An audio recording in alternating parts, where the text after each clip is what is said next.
Good evening, Milpitas. We're here on a Tuesday night, June the 7th, 2022. We are finally here in the month of June. Can you believe it, folks? And what a beautiful day it is in the land of cornfields. A little different tonight. It's 5:30, and we're here for the special meeting of the Milpitas City Council, where we'll be discussing our housing element update. We'll go ahead and call this meeting to order, and we'll go to Wendy Wood for the roll call. Councilmember Chua? Councilmember Dominguez? Councilmember Fan? Vice Mayor Montana? Here. Mayor Tran? Here. Thank you very much. Next up is the Pledge of Allegiance. Please stand. Begin. I pledge allegiance to the flag of the United States of America and to the republic for which it stands, one nation, under God, indivisible, with liberty and justice for all.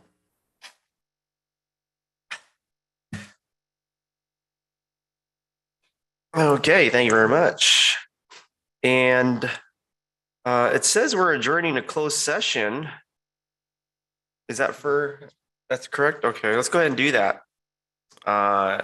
We'll check in with our city attorney, Michael Mutalapasi, for any announcements before we head in there. I don't believe we have any announcements. The conference is for labor negotiations pursuant to Government Code Section 54957.6. The assigned designated representative is Janine Sear. And the bargaining units are LIUNA, UPEC, MidCon, Protec, and MEA. Thank you very much. And we'll be back, folks.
Okay, all righty. We're back. We are back. Thank you to our folks in the studio. It's back to us. And we just came out of closed session here for our special Milpitas City Council meeting this evening. And let's just go to our city attorney, Michael Mutali-Passy, for any announcements out of closed session, perhaps. Yeah, to report out, direction was given to staff unanimously by the council. Thank you very much. And we'll go to the public forum.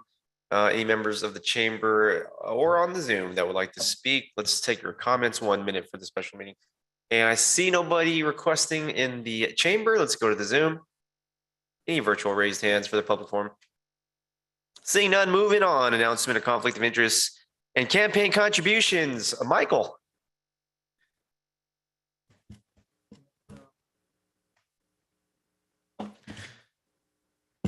I asked the mayor and each council member whether he or she has any financial or personal conflict of interest related to any of the items on tonight's agenda. And we'll go down the line. Councilmember Chua. None. Councilmember Dominguez. None. Councilmember Fan.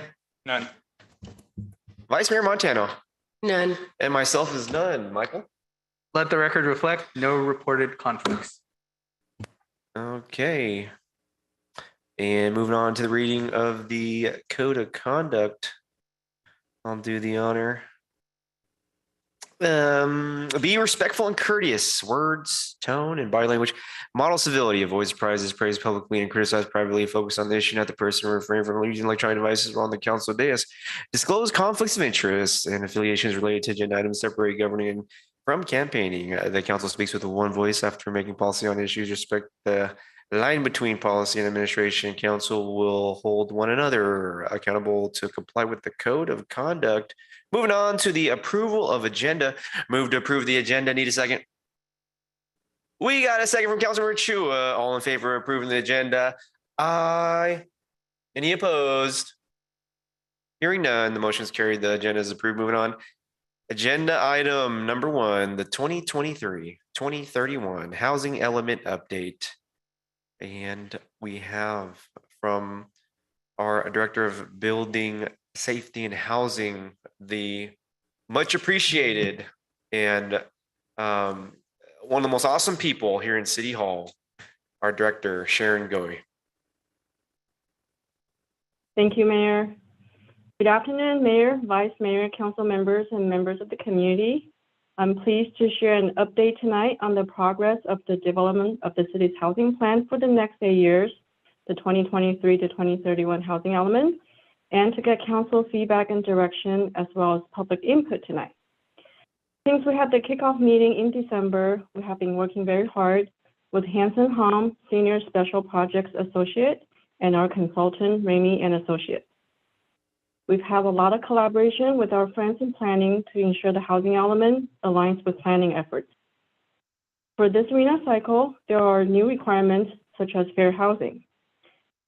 Now I will turn this over to Eric, who will introduce himself and his team and provide a presentation. Thank you. Good evening, Council, Mayor, Vice Mayor, and community members who are here this evening. My name is Eric Yurkovich. I'm a principal at Ramey and Associates. We are the lead consultants for the housing element team. I'm joined this evening by my colleague, Antara Tandon from Ramey and Associates, and then Veronica Tam from Veronica Tam and Associates this evening. Next slide, please. On your screen tonight is our roadmap. We're prepared to share a little bit about our planning process to date, phase 1 community engagement results, and our technical analysis about housing needs, constraints, and potential housing sites in Milpitas. I'll also briefly introduce the environmental justice analysis and policy development that we're doing and completing as part of this process. And then we want to hear from you. We have a few discussion questions to guide the conversation this evening, but are also open to answering any questions that you may have. Next slide. So as you all know, the housing element is the city's 8-year plan for meeting the housing needs of everyone in the community. The purpose of the housing element is really to facilitate the production of a variety of housing types at different income levels for different household and family types. Housing element seeks to remove constraints to housing, improve existing housing in the community, and to promote fair housing. Next slide. So the housing element is required by the state of California. The element must be updated every 8 years. It must be certified by the California Department of Housing and Community Development, or HCD. We're currently in the 5th cycle, but as Sharon mentioned, we're entering into the 6th cycle, which runs from 2023 to 2031. So the timeline of this process is dictated by the state, and our goal is to meet that statutory deadline of early 2023. And a key part of the housing element is the regional housing needs allocation, and we're going to talk a little bit more about that in detail this evening. Next slide. So our job is really to honor the work that has already been done by community members, city staff, yourselves, and other outside organizations. Our role is really to integrate the data, assessment, and goals and actions into our technical work and analysis that we're developing as part of the housing element. Our goal is really to lift up this work and build off of it rather than to redo all of it. Next slide. So here's an illustration of the housing element update process. So with each step in the process, the community has an opportunity to provide input and guidance on plan direction. So currently we're in the process of wrapping up that first phase and transitioning into phase 2. So this spring, we really concentrated on housing analysis, understanding needs and constraints, so that we can use that information to help identify preliminary housing sites. We conducted a number of engagement activities to complete that as we completed that technical analysis, and we're going to summarize what we heard to date in that technical information tonight. And as we transition into phase 2, we're really going to focus on developing the housing programs and goals that are needed to achieve the housing targets. And we hope to have that draft housing element ready in Q3 this year before it goes to HCD for its first round of review. Next slide. So during phase 1, we worked really closely with city staff to tailor our specific engagement activities. We launched a project website to widely share project information and housing element resources, conducted stakeholder interviews with over 15 different organizations working in the city, and then hosted a community-wide workshop and surveyed a broad range of community members to listen and learn about housing needs, issues, and opportunities in Milpitas. Next slide. So working closely with staff, we outreach to community members through the city's social media channels and newsletters, work directly with key stakeholders and organizations in the community, and flyered at city facilities and then all Sunny Hills apartments. Materials were provided in multiple languages to ensure community members had the opportunity to engage with the process in the language they felt most comfortable in. Next slide. And through this process, we engaged with a number of you as well as a number of terrific individuals and organizations.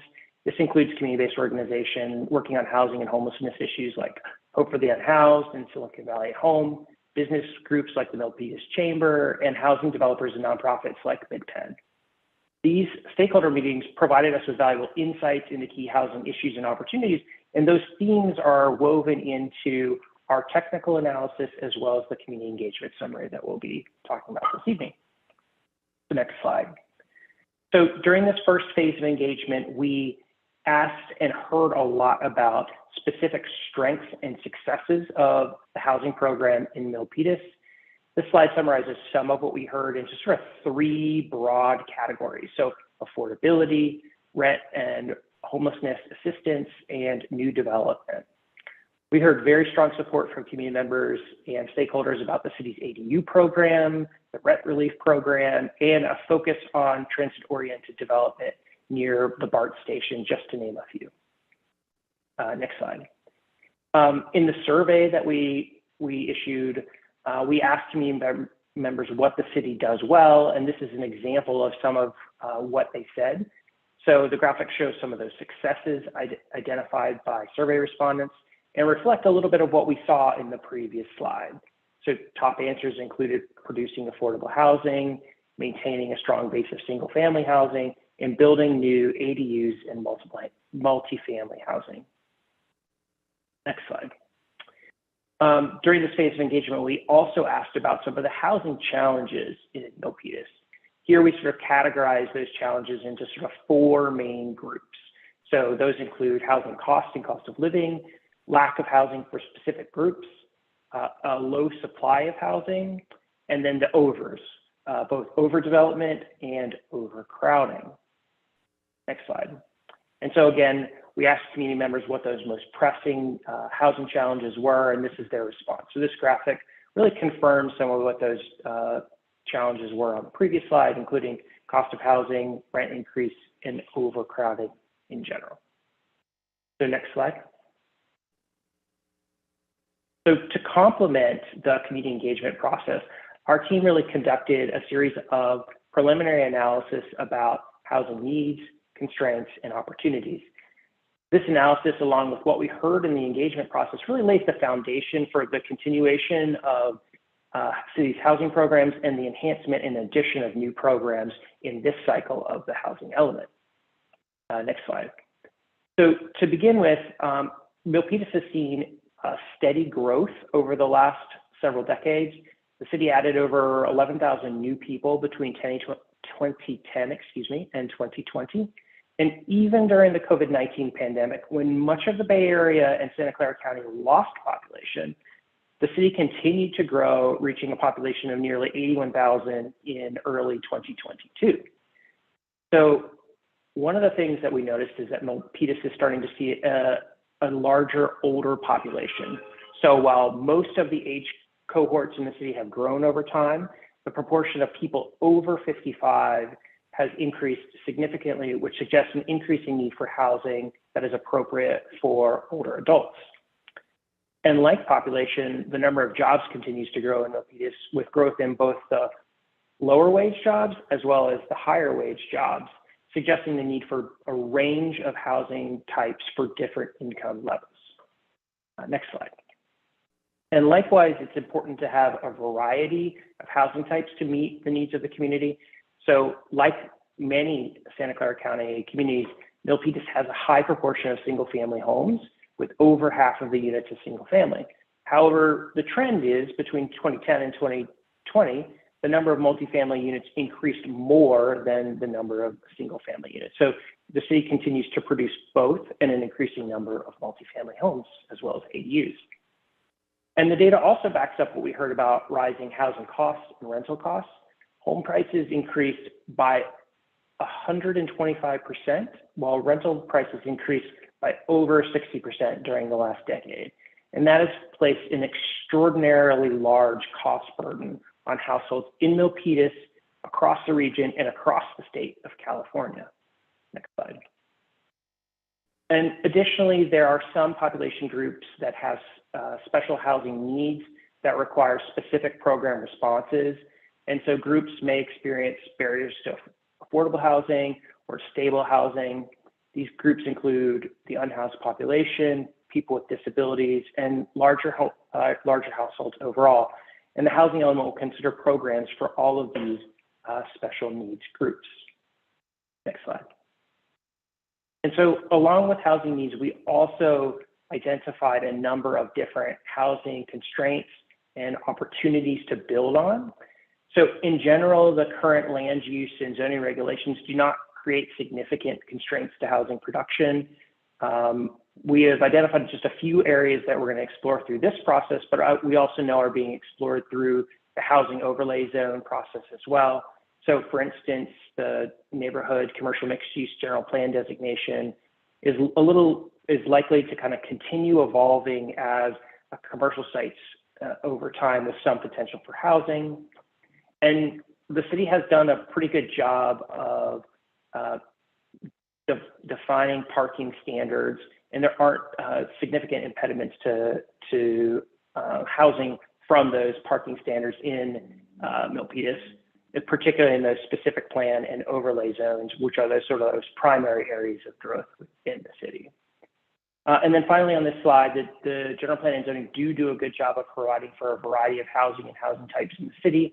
And the housing element will make some very specific recommendations associated with supportive housing, shelters, and care facilities.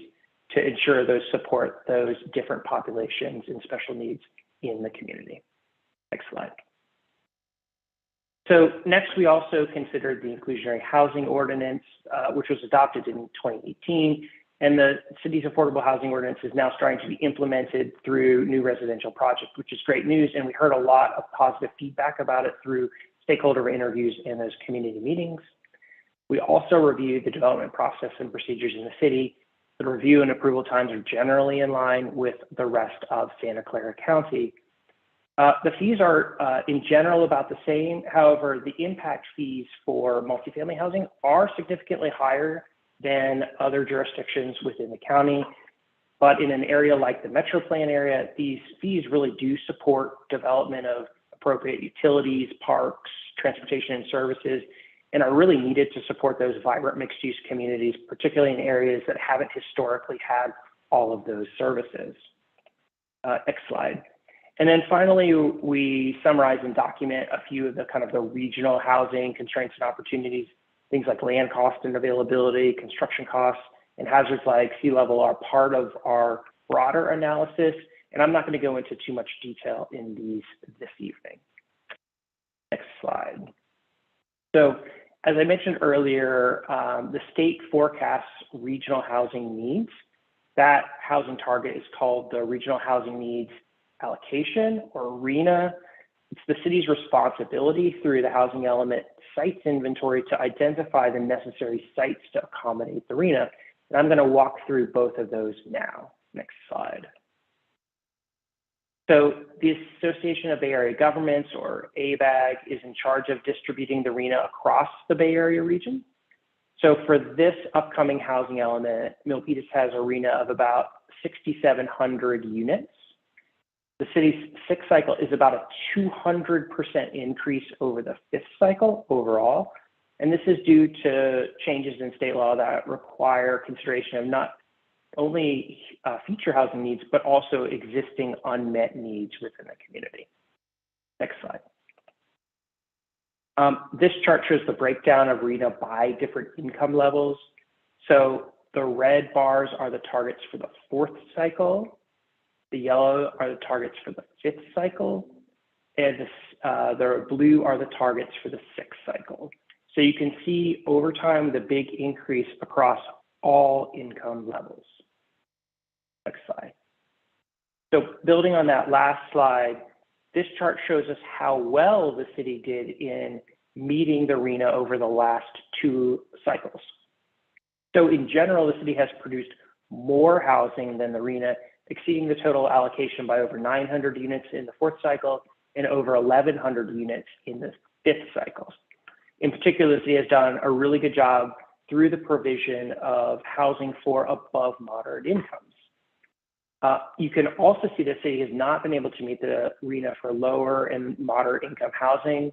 And so what this tells us is we really need to focus our strategies on encouraging the development of housing for those income levels in Milpitas. And I'll just say, stepping back, this is not an issue with just Milpitas. This is a challenge for every community across California.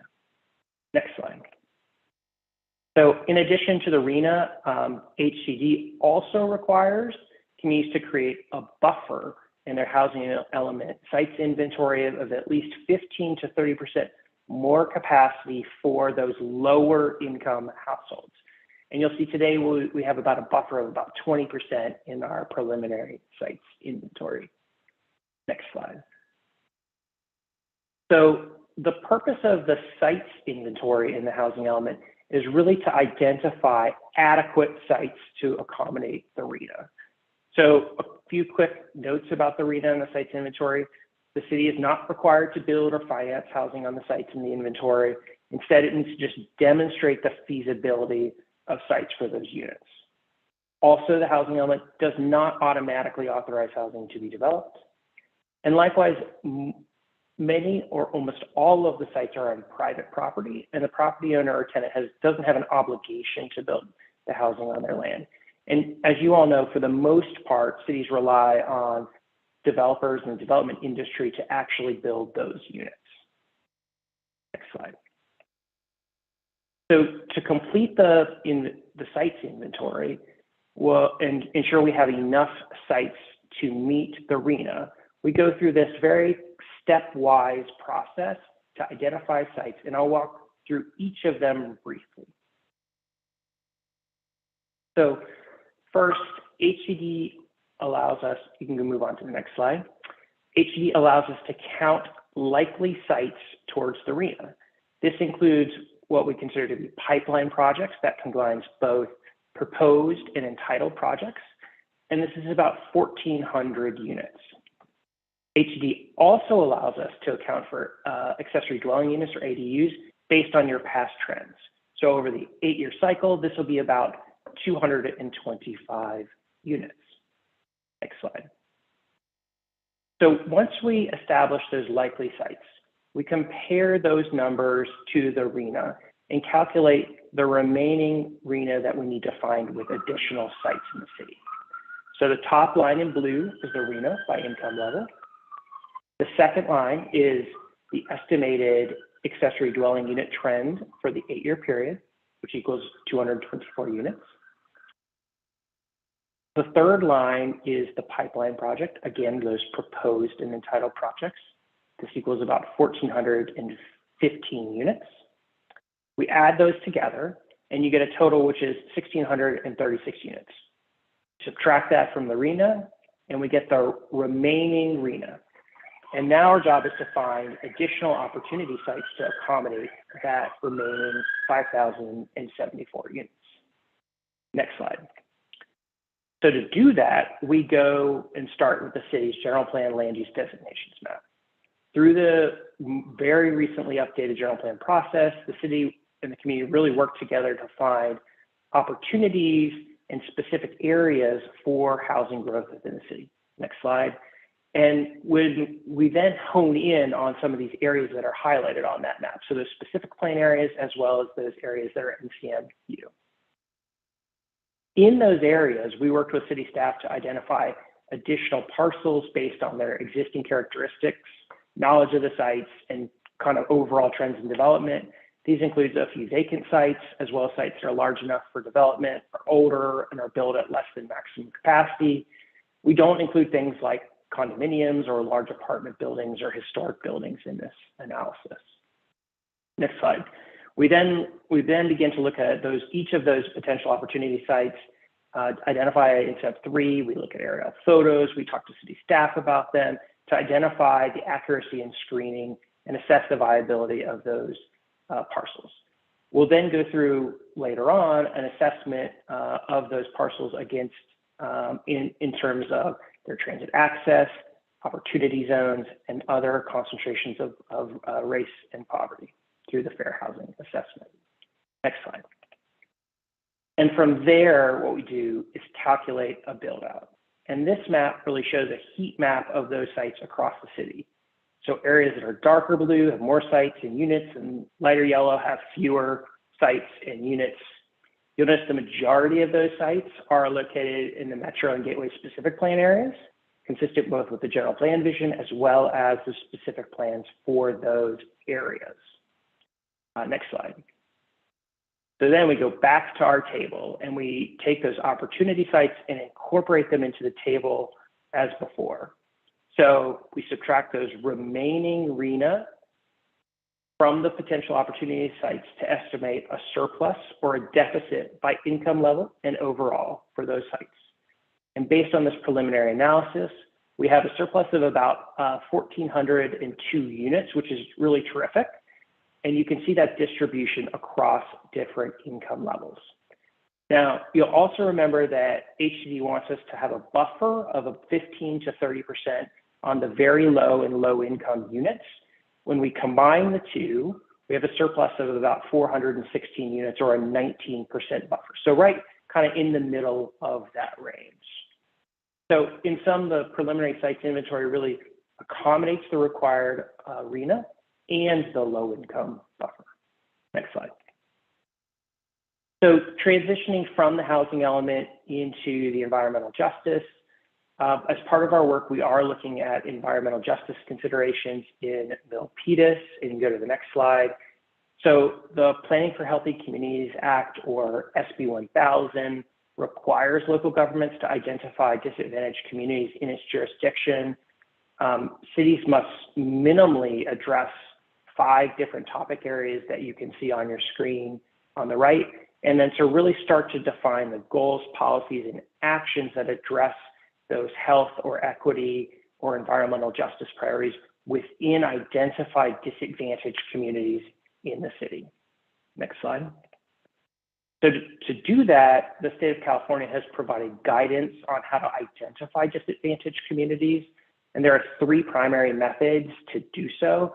And we generally focus on methods 1 and methods 2. The first method is developed by the California Office of Environmental Health Hazards Assessment and Cal EPA, Environmental Protection Agency. It's called EnviroScreen, and it combines pollution burden indicators with population characteristics and socioeconomic factors, and it ranks every census tract in the entire state. Those that score the highest are the most pollution burdened and most vulnerable to pollution. However, the state also suggests that Cal EnviroScreen is not sufficient, and that jurisdictions must also assess low-income areas that are disproportionately burdened by pollution. So that for method 2, we take median household income and we overlay it with different pollution burden data sets. So things like diesel pollution, traffic exposure, and that helps us to identify some of those disadvantaged populations. Next slide. And so based on our preliminary method 1 analysis, we didn't identify any disadvantaged communities in Milpitas. But based on method 2, we do find some disadvantaged neighborhoods. These are typically areas where diesel emissions, traffic, and lead exposure intersect with lower median incomes than the county average. So this is some preliminary analysis and something that we're going to continue to explore with both city staff as well as community members through this process. And so building on that analysis, we'll begin to work with community members to review that map and begin to develop policies and actions to reduce pollution burden. You can move to the next slide. And so our plan is to work with city staff to identify those opportunities, really to integrate those policies and actions into the existing general plan framework. So particularly into the community health and wellness element, but in other areas of the general plan as well. Next slide. So as I mentioned earlier, we're really transitioning into phase 2 of our work. This includes a second phase of engagement where we begin to review the site's inventory with the community and develop those programs for the housing element. We have a community meeting scheduled for June 28th at 6 p.m. with complimentary surveys and pop-up events happening around the same time. And then concurrently, we'll continue to work on the core technical and policy components of the housing element. This includes finalizing the site's inventory, drafting the programs, and conducting that fair housing analysis that we talked about earlier. And once that technical analysis is complete, we'll prepare and circulate the public review draft housing element in quarter 3. So finally, I've talked enough at you all this evening. We've drafted some initial discussion questions to complement that staff report and presentation, and we wanted to hear your thoughts about the most important housing needs, constraints to housing, the preliminary sites inventory, and any programs you want us to explore. Thank you again for the opportunity to be here tonight. We're happy to answer any questions that you have, and we'd love to hear your feedback on these specific discussion questions. And again, my colleagues, Antra Tandon and Veronica Tam, are also here to help answer questions this evening. Thank you. Thank you very much, Eric, for the presentation. Certainly most interesting agenda item and body of work here in our city.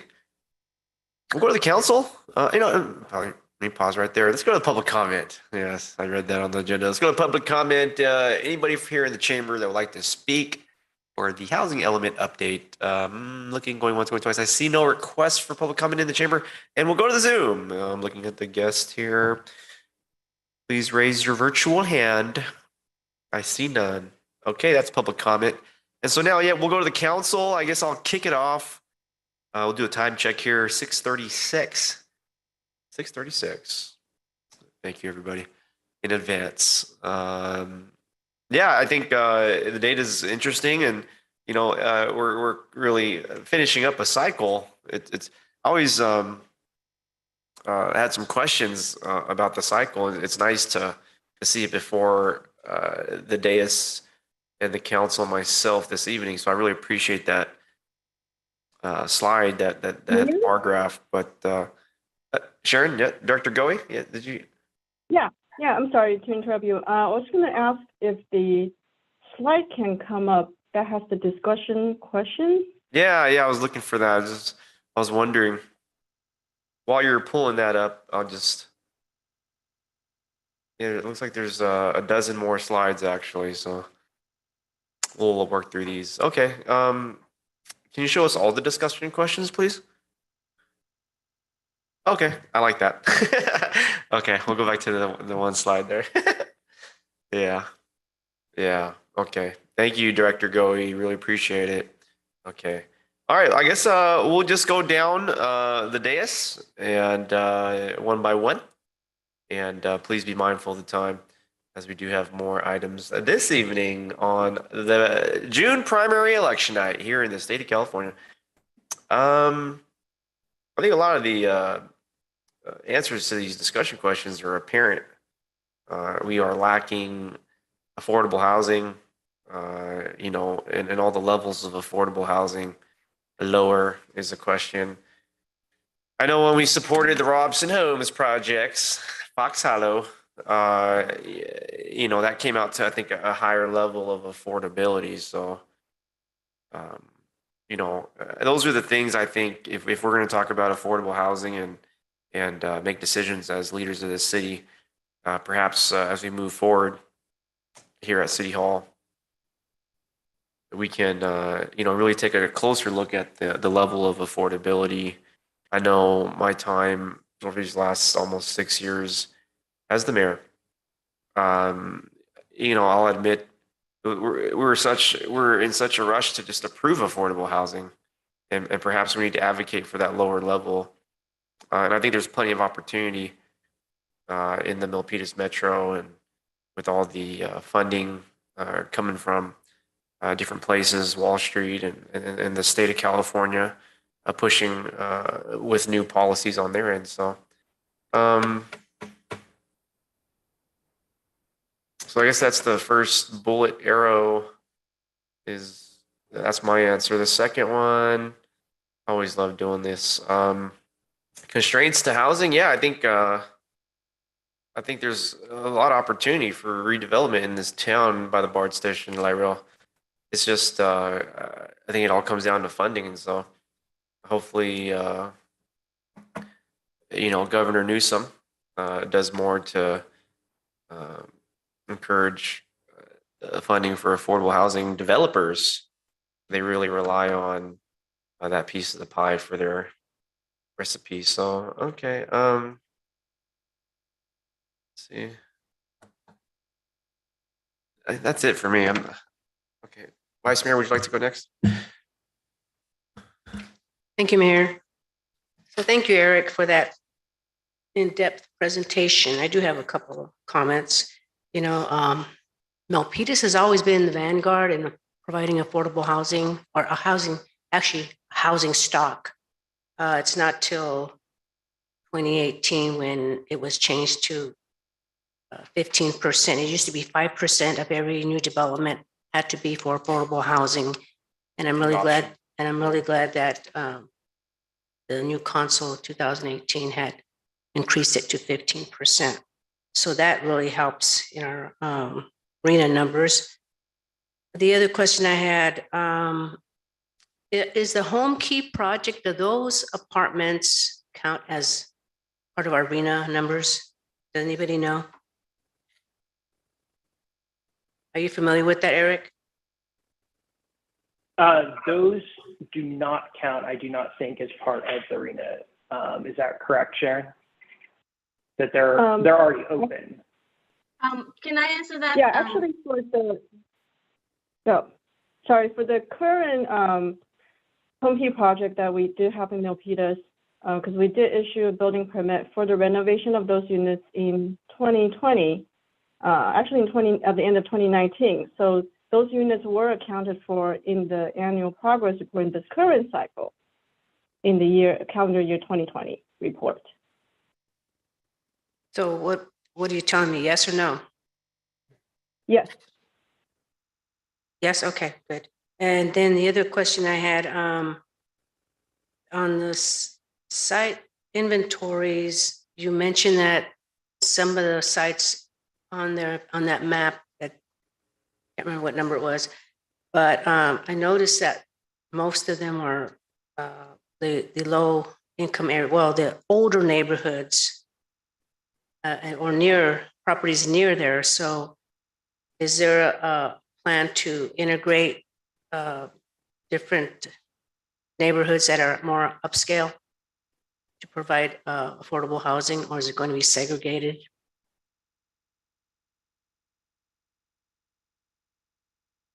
I think maybe Sharon can talk very specifically about the implementation of the city's inclusionary housing ordinance and how those units are integrated into specific projects.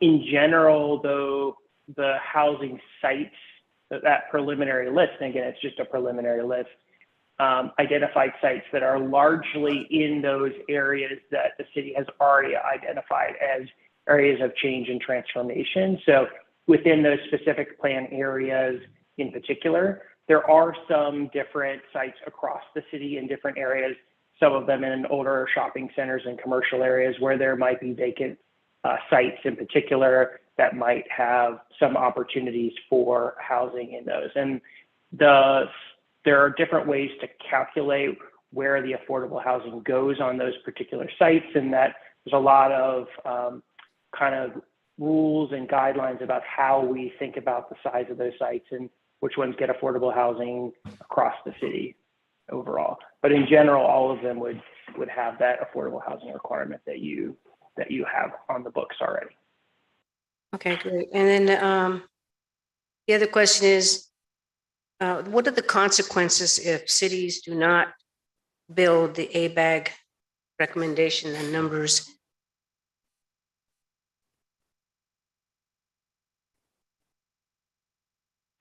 I'd like to ask maybe Veronica if she'd like to answer that particular question.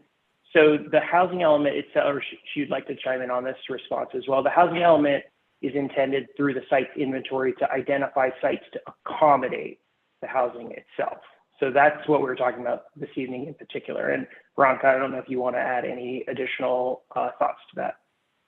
Yes, as Eric mentioned before, at this time still the RENA is not a production mandate, it's a planning requirement.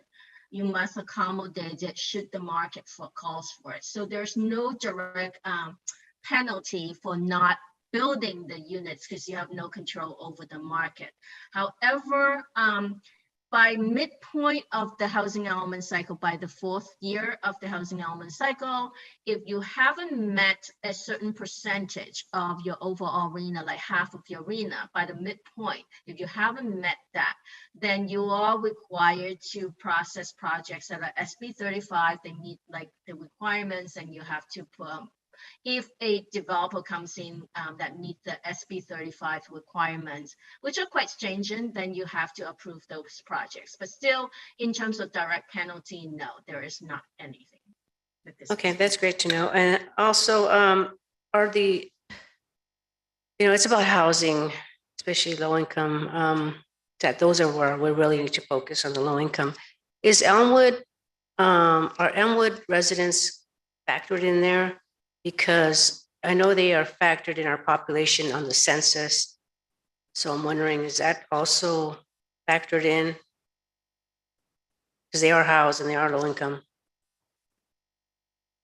And I know that our library system, we do include them, the Joint Powers Authority, we do include the Elmwood residents when we do get monies for libraries.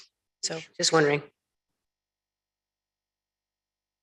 And if you're not, asking if you don't know very the answer, then specifically- you can look into it and then just get back to me later Yeah, on. we'll look into that. I think you're asking if it's included in the housing need. Yeah, Is that right. specifically where you're, yeah, okay. We'll look into that. I don't know the Okay. answer off the top. Yeah, okay. But just a last comment, I'm letting you know that Milpitas, we have been diligent in providing, comparing to other cities. We've been doing our part, maybe not as much as we'd want to, but we have been, it's been ongoing, and we have been doing our part compared to other cities, because I know that other cities, they haven't been doing their fair share. So I want to give kudos to the city of Milpitas, so city council. Thank you. Thank you very much, Vice Mayor, and we'll continue to give feedback to staff, as that's all we're doing tonight. Next up, we have a council member, Anthony Fan.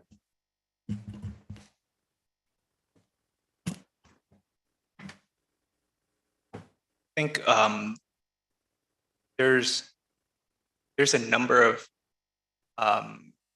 tools at our disposal that I would like for us to consider employing. One of those tools is the funding and the resources received with a pro-housing designation, as designated by the Department of Housing and Community Development. It's a lot of funding from the state. It's a lot of incentive for folks to build affordable housing. And that begins with addressing a number of key points, points that I would love to see incorporated into our housing element.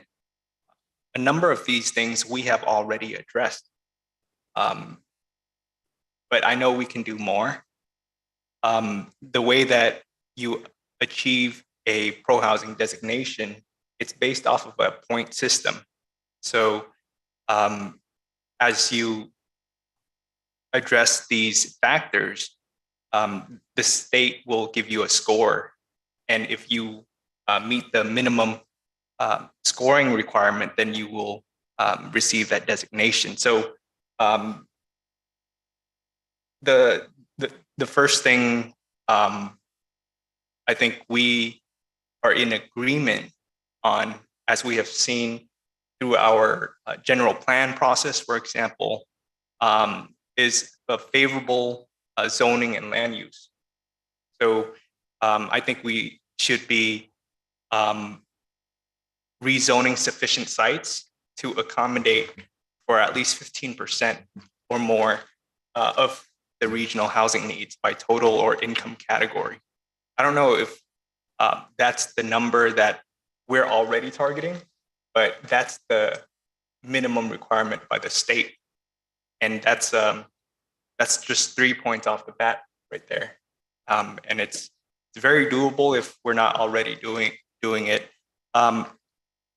Permitting missing middle housing uses, that's something that we are already on top of, having joined the JPA, having establishing that program by itself will have already gotten us 3 points just right there.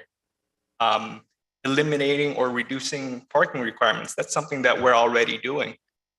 So, you know, of all those things in regards to favorable zoning and land use, it's really just accommodating that 15% there that I think we can work towards, and that would give us a very, very favorable scoring in that category. Of course, there's moving on to the other categories, it's accelerating production timeframes. One of the biggest impediments to housing affordability is how long it takes to build housing.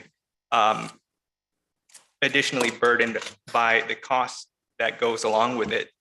And so we have already established a administrative approval process. We have seen that it works. That's something that I'm certainly proud of, that the city has done in recent years. A lot of cities don't actually have that process. So that's where we stand out. And just having that alone, we get scored for that. So that's another 3 points right there. A documented practice of streamlining housing development. That's something that I'm not sure if the policies that we have in place actually qualify as a documented practice. So that's something that I would love staff to inquire further as to what that actually entails. A priority permitting process for ADUs, multifamily and affordable housing. That's something that this council has prioritized. That's something that I'm very proud of, and I hope we can continue that because it does give us points. And of course, as mentioned earlier, reducing the construction and development costs. Allowing impact fee waivers or reduction, that will get you the 3 points right there. That's the highest amount of points in terms of that category there. Promoting innovative housing types that reduce costs, reducing transportation-related infrastructure costs. So that's something that we're already doing with our transit area specific plan, and we'll continue developing that. And lastly, in terms of that category, having pre-approved or prototype plans. I don't think we have that in place for missing middle housing types. That's something that would streamline the process tremendously, and it would incentivize folks to come and build middle income housing because the plans are already set in place. You're simplifying it for them. And lastly, providing financial subsidies. I know folks might think that we don't have the resources to provide these kind of subsidies, but the subsidies aren't necessarily in dollar amounts. They're also through incentives. So local housing trust funds, through our housing authority, we're doing that already. ADU grants and low interest loan programs. I believe Vice Mayor Montano brought that up at one point, establishing a low interest loan program. So that would actually qualify us and bump us up in terms of the scoring. A land donation through a surplus, a land program, and lastly, the EIFDs, Enhanced Infrastructure Financing Districts. That's something that I know Public Works has been exploring for the past few years. If we actually move forward with it, not only will we be able to finance a lot of our costly projects, we'd also be getting additional points and going towards state housing funds. So all these things, all these factors play a role. We're already accomplishing, I believe, most of it. We just need to check off a few more boxes and we can get that designation. But with that actually comes with a lot of state resources and funding. So that's definitely something that I, as one council member, would love for us to explore. If it makes sense to the rest of my colleagues, I encourage you to also support it. And lastly, the one thing that I would love to see more of is partnering with some of the job creators in the region to create public-private partnerships. A lot of these companies, they need housing for their workforce, and they do set aside funding for that. Facebook, I believe, has established a $300 million fund to house the local workers. Amazon is also doing something similar, but in other parts of the country. That we already have a relationship, a pipeline with some of these companies, we should utilize it and explore more opportunities, create more opportunities.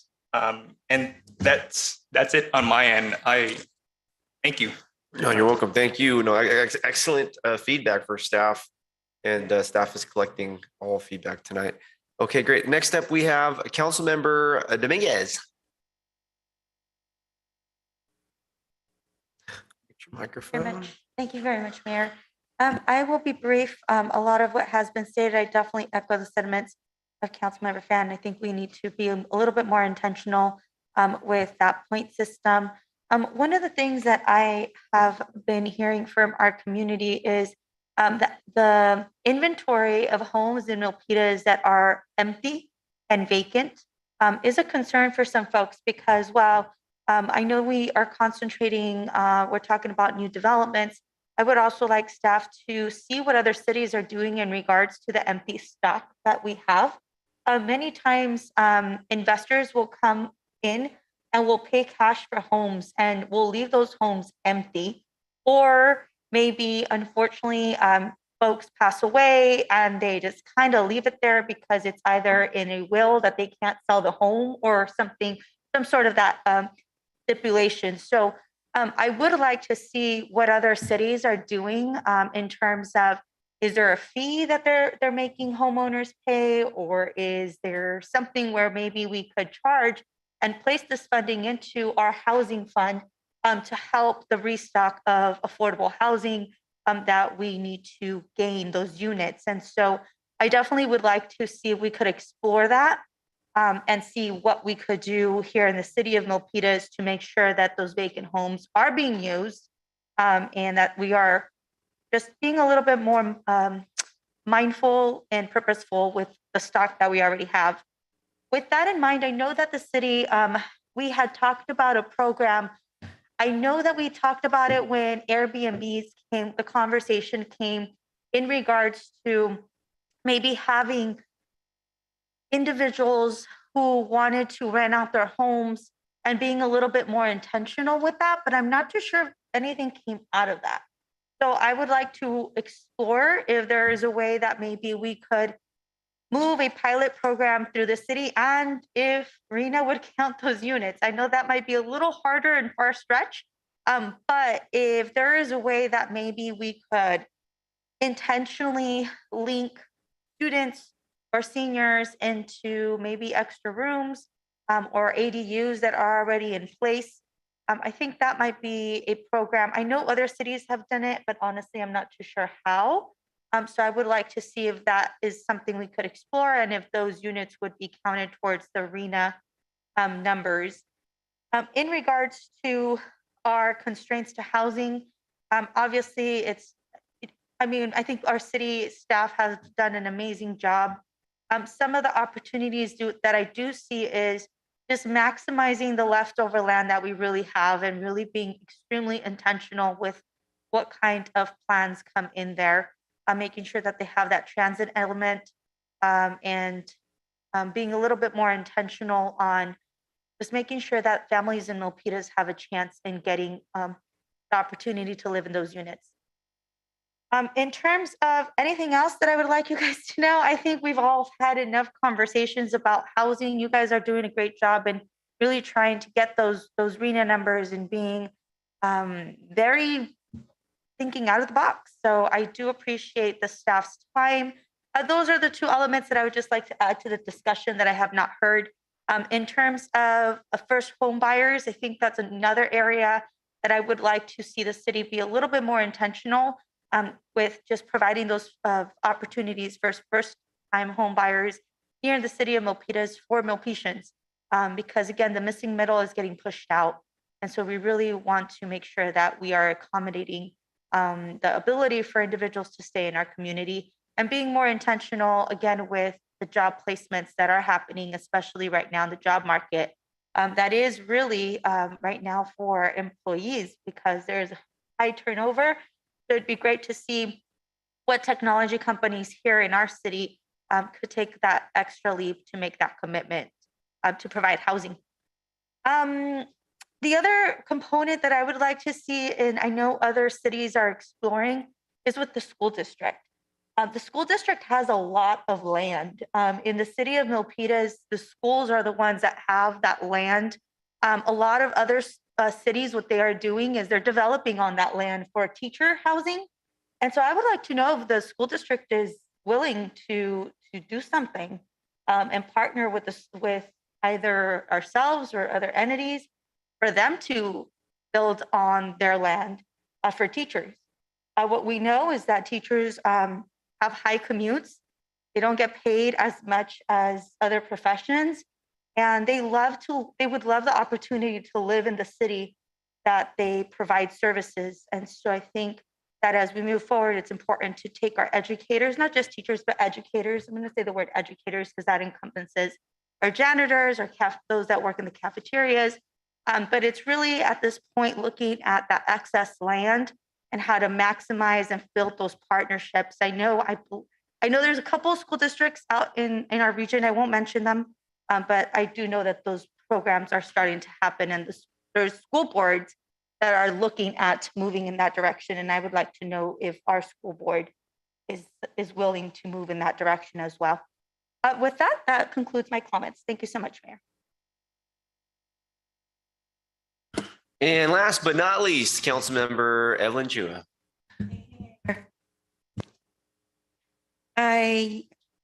Yes, most of the stuff that we've already discussed, we've discussed before. And fortunately, our staff have listened to the council, and they're actually doing the things that we enumerated earlier. And also they're being creative too, like having an ADU on new developments. That's really like a avant-garde approach. So I'm really thankful for our creative team, our staff. So I'm gonna just focus on the last question, which is anything else you would like us to know? There are two things. Number one, we have to do a self-evaluation in terms of on how we can expedite from the application to the inspection to the approval process. We need to find a way because we're doing it okay now. Also, I think there's room for improvement in terms of expediting or speeding up these processes. And I think that would help our housing stock. Number two, we have to be mindful in terms of the balance. There's got to be a balance between the housing, the commercial, industrial, and development in our city, because we know we learn from previous experiences, from our own experience, and also the experience of other cities, that because we're so fortunate that we have a balance between the residential and the businesses, industrial and commercial. During the pandemic, the one thing that sustained us, the one revenue that we relied on was the property taxes. And we were fortunate enough to have that. That's what I mean. There's gotta be a balance in development in terms of these different categories. And those are all I needed to say. Thank you, Mayor. You're welcome. Okay, great. Let's go back to city staff here. I think the council provided a hefty amount of feedback this evening for the housing element update here tonight for our special city council meeting. Let me check in with city manager Steve McCarriser. Are we good here on this item? We're going to keep it going tonight. No, it sounds like we're good. We asked you the questions. Everybody's responded. I believe staff's heard all the comments and we've made note, and that's what we need for you tonight. Okay, don't go too far, folks. This special meeting is adjourned, and I'm going to go ahead and call the regular city council meeting to order. It's the joint meeting of the Milpitas City Council and Milpitas Housing Authority here on Tuesday, June 7th, 2022, here at the greatest city hall in America. And we will move forward to our city clerk, Wendy Wood, for, again, tonight's roll call. Councilmember Chua, Here. Councilmember Dominguez, That, Councilmember Fan, Present. Vice Mayor Montana, Here.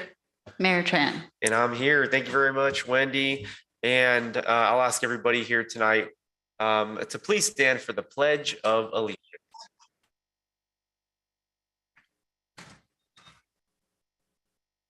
Begin.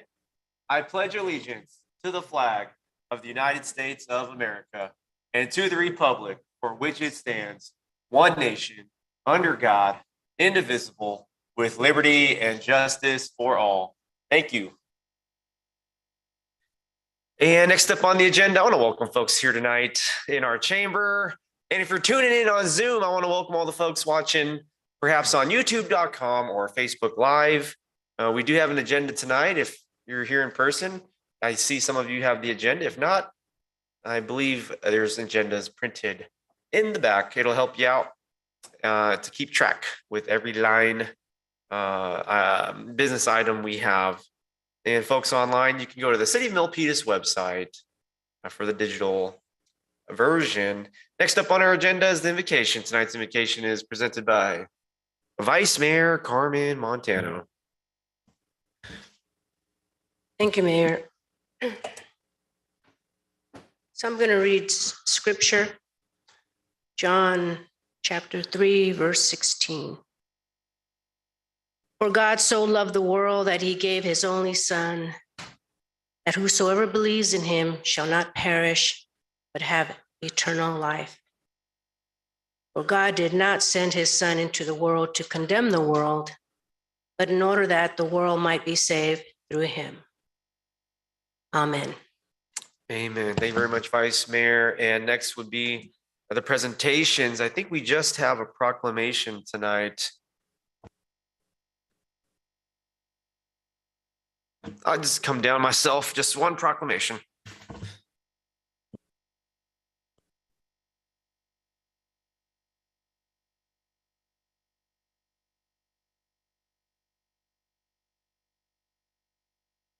Okay, great. I think it's a special proclamation tonight.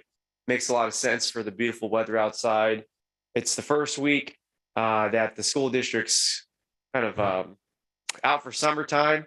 And so I know all the young people, young Milpetians across this town are out riding their bikes and spending time with their friends. And so for this month, we will be proclaiming it as a Park and Recreation Month. And I have with us our Director of Recreation and Services, our Director Renee Lorenzen, with us on Zoom. Let me go ahead and read the proclamation, and then we'll go to our Director of Recreation and Community Services. And so we're going to go ahead and proclaim the month of July as Park and Rec Month.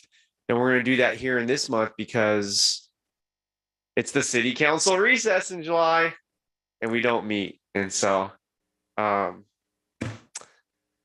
we got a couple meetings here, and we'll enjoy the month of July. But this one's for July. July is National Parks and Recreation Month. The past 2 years have really shown us what an important role parks and recreation play in all our lives. I know many of us are getting back outside to our beloved parks, recreational activities, and events. The parks, recreation, and community services programs are an integral part of our Milpitas community, and they help promote physical and mental health. These services encourage physical activities by providing space for popular sports, hiking trails, swimming pools, and many other activities designated to promote active lifestyles. The Parks, Recreation, and Community Services provide healthy meals, nutrition services, and education. They provide education activities critical to childhood development, such as out-of-school time programming, youth sports, and environmental education. Our parks and natural recreation areas ensure the ecological beauty of our community and provide a place for children and adults to connect with nature, and the outdoors. Milpitas Parks and Recreation programs are a huge part of our community, and therefore I, Mayor Rich Tran, on behalf of the City Council, proclaim the month of July next month, folks, as Parks and Recreation Month in the city of Milpitas. Director Lorenzen, are you there? Mayor, I'm here. Thank you. Right behind you. So thank you, Mayor, Vice Mayor, and City Council members. I am happy to be here for another July in Milpitas for Parks and Recreation Month. Too many to count. Recreation and community service departments everywhere are instrumental, perhaps even more so today than a few years ago, in providing and supporting safe physical, emotional, and mental health programs and services, supporting economic vitality, fostering memorable experiences through fun and exciting programs and events. We help combat social isolation, strengthen community identity, and continue to be versatile and innovative in providing services through local, national, and global emergencies. But I am just one of a very creative, innovative, dedicated, and thriving department. And so on behalf of, and in no particular order, Tegan, John, Josh, Ruby, Saul, Anne Marie, Vince, Jennifer, Lisa, Jordan, Anthony, Danny, Justin, Celia, and over 150 part-time staff, some of who started their very first job ever with us yesterday, I humbly accept this proclamation. Thank you. I'm so excited. Thank you, Renee. I think your department's going to have a banner year with all the events and happenings this summer. I don't know how it gets any better. So, and welcome aboard to our new employees. I think I heard you say we got some new folks. Welcome. Okay, moving on here to public forum, folks. Public forum is the part of the city council meeting where you're able to comment on anything you want. If you're here for a certain item on the agenda, then that would be a better time for you to comment. But if you just want to speak your mind, anything you want, now would be the time. It's the public forum. But if you're here for a certain item, there's a certain thing happening tonight here at the chamber that you need to talk about on the agenda, then it would behoove you, benefit you to wait a moment till we get to that item. With that being said, we'll move to the public forum. Each person will have 1 minute tonight to speak. And if there's something you want to speak about and it's not on tonight's agenda, we're not really able to talk about it tonight, but we'll forward the information to our city manager for further review. And so the public forum has now begun. Mr. Montemayor, would you like to come up? Yes, I called you yesterday. You didn't pick up the phone. Did you get my missed call? Okay. I think it's because sometimes if someone calls and I didn't have caller ID on mine, then it became like a scam calling, but not really. Sorry. Yeah. Okay. Yeah. Okay, please begin. Oh yeah, Voltaire Montemayor of Milpitas. Yeah, I'm glad it's finishing up the primary ballots being cast, and in a way, it's still we got problems like related to troubles like gun. So we thank the Lord. We thank the city that Milpitas is not of those that I can think of. So thank you. And yeah, I wish to join the tour of the parks people or commissioner last night, but I wasn't able to catch up. I was late for a long explanation. And congratulations to the Russell Girls volleyball team also. And this is 8 seconds to go. Thank you. Bye. Thank you very much, sir. It's the public forum. If you're here for item number 13, I think it's the shopping carts retrieval. We're going to hear that item in a bit later tonight. So yeah, if you're here for the shopping carts, it would behoove you wait till we get to that item number 13. Right now, it's just kind of an open mic. Now, I'm not stopping you from coming up, but right now it's like an open mic. Yeah. Okay. Anybody else in the chamber that like to speak? Just anything? I see no requests. Shopping carts are later. We'll get to it quickly, actually. But okay, I'll go to the Zoom. Any virtual raise hands for the public forum? Seeing none, seeing none. Thank you very much. That's it for the public forum. Perhaps I'll take some free comments later at the end. All right, next up's the announcements and future agenda items, folks. I'll go ahead with our city manager, Steve McHarris, for any announcements. Thank you, Mayor Tran. I have no announcements this evening. Thank you very much. I will go ahead and start here. I took a couple notes. Here it is.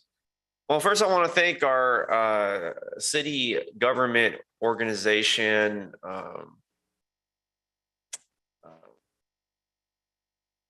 Josh Clevenger and folks in Recreation and Community Services for the incredible Memorial Day event we had last week. We were able to represent and honor those that sacrificed it all for our freedoms here in this nation. So just been hearing a lot of great feedback from the attendees. And thank you everybody for coming out to our annual Memorial Day ceremony. Just a great job by everybody.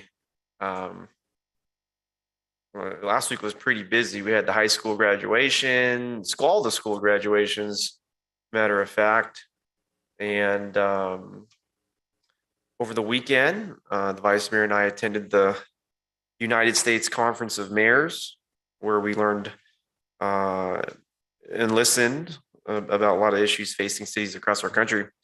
With that being said, I'll segue into the future agenda items. There's some proposals that we brought back from Reno, Nevada, and we'd like to put it on the list here at the city. Obviously, nothing's happening here before the recess, but we'll check back around in August and September and see how we can plan it out. But here's what we got from the mayor's conference. The vice mayor and I working together, we'd like to propose a Vision Zero action plan to ensure that we are being strategic with some of the tragic auto versus pedestrians. It's an issue facing all cities across America. So we'd like to propose that, put that on the list. And then separately for me, I would like to move forward with I'd like to propose for the city council here to we'll have an agendized item at the next meeting in 2 weeks. And this would be a letter to the VTA opposing the Berman bill. I received a call from Cindy Chavez over at the VTA board. She would like this request, and I actually believe in this as well, a letter from our city council to vote on next meeting opposing the Berman bill. Let's see what else. I have a Boy Scouts, local Boy Scouts in the area. They'd like to host the Eagle's Nest ceremony or the Eagle Scout ceremony in August. I'd like for that to be agendized for the fee waiver. I'll work with the city manager. And then let's see, I got some good stuff here. A lot of it's done. Here's a new one. I'd like for our Milpitas City Council, sometime we'll agendize this after the recess, funding to hire a consultant for the Sunny Hills historical designation on the state level. I've been working with the Assembly Member's Office and folks in Sunny Hills. We want to do the Sunny Hills historical designation, and the Assembly Member has the specific program, but it's going to take our city to hire a consultant or just do it for free. Something I would rather not hire anybody, but definitely want to do an amount not to exceed. We'll bring that back to the council to decide later, months from now. Let's see here. I've been quiet lately, I feel like this is me usually in the earlier times of the calendar year. Okay, that's all I got. Thank you for listening, and we'll go to Councilmember Chua. Thank you, Mayor Chan. I just have one ask. I would like to see a monthly statistic on the home key project to see because right now I think we get it by yearly. So I would like to see even a quarterly or monthly.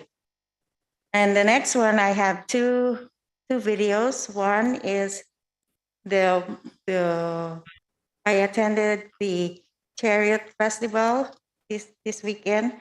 And also this Saturday, we're going to have a Western senior open house. So barbecue, please come.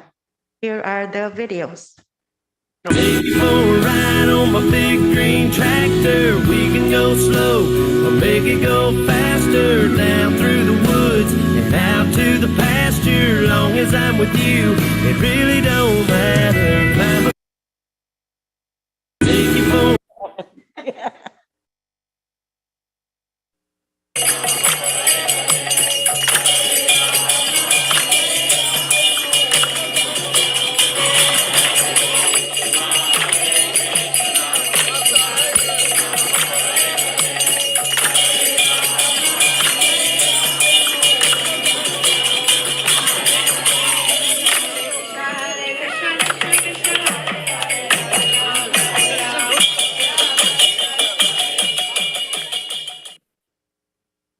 That's all, Mayor. Thank you.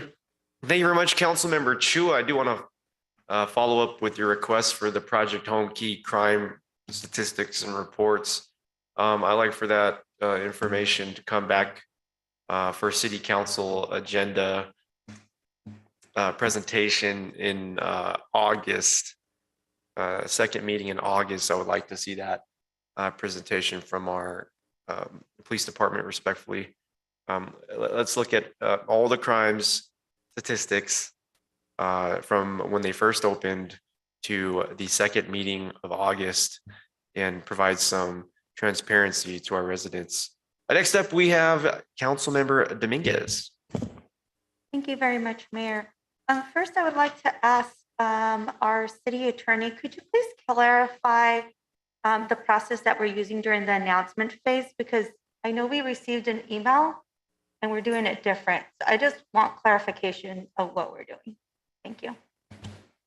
So each of you should be able to make announcements. You should describe, well, the announcements, you can announce things that have done, things you're doing. As far as future agenda items go, you should each describe your future agenda item in 1 to 2 sentences. At the end of the process, we will take a vote by raise. In the process, I'm sorry. Beg your pardon? I didn't hear in the process. Because the process is going to be 3 hands up. Is that what we're At the end of looking for? process, we'll take a vote by raise of hands. Okay, perfect. Just wanted to make sure because I was a little confused.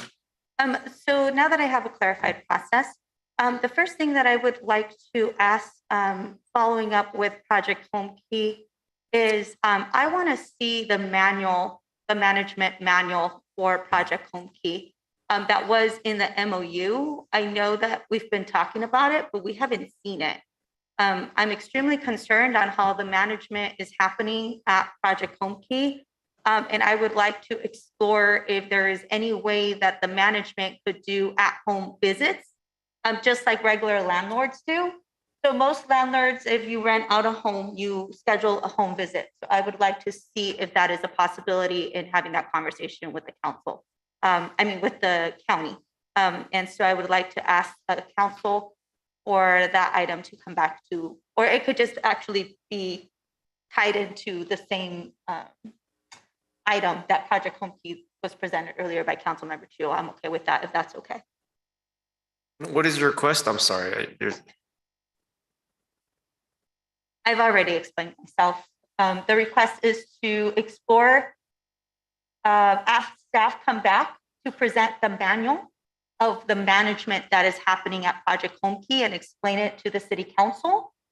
In addition to see if the MOU is being followed, which includes forming a community oversight committee, and also to explore conversations with the county to have check-ins of the tenants' units and having those either on a daily, weekly, or a monthly. I want to see what the county is willing to do. Okay, so we'll call the county in to join that meeting, second meeting of August. We'll invite the county because they work with the property manager. And then we'll be here as well. So carry on. With all due respect, that's not the process that was just explained to us. I believe it's 3 hands, correct, City Attorney? Well, there's no objections. I would like clarification for the City Attorney. I think we're going to do it by a show of hands at the end of the Okay. process. Well, how about this? I hear no objections. There are no objections. I mean, it's the easy. So I think we've clarified the process for show of hands for this meeting. If we want to do no objections at next meeting, we can do no Okay, objections. that's at fine. next I meeting. mean, yeah, that's very supportive. Yeah. Perfect. Thank you very much. Thank you very much, Council. I really appreciate it. The next item that I would like to have is the council. So I'm going to try to do this in 3 sentences and give you as much information. I'm kindly asking this council to please bring back an item to agendize and direct staff to conversate and work as a team to work on a reform and a new way that the city of Milpitas allocates the money designed for the council, which is the system that provides full health insurance to each elected member. I would like to explore allocating the amount of funding that's already in the line item for the council for health insurance into a general office fund for each member that is equitable in the same amount for each council member. And the council member would have the discretion without the majority to fund city programs, resources, or support nonprofit organizations that serve those that live in the city of Milpitas beginning December 2022. Again, it's to place on the agenda to have a team conversation. I would like your consideration and I thank you for your time. And at this time, I'm going to go ahead and ask for a show of hands. It sounds like that's the process we're doing. We'll do a point of inquiry to city staff. Is that allowed in our charter for discretionary spending without council approval? That's discussion. Abstain. Yeah, so I would point out you're not a charter city, you're a general law city. So there is no charter, but that would be discussion. So it looks like by a show of hands, it fails. Okay, I need time to think about it. Thanks. Okay, we have 2 hands up. Carry on. Next. The last item that I would like to explore, actually, those are it for today. I'll leave the other ones for the next. We have a long meeting. Thank you so much for your time. And next up, we have the Vice Mayor, Carmen Montano. Thank you, Mayor. I'll try to be brief. You know, in this town, we have a lot of sports and a lot of children that really love sports. And we've had a few of them that have passed away, and we've made memorial plaques in their honor. Michael de Jesus, also Christian de Lugdug. And I just recently heard of a skateboarder, and I wasn't aware that this is a planning commission that her son had passed away skating. And I recall when Martha Bates when I was served on the city council in 2012, she had approached me that, that a lot of kids are skating out in the street and it wasn't safe. So that's when I initiated the skateboarding park. But this time around, I would love to have a memorial plaque in honor of Sonia's. Medina. Yeah. Okay. A plaque or a bench, something that would, in his honor.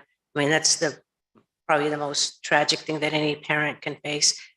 And I would like to do that. So if you can put that on the list. It was a skateboarder going down Calaveras, and unfortunately, they passed away. Didn't make it down to the hill, but we do have a skate park now, and perhaps we could put a placard memorializing our young Milpetian that passed away. Perhaps maybe even a bench or a seating area for the skaters, but let's put that on the board. Carry on. Thank you. The other thing is I would like to establish a SPAR fund, and for those of you that don't know, it's allocating. It's modeled after. I'd like for it to be modeled after the city of Mountain View. What they have is it's a fund that sets aside monies in that pot, if you will.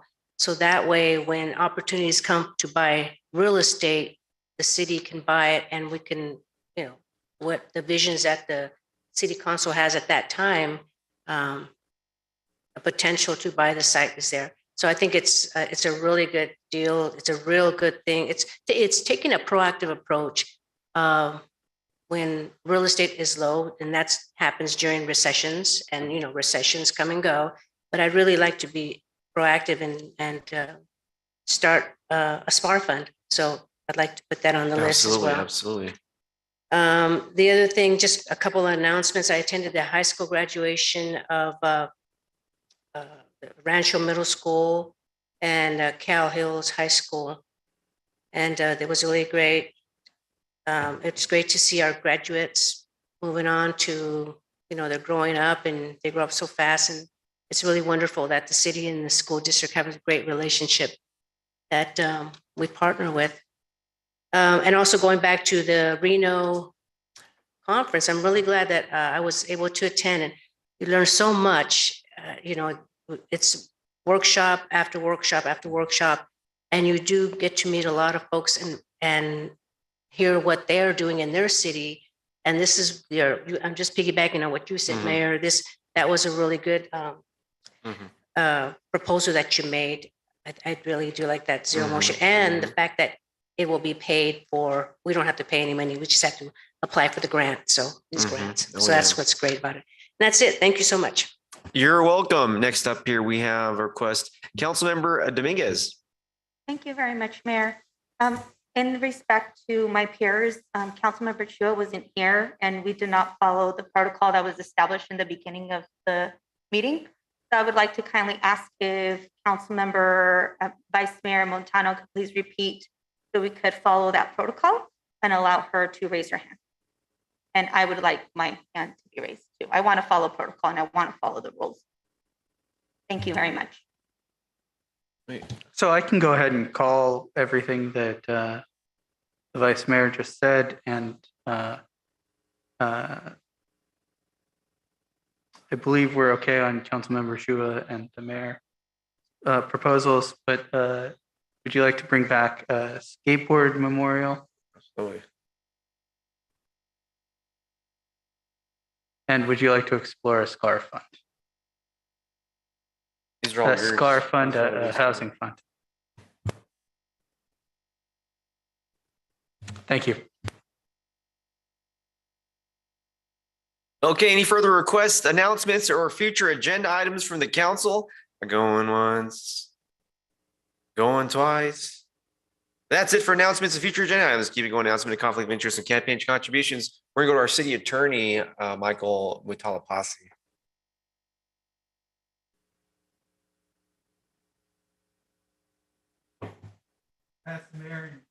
Get your microphone there. I asked the mayor and each council member whether he or she has any financial or personal conflict of interest related to any item on tonight's agenda. Councilor Chua. None.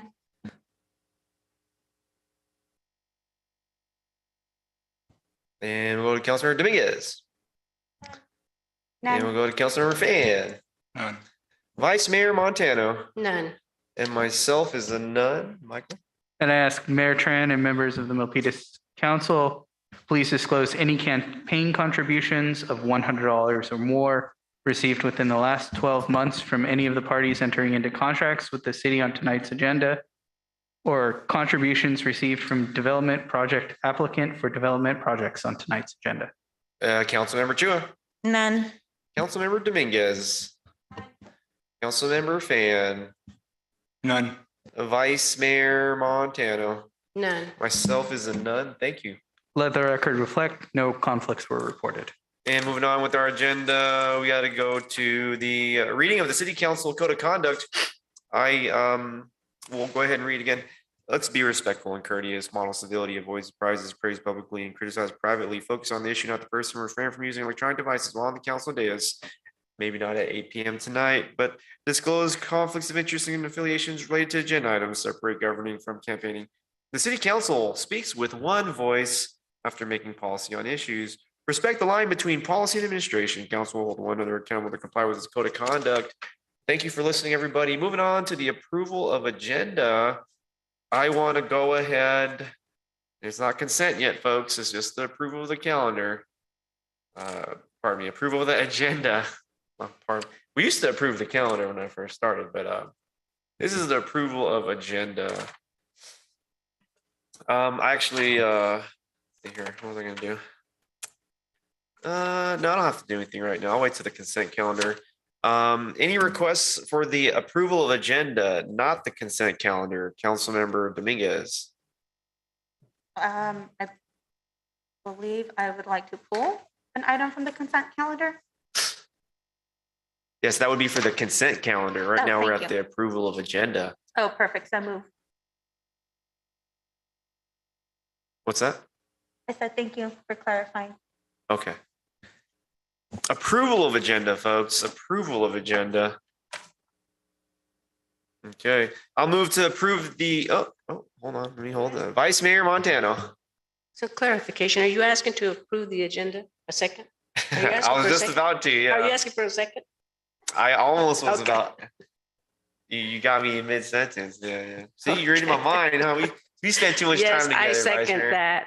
We spend too much time together, don't we? Oh, boy. All right, well, let me make it first. You can't. I gotta make the motion. It's crazy. And, it's really for the city clerk. The city clerk's gotta, give the city clerk a second off of what, Okay, I'll move to approve the agenda. Now you can go. Let me get you. I second that. Okay, we got a second from the vice mayor. All in favor of approving the agenda? Aye. Any opposed? Hearing none. Okay, great. Consent calendar. All right, people. I'm gonna go ahead and pull item number 13. Y'all know very well, item 13. That's why we're here. And just pulling it, usually you put the item in the back, but I'm gonna do my Milpitas family right. We're gonna go ahead and put that right after the public hearing. Okay, and I don't think there's any opposition. All right, after public hearing, pulled out number 13. So 13 will be like the third thing we're gonna hear tonight. We'll move quick. And then I just have a quick question for 11. On the spot. Is Renee available, or Director Lorenzen, I should say? For number 11. Okay. I actually looked at this on just brief comment, just quick question. I know I can do that. How did we end up with the live oak tree? Now I know we have one of these trees over by the apricots. What's that park over there? But if you could share with the community why we're going to the live oak. We know we spent a lot of time with the jacaranda, but maybe our city manager? Mayor, yes, I could address that. And the vice mayor is smiling. The vice mayor actually proposed this tree, the California or Coast Live Oak, and Okay. that is either term. California Live Okay. Oak is fine. All right, I'm sold. Thank you, Director Lorenzen. Sorry about that. But okay, I'm not pulling the item. Okay, that was just a quick question. Anybody have any questions here in the chamber about the live oak tree? Okay, just want to check for public comment on the Zoom. If anybody got any live oak, not poison oak, live oak questions. Okay, I see no virtual raise hands. All right, so we're just pulling item number 13, and that's going to go right behind the public hearings. I will move. Oh, let me got some requests here. Let's go to Vice Mayor. Did you have a request? Okay, Vice Mayor Montano. Thank you, Mayor. I wanted to pull number C14 out of consent. Okay. And 14. yeah, and I could make a quick comment on the live oak trees.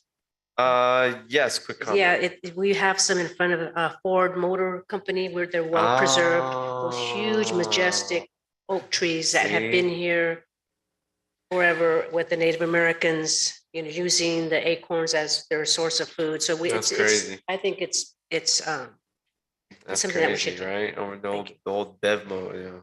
Okay. All right, so item number 14 has been pulled. That's going to the back. Okay. Any further requests from the council? Going once, going twice. That's item number 13 and 14 being pulled, and they're going to be placed appropriately. And I'll move to approve the consent calendar. Mayor, Yeah. before you move to approve the consent calendar, I think the city clerk has an announcement about one of the items. Oh, please. I just wanted to make sure that the motion will include the revised agreement that was sent today Yes. for item C8. Yes. Okay, wonderful. All right, I'll move to approve the consent calendar. We'll go to the vice mayor for a A second. She got a second there. And then all in favor of the consent calendar? Aye. Any opposed? Hearing none. The motion is carried. The consent calendar is approved. All right, let's jump into public hearings. Number 16, folks. I know you got the agenda. 16, 17, then 13. Okay. 16, open the public hearing and adopt resolutions to approve the fiscal year 22-23 operating budget for the city of Milpitas and the Milpitas Housing Authority. Approve the fiscal year 22-23 GAN appropriations limit. Authorize various financial actions, fiscal policies, and budget guidelines. Amend the classification plan for alignment with the fiscal year 22-23 budget. The minimum wage increase and salary schedules consistent with previous council action. We have here on our agenda the Director of Finance, Lauren Lai. Good evening, Mayor, council members of the public. I'm hoping to keep this presentation brief tonight, if that's okay. Yes. If I may have assistance with the slide, please. As you read to everyone, tonight is pertaining to the approval of the proposed fiscal 22-23 budget and also the associated resolutions. Next slide, please. It's brief tonight because this is a supplemental to the May 10th study session where we presented the budget, had some really good feedback from the council and engagement. And tonight we're bringing forward some supplemental information with the hope that we can move forward with approval. We'll touch upon the citywide budget, remind everyone about the balanced general fund and the 10-year forecast. One area we want to update council on, because Mayor and also Council Member Chua mentioned, was to have a look again at Section 15 pension trust and where we are. So we have a couple of slides on that. Reconfirm that our reserve positions and our policies, and remind folks that our economic outlook is transitional, tempered optimism, almost on the brinks of caution right now, and that we are taking a very balanced approach. Open and close the public hearing and hope tonight we'll have the budget approved going into July 1st. Next slide, please. So this is the budget calendar. We spent a lot of time on this. As you could see, it's about a 6-month exercise, and we are here June 7th hosting the public hearing, which was duly published and noticed in the local paper and online. Next slide, please. So the supplemental information to May 10th will be summarized in 4 categories. One is the May 10th items, which we deem were direction from council, and they have thus been incorporated in the budget. 2 is additional changes based on information that has come forth to staff. Those have also been incorporated in the proposed budget. We have 2 items that were brought up by council on May 17th. We'd like clarification on those. And then 3rd, we're giving council what we call a mid-year preview of a couple items we're monitoring that may come up in the 22-23 mid-year report, which will come to council in February. Next slide, please. So on May 10th, we got the following direction, which have been included: the solar panel feasibility study, the roller skating event, ARPA on the small business grant, where we'll take $70,000 from the hotel category and then put that into the small business grant category. The tiny home village feasibility study, last but not least, the one-time reduction of funding by the Santa Clara County Library District Board. Next slide, please. Additional information that's come forward to our attention in the development of the budget includes reducing the sales tax by a very modest amount. You might have heard Target and other major retailers are concerned about the forecast of retail, and so we're just dialing it down a little bit. $75,000. CDBG grant, we have actual numbers now, so that just refines the revenue that we had in the budget by $25,000 in the HCD fund, Fund 250. Last, there is the organic waste diversion program and solid waste contract admin funding. As you may recall, this is step 1 in getting this program, this very important program, to be financially sustainable. Originally, it was going to go into effect July 1. We're pushing it back 1 month to have an effective date of August 1. So rate payers will have a rate increase of about 2% August 1. Budget guidelines for efficiency. We want to clarify that for grants and donations wherein the city manager has the authority to accept these up to $100,000. We want to clarify that this is monetary and non-monetary. Again, importantly, is that these grants and sponsorships come with no strings attached. So that's really important, but we may have non-monetary grants as well. So here are two items that we're hoping for clarification tonight. So hopefully it won't go on too long, given that we have limited it to two. We have from the May 17th discussion, possibly contributions to the youth sports program of $20,000. Want to highlight here that we can incorporate this into the MAP program. We're hoping that with the MAP program, we'll use the same framework and eligibility for efficiency purposes, and that this would be sponsoring equipment, cost of registration, and the likes for youth who qualify for sports activities within the city. We also want to highlight that in the MAP program, we provide subsidies up to 75% for art programs, for theater programs, for those that qualify as well.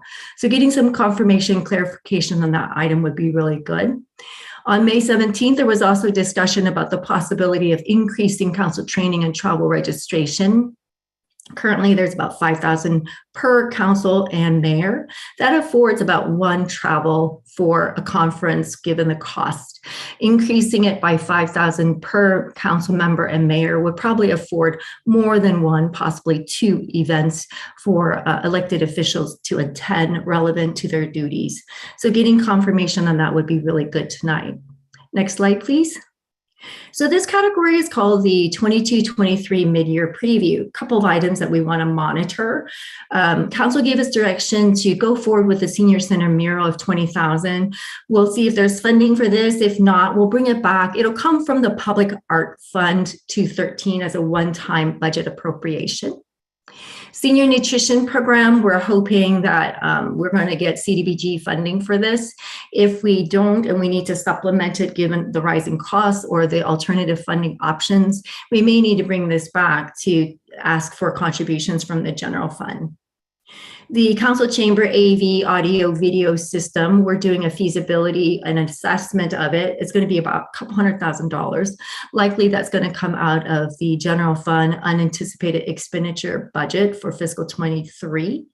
Last but not least, you may be familiar with what's happening with the ERAF. We've been explaining in the last couple of budget sessions that there's litigation with the state schools. That's why we have a 30% contingency.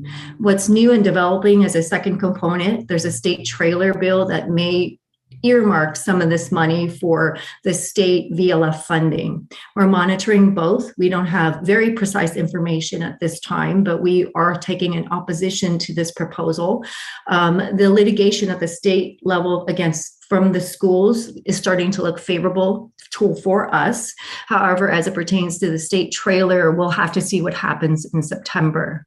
So more to come there. Next slide, please. So a couple slides now, just overview that you might have seen already. These are our framework for our budget in terms of our goal of fiscal sustainability. Next slide, please. Our general fund and all funds included, we have revenues of $207.8 million, as you could see there, primarily as one of the council members mentioned earlier tonight. Property tax is super important, sales tax and charges for service, given that we have several enterprise funds. Next slide, please. Likewise, on the expenditure side, where do we render our services? Very aligned with our public survey, where we put a lot of our resources into police, fire, and public works. Next slide, please. 10-year forecast of the general fund.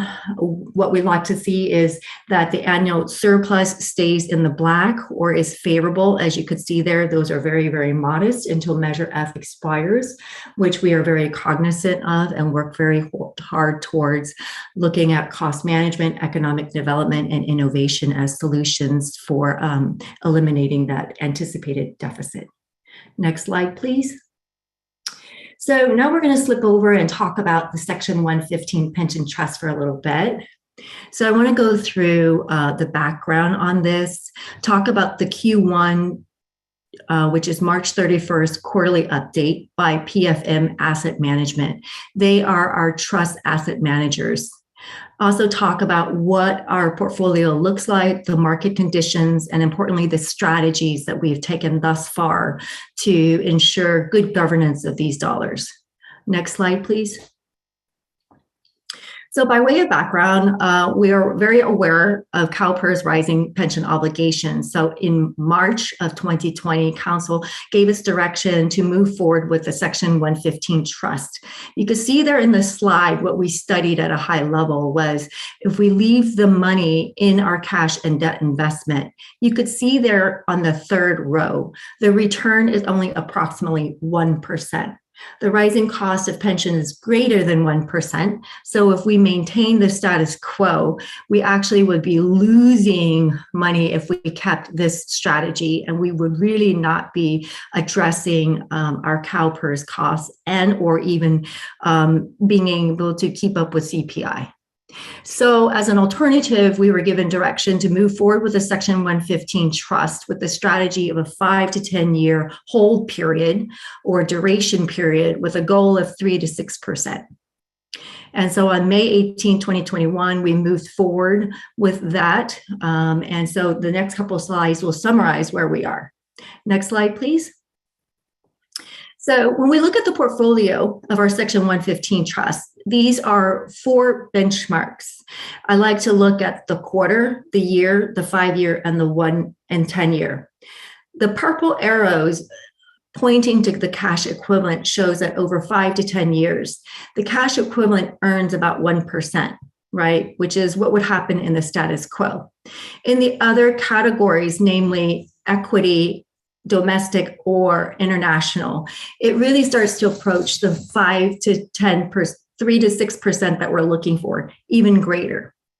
So those are the areas that we're really focused on given our hold period or maturity period of 5 to 10 years. Certainly in today's volatility, you'll see there in Q1 and also in the 1-year category, there's more volatility there, but our focus is a long-term focus of 5 to 10 years. So these are very, very important benchmarks that we look at. So now let's have a conversation about where we are with our portfolio.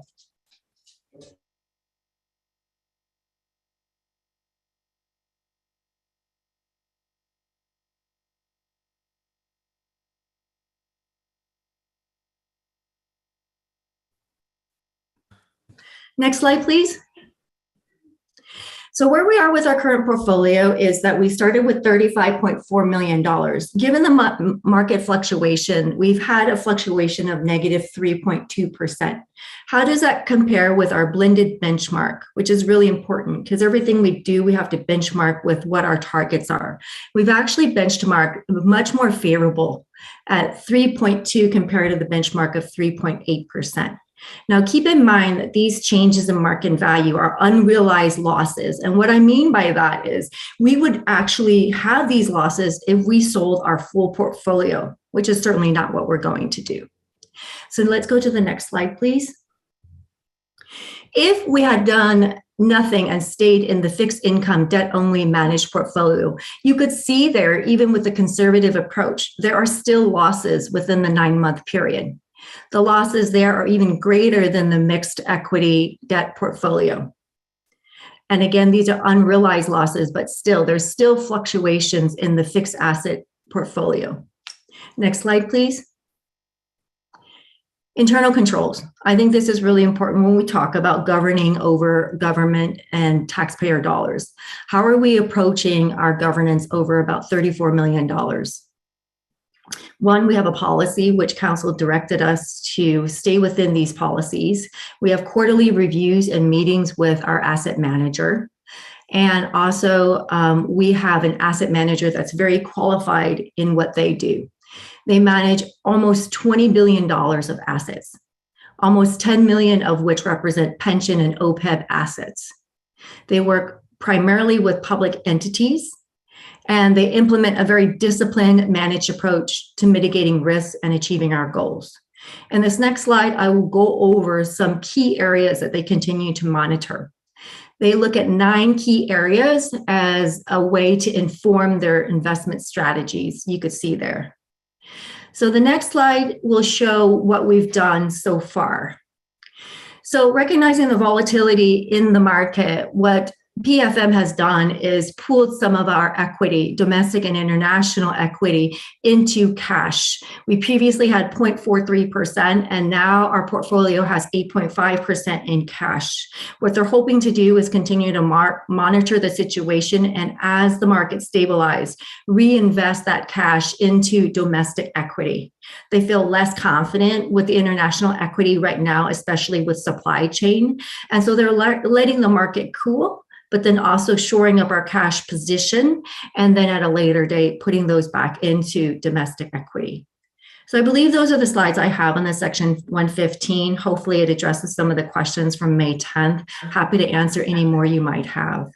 Next slide, please. Yes, let me pause you there. Oh, sure. Just go to the 115 pension trust. We'll square it away here. My question at this time, and I'm sorry for pausing you, but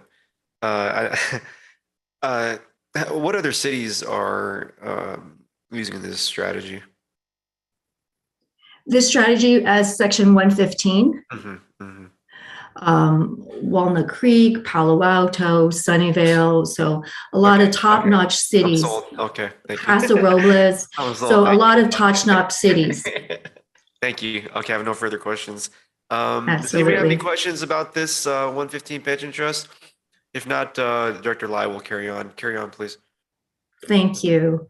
Just 2 more slides, I believe. Fiscal reserves and economic outlook. So I want to reiterate to the council and the public, importantly, is that this balanced budget does not use reserves. It also retains the future deficit reserve of 1.45 million, and it retains the $2.8 million of pension stabilization on the balance sheet. Again, we are tempered in our optimism and cautious in our approach in our proposal to you, and we will continue to monitor key economic factors as we continue to manage city resources. So if I may have the next concluding slide, please. So tonight we're hoping that you could give us some feedback on those 2 items from May 17th, open and close the public hearing, approve the operating budget and the related resolutions, the GAN report, and then adopt other resolutions attached in the staff report. Want to give special thanks to Michael Severia, the CIP manager, and Finney Lay, the budget manager. They worked tirelessly. They demonstrated so much dedication and leadership in helping their staff and other department staffs to develop the budget and make the product what it is we have today. So thank you both, Michael and Finney, for their help. Thank you so much, Mayor. Excellent job, Director Lai. Definitely a shining moment tonight. I lost the slide. I was going to thank Michael and Fenny real quick. Okay, we'll go ahead and move forward with the public hearing. I'll go ahead and move to open up the public hearing. Hearing no objections. If I hear no objections, the public hearing is now open. We're taking public comment tonight, folks. 1 minute per person. Mr. Montemiro, come on up.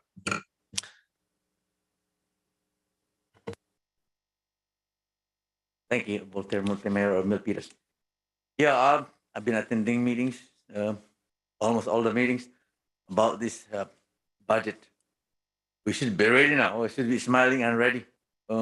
Regardless, it wasn't mentioned. No subsidizing, no shifting of budget.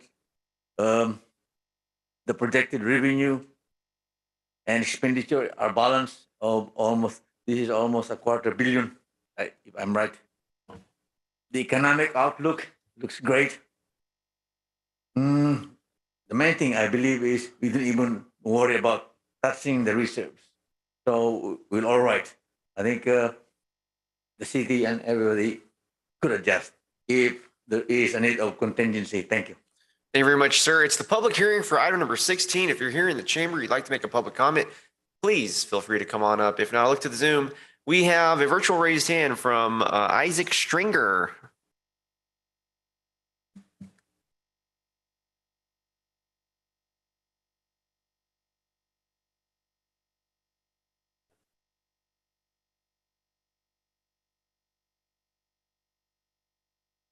And IT will unmute your Zoom.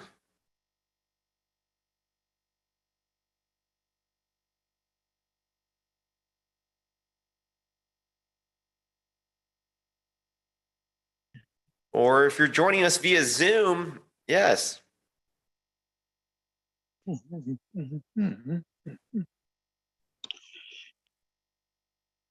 welcome. Oh, I'm sorry, that was an error.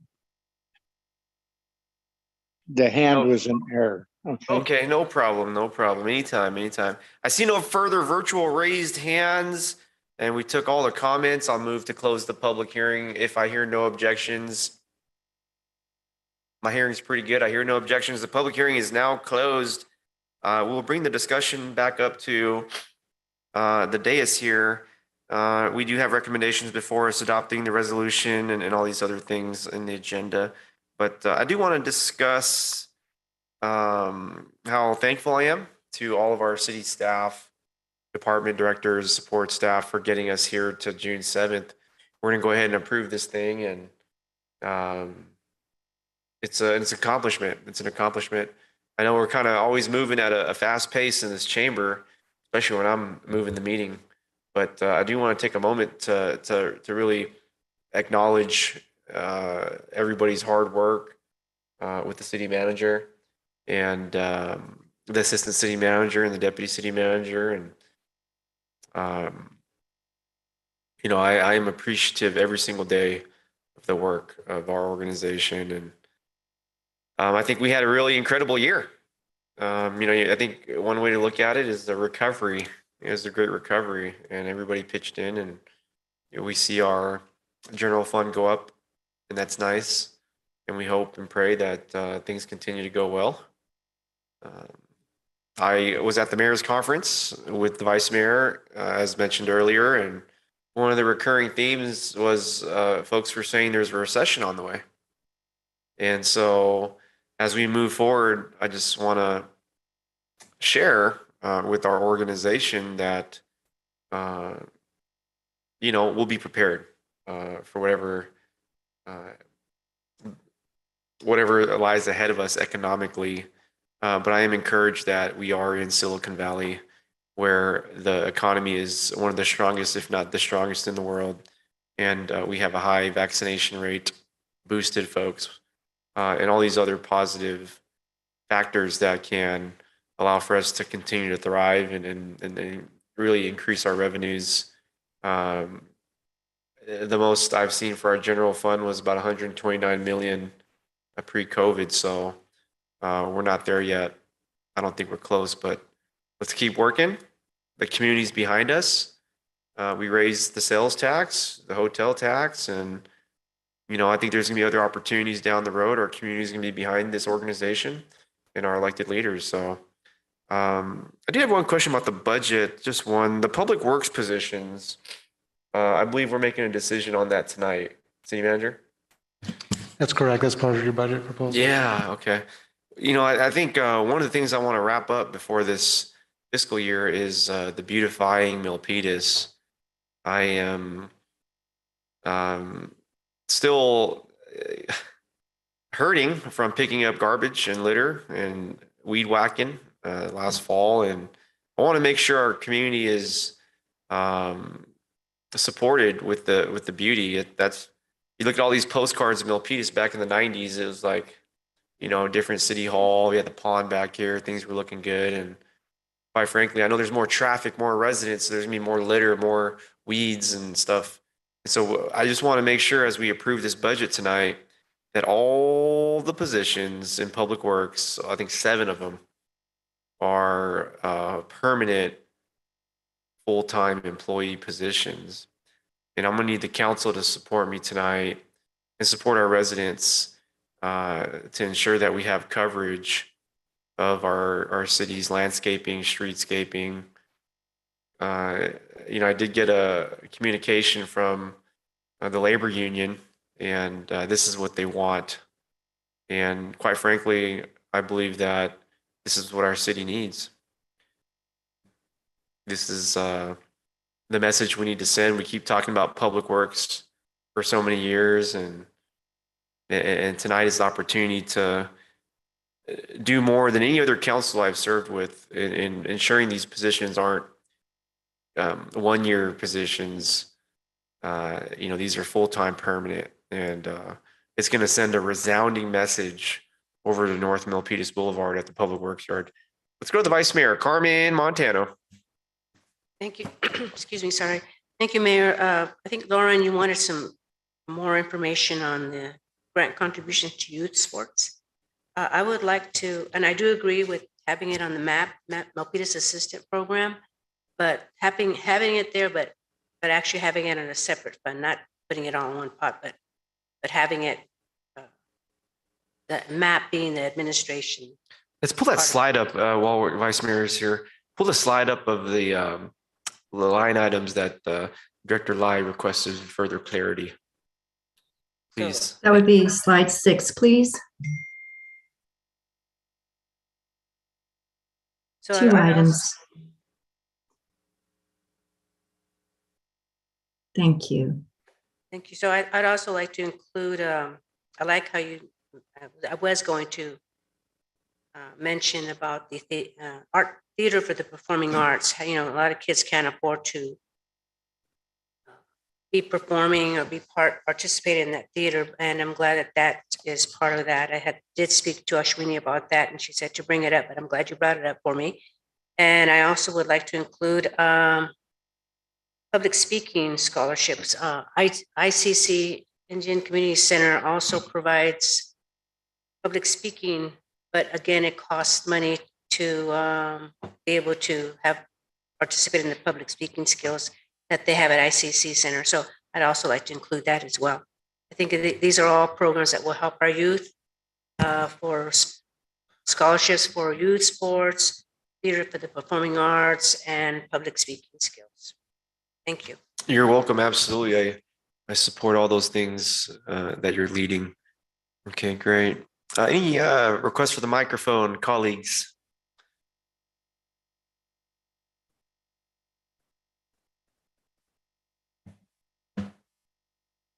And going once. City Council going twice. Okay, I see no further requests.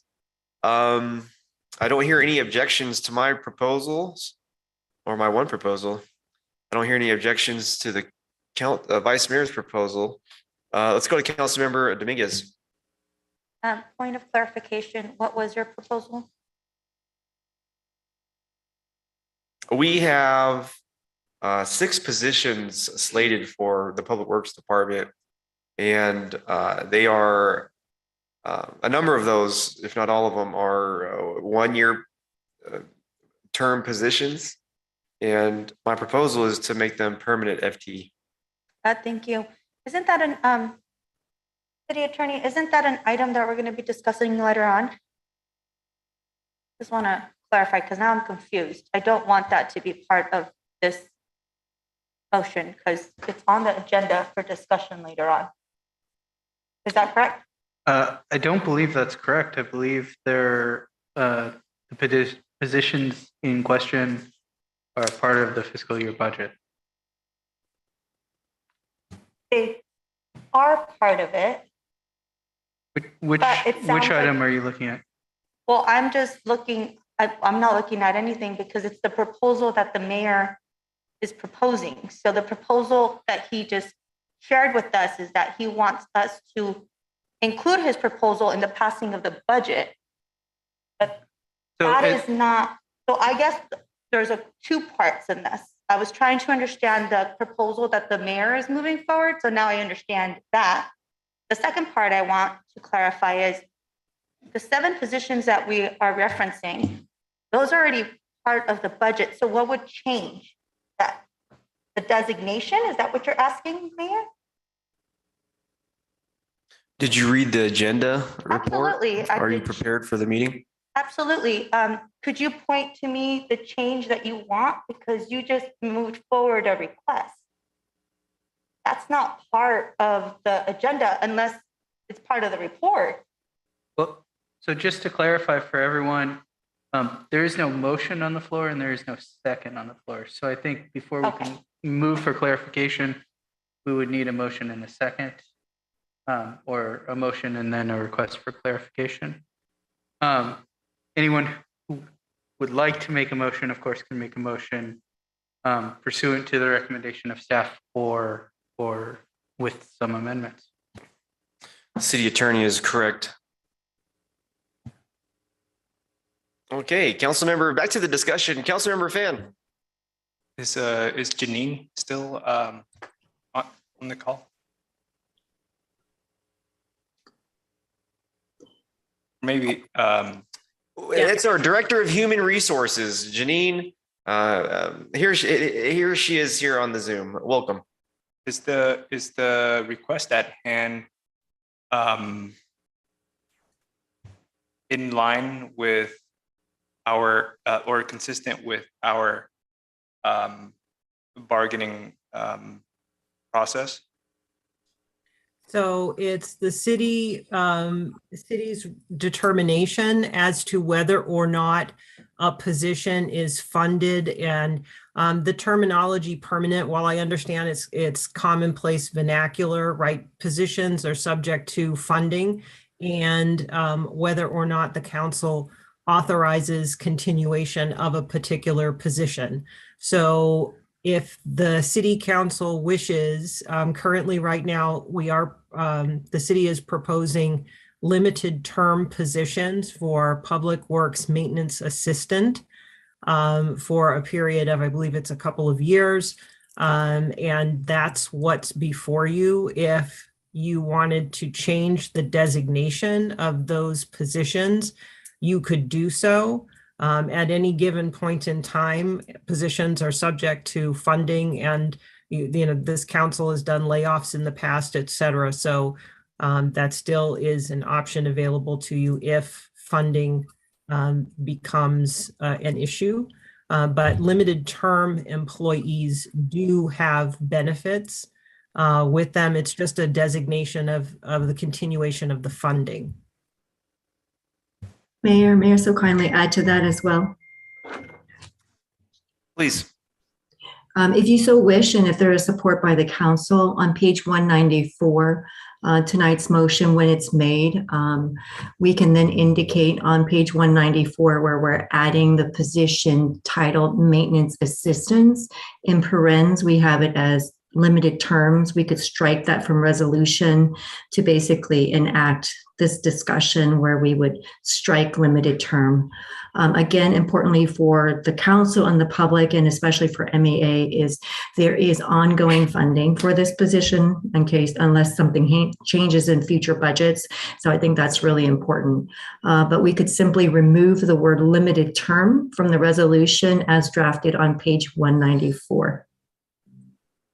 I think that would be productive.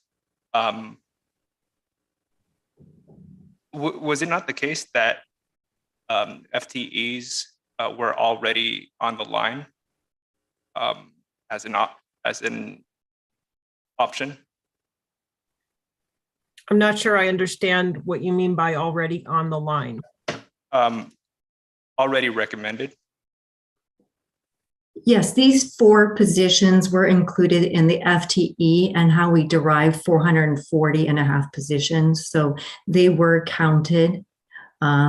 So I just wanted to confirm that. Okay, thank you. That's very helpful. You're welcome.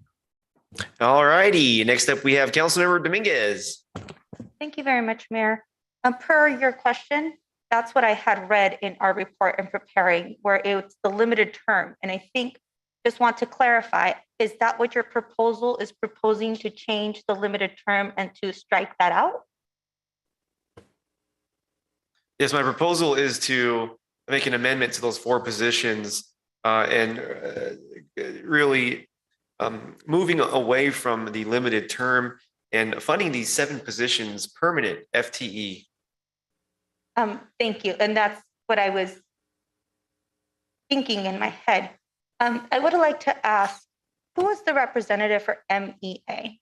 Is it Ryan? Just want to confirm, staff. Brian Heron is the business agent that works for LiUNA. Perfect. And then I'm concerned at this point about bargaining. Mayor, did you have a conversation with Ryan and did you bargain these positions on behalf of the council and on staff? I received the email from LiUNA, and I actually forwarded it to the city manager. Thank you. Mayor, have you ever stated that you have had conversations with the membership of MEA or a representative at any time to this council during your duration as a mayor? I mean, I can't remember. I mean,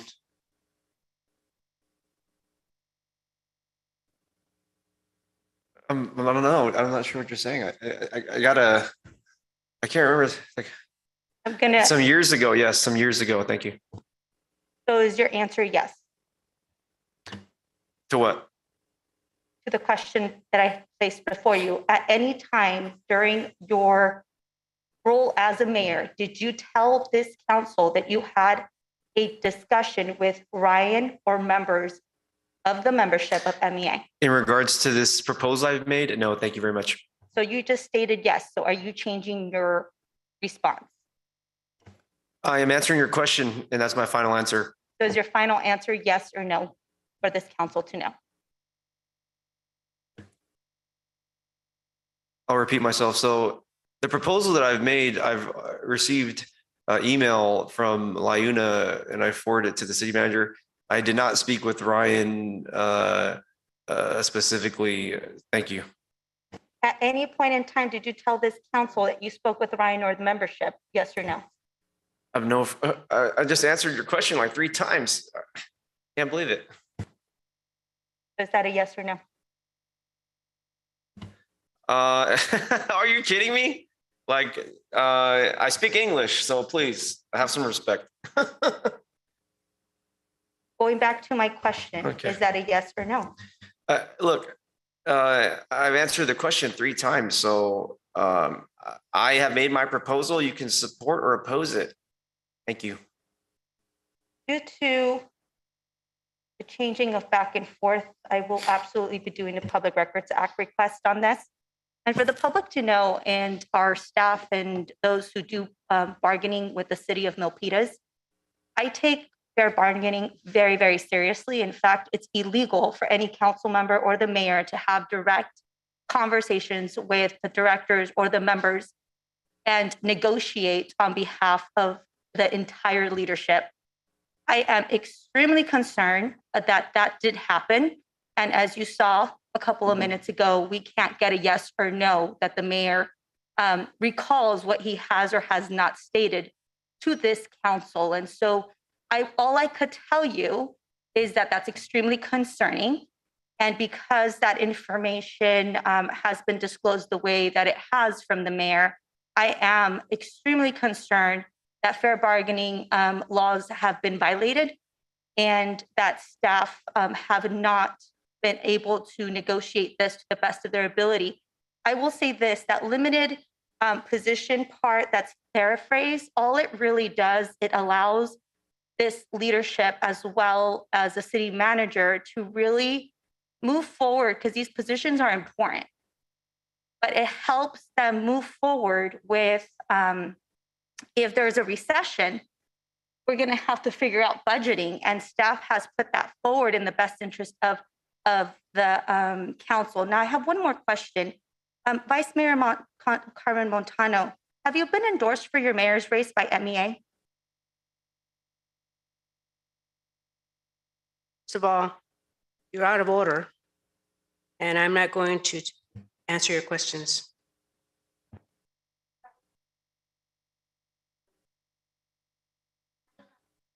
Are we allowed to campaign on the dais? That was not my question. I want to clarify. talk The about question has campaigning? been, has the council member at hand?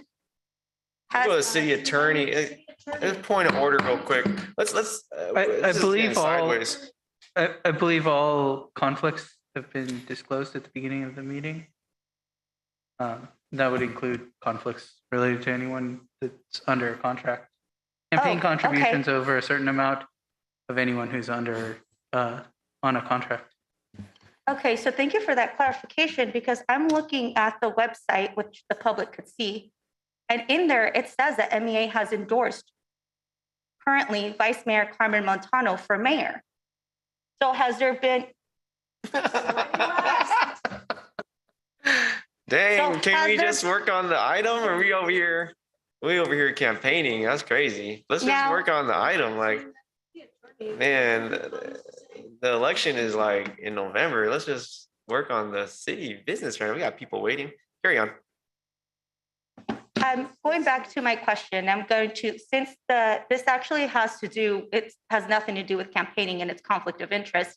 As you have heard the city attorney state that we are not allowed to get contributions or anything in exchange for our votes. And so since MEA has endorsed a campaign, I'm going to ask the following. Vice Mayor, have you received a financial contribution for your campaign from MEA?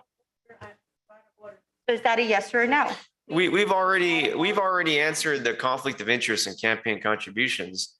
And this is not about the MEA. This is about the agenda item, which is more of a broader item for multiple represented groups. So you can't target one group, and it's a shame. Please carry on. Thank you very much, Mayor. Community, you have seen what has happened up here, and because of the conflict of interest conversation, and because I do believe that there has been illegal fair bargaining happening on this council, I would like to move forward in supporting staff with the recommendations that they have placed in this budget. I also would like the public to know that I did receive an email from Ryan, and that email did raise some extremely concerns, and the mayor's name was in it. So definitely, those were where my questions were coming from. And I have personally do feel from this exchange that, you know, if you have nothing to hide, you just answer simply yes or no. And because I haven't been able to get that answer, I feel very comfortable with the passing the budget, how it's been presented with that limited term. If at any point we feel we could change it back, we're able to do so. And so I will not be supporting the request that the mayor has been has placed forward for this council to consider. Thank you very much for your time. I respect your vote. I respect your vote, as always. You know, I think the focus should be on the beautification of our city. It's just ridiculous, the landscaping and the streetscape. I mean, we're talking about cleaning up Milpitas. Like, this is not about anything else but hiring people and giving them opportunity to have a secure job to weed whack and to clear brush and to make sure that the weeds in the middle of the boulevard aren't out of control 3 feet high. I mean, this is what we're talking about, folks. And this is why I'm proposing that we make these jobs secure and permanent at full time.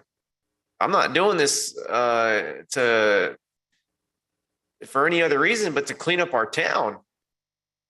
You live here long enough and you see the changes. We need immediate change now.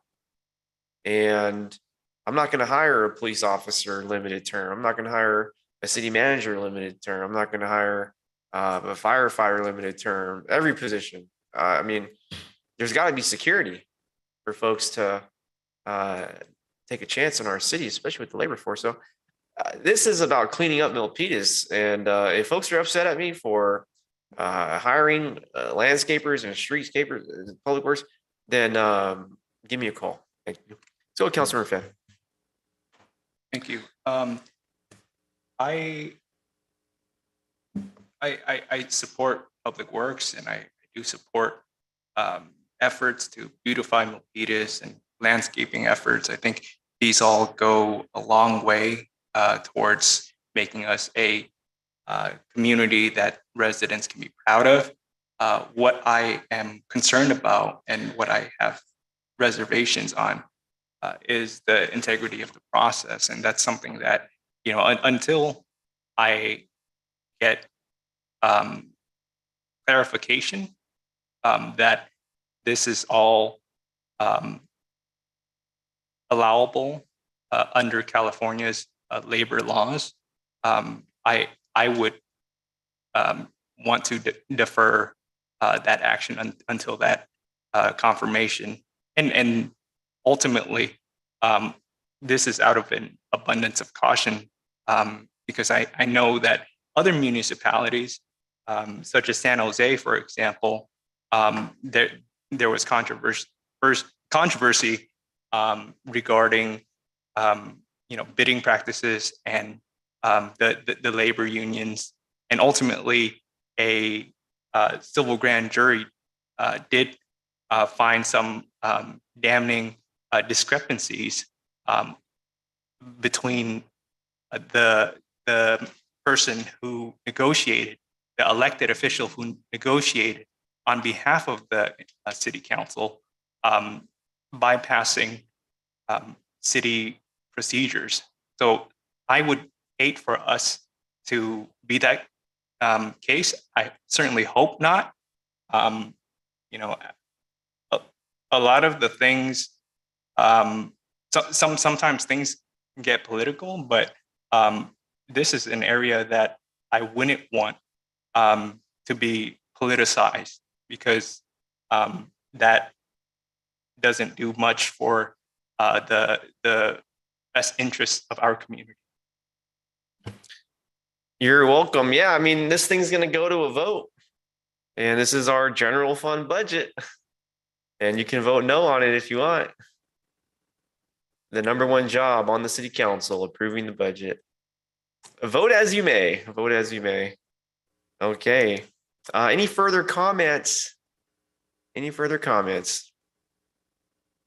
Okay, let's see here. And we'll check in with our city manager. I think we had a thorough discussion with public comments. And I think I'm going to go ahead and move this item. So I believe there's a motion. Mr. Mayor, Yes, Director Lai. I'm sorry. May I have I didn't have a comment on that item, but I do wish to clarify the request regarding the $20,000 of youth scholarship. Is that possible? Recreation Director, we heard the ask tonight was to put the scholarships towards youth sports, performing arts, and also public speaking. So just want to check in with you regarding our MAPS program and our ability to fulfill that ask. Yes. Yes, to the Vice Mayor for the youth. Yes. Yes, I do. ICC, the Indian Community Center, they offer extracurricular activities for students, and I think that would be another area where students can improve. So, thank you.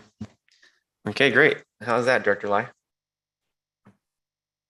I believe Director Lorenzen is on, so yes. nodding head. Is that good? Are we good? I see nodding. Yeah, thank you everyone for the time. So Vice Mayor Montano, I just wanted to clarify, the way that MAP works now is that it covers, it will cover theatrical programs and enrichment and public speaking that Recreation and Community Services offers within its programs.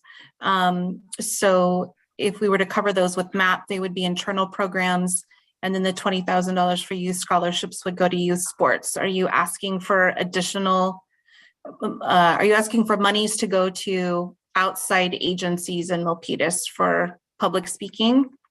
Or are you comfortable with covering what the city's programs cover as far as an Get your microphone, Vice Mayor, please. Public speaking? So I think students should have choices, and just having a monopoly of the city providing those services, I think they need to have more diverse opportunities. So that's my recommendation.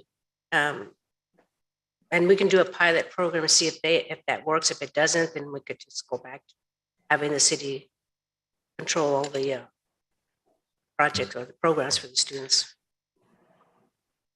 Okay. What are your thoughts, Renee? I want to hear from you.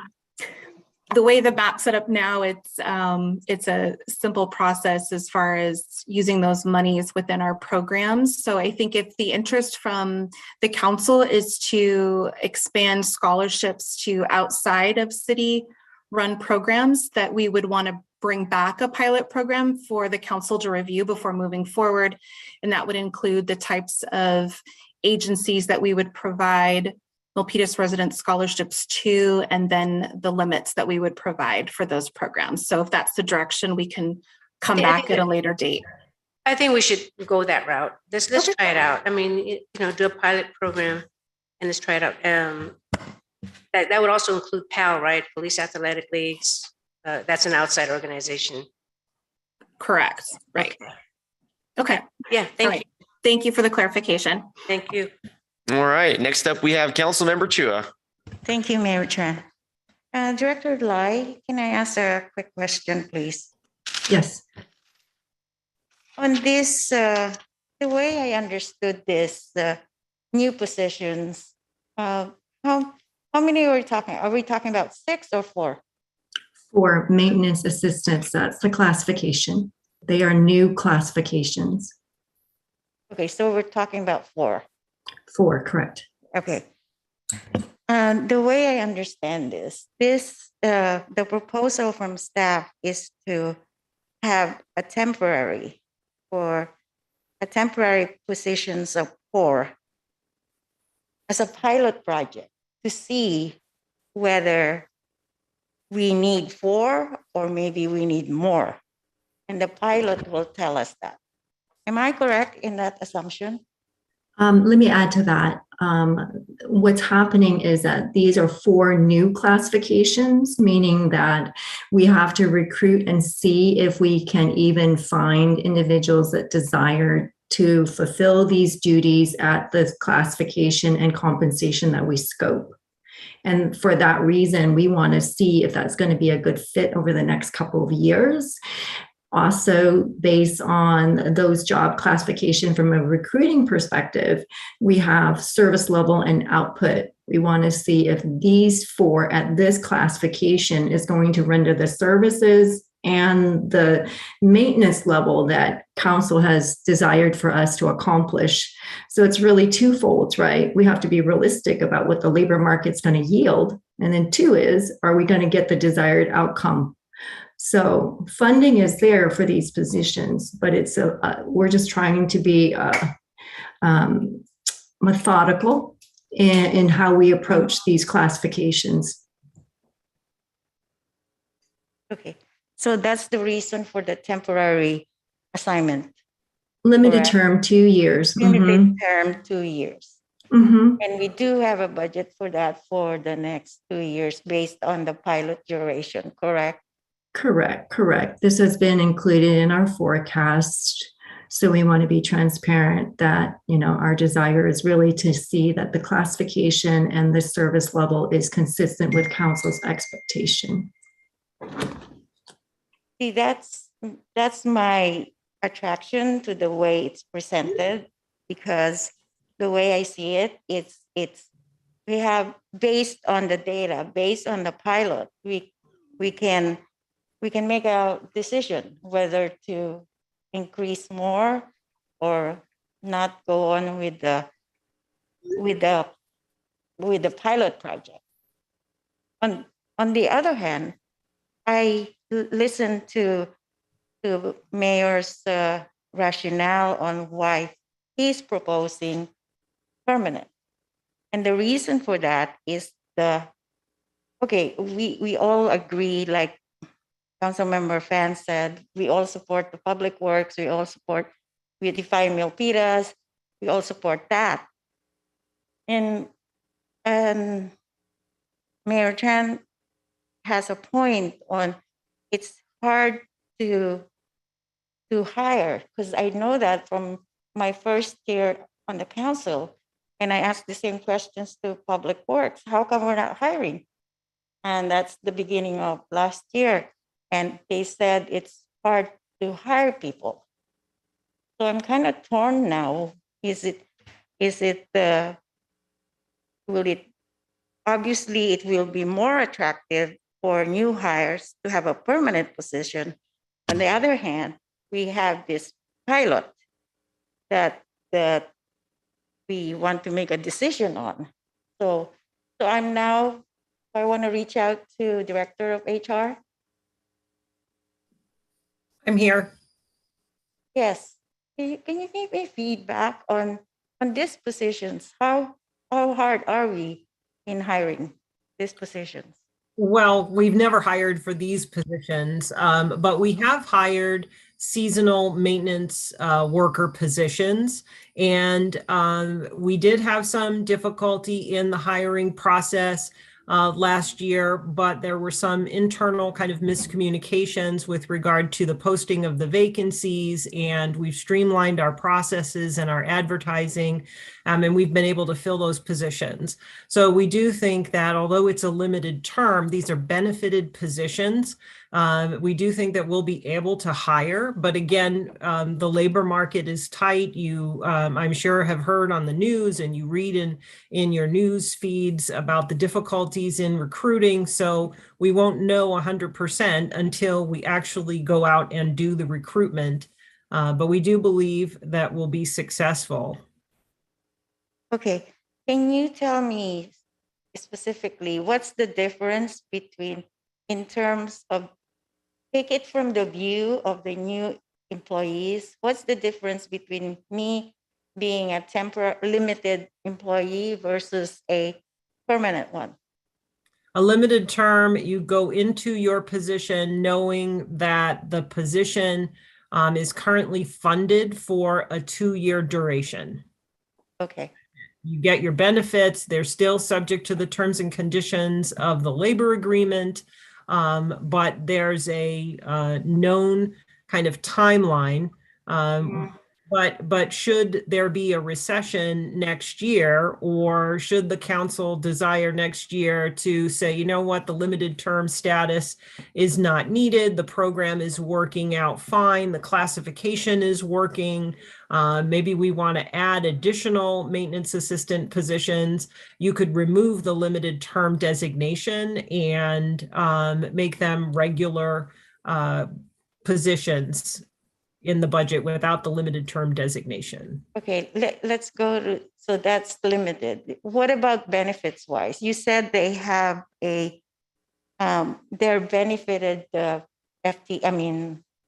employees. So is there a difference in terms of a full-time equivalent versus the limited one in terms of benefits? No. So they have the benefits. They have the benefits. It's just the duration of the term. Correct. Of employment.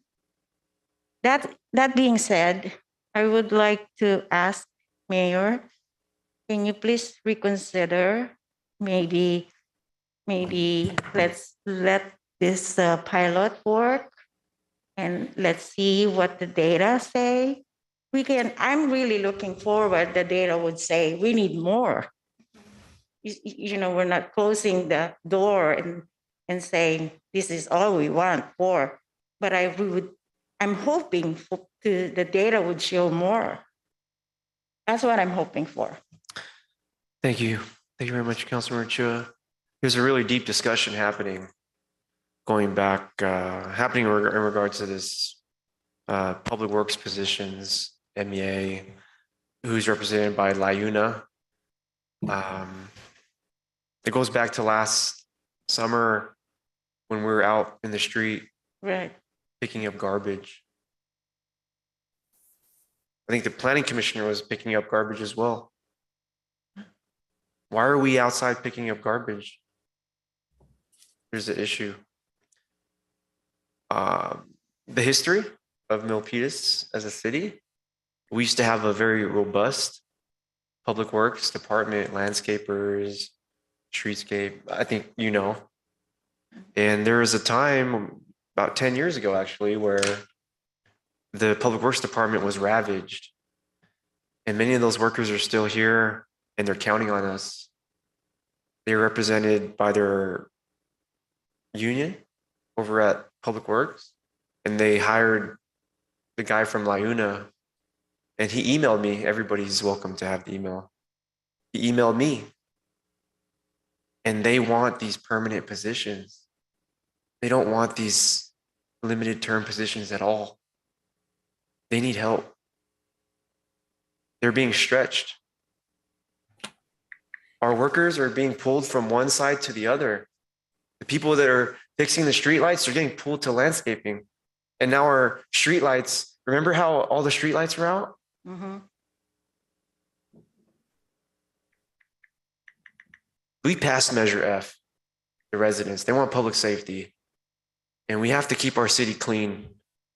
The blight, the broken windows, the street lights that are out, that is not Milpitas.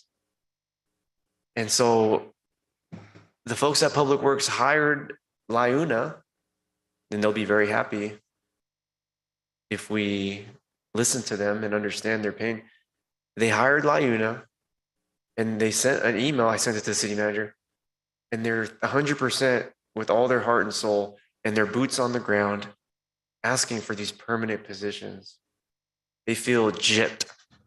And so it's a deeper discussion. And I hear you too. You know, you're very pragmatic, very well balanced and fair. The benefits, all that stuff, that's great. But I just want you to hear the voices over there at the Public Works yard. And your decision tonight is going to change that Public Works yard tomorrow morning. Forget the endorsements. We've all been endorsed, I know. This is about the people that are getting pulled from one end to the other. And those are facts. And so tonight, I usually don't go with the labor unions outside of Milpitas, but tonight I'm supporting LiUNA's request, and they will be happy, and the groups they represent will be happy as well. There are people, our workers that are being stretched. We have open positions. I'm not even going to ask for Tony. Should I ask for Tony Endaw? Should I ask for the Director of Public Works? I'm not even going to ask for him right now. I'll save it. I'll save the time. I'll save the time, but I hope you, Councilmember Chu, I hope you hear the voices out there. And let's think about our workers, the frontline workers, the ones that are parking in the street with the cones and the white truck, and they have endless amount of work. Okay. Any further I questions? see that too, Mayor, because Sure. I've spoken with a number of them. They're Yeah. being Oh. pulled to their regular jobs Oh. and just to do something pressing.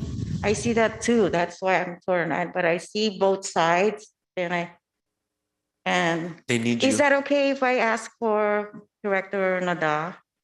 I would like to get Of his course, you're a feedback. council member, of course. Our Director of Public Works, Tony Endaw, please.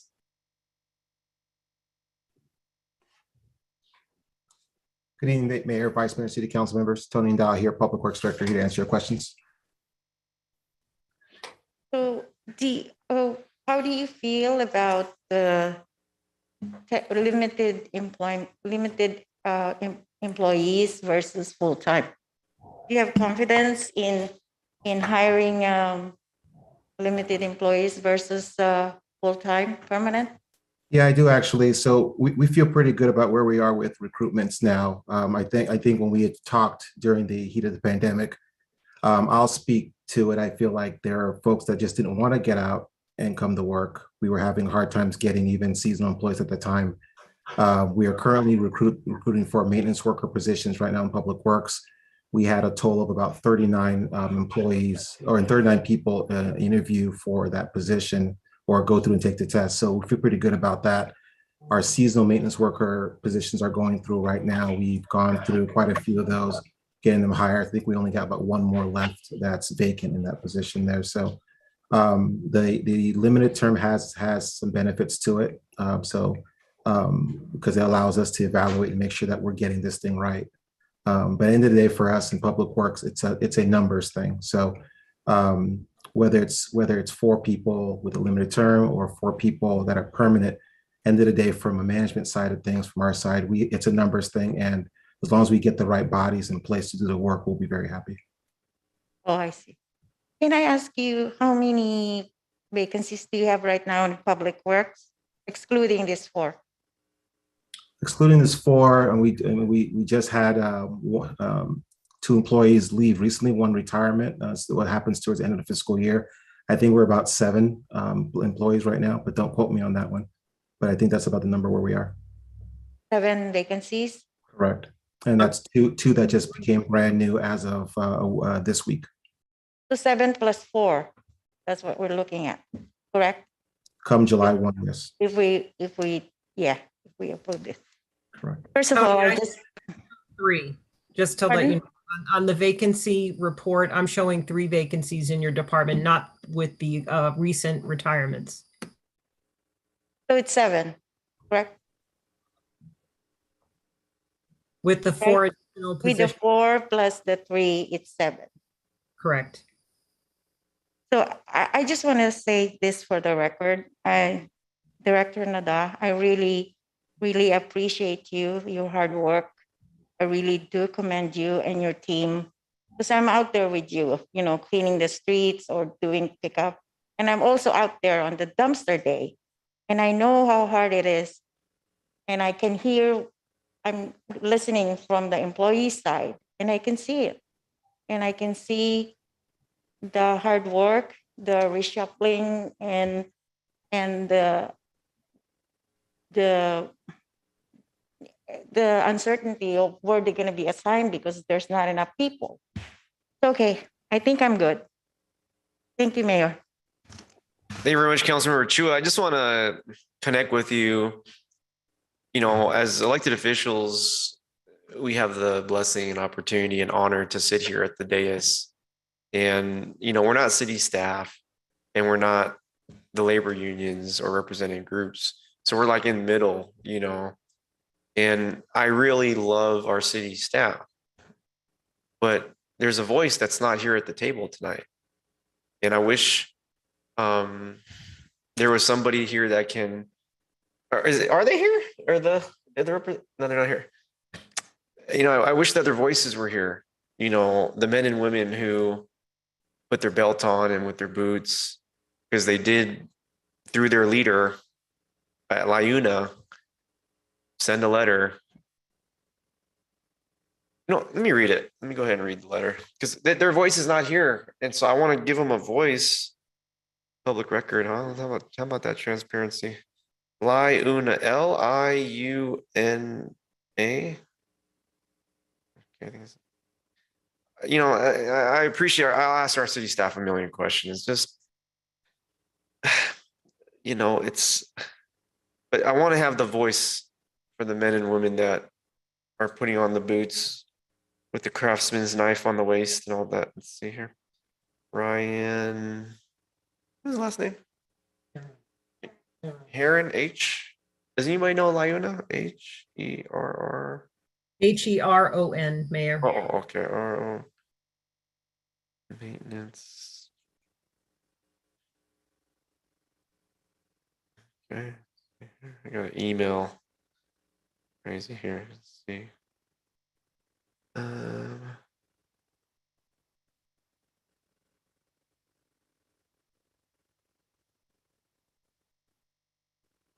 don't want to read the wrong email. You know what I mean? Okay. It's the budget, folks. It's the most important item for the whole year. 365 days in Milpitas. You've chosen the day out, the one day out the year. But we want to support our workers out here in Milpitas. You know what I mean? These are the people that keep the base maintained. I see the baseball shirts. Yeah. Okay. Let me be quick here. Oh, Steve, I know I forwarded you the email. Can you pull it up? Okay. Can you? Okay. Oh, you got it too? Oh, okay. Okay. So you did get the email. Councilor Chua, you got the email. That's what I wanted to say. We all got the email. Oh, okay. Not just you. So it's Okay. for the record. All right. See, sorry, I know I get a lot of emails, but yeah, that being said, then you read the email. We'll get to you, Councilor Dominguez. We'll get to you. Councilor Chua, so you do understand then. You read the email. Right. This is what the men and women need and they want. And they've been suffering for months, since we started hashtag Beautify Milpitas. They saw us out there and, imagine how you would feel if you saw your council members out there doing your job. And it was something that at least I did intentional for this moment to show the need that we have to do, even in your neighborhood, Milpitas Boulevard, you drive by it all the time. What are you going to tell the Ladies Guild? All the community groups, that have been here for so long, we need to kindly do all we can. And if our workers on the front lines every day, it's gonna be hot this summer. It's gonna be so hot this summer. It's a drought, but we need to it's not just sending a message, but I do believe that we're gonna have more success hiring. Someone's gonna take a job that's permanent FTE in Fremont. Why would I come to Milpitas for this pilot program or this apartment in this regard? It was a pilot program, remember, but now it's a limited term thing. Why would they come to Milpitas? Boom, lost that one. And so that's kind of my point now. It's like, we need a understand, Mayor. competitive advantage. Huh? Yeah, I do understand. Okay. I'll rest my case. Thank you so much. Okay, Councilmember Dominguez, you're next. Thank you so much, Mayor. And you know, your words touched me so much because I'm not too sure if our community knows, but I am the only member here who has a public job in a public sector for a city. I am also a proud union member, and my unit is also experiencing the staff issues. We're working overtime. Many of you know I'm hurt, and I continue to fulfill my responsibilities. So nobody knows this more than me of how, as well as, and I thank my peers for relating through emails. And that is why, Mayor, earlier, you know, you talk about the people we serve, and our employees are the most important people in this building. And I love that you said that, because you're like, imagine how they would feel. But yet, I find that contradicting from you, because earlier I put a request in to purposely, I know how they feel, especially our part-timers, you know, our older ladies that cross our kids from school and do that job on part-time. They don't get full benefits, but we do. I know how that feels. And that is why I asked to cut those benefits, so to bring equity, because politicians don't deserve better than our employees. I'm sorry, This that's not is- hold on, agendized. I am still speaking. Point of order. That's not agendized, so let's focus on the agenda item. Can I speak now? If it's agendized, yes. Thank you. Community, you saw what just happened. And so I'm going to move back with this.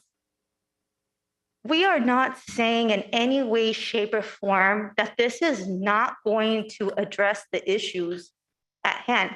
So community, I want you to understand that every member here cares deeply about the issues, the weeds. I personally have been out there as well, collecting the garbage, doing the weeding. And so I understand that. And it's because of our employees. I want to treat them all fairly. And there needs to be a fair process that's going to allow them to really have these jobs. Mayor, it breaks my heart that you would say that we don't care about our employees when this has nothing to do with that. All it has to allow is I have a responsibility as a leader to ensure we don't get sued.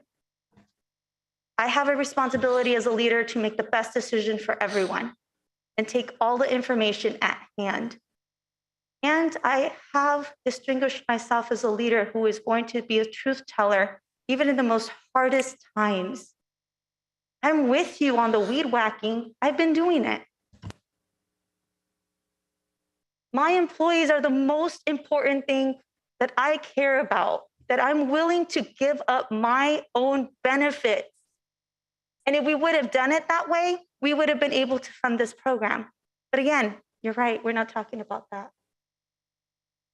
So I just want to make it known for the record and to this department, I trust the leadership because we have the best directors in this region.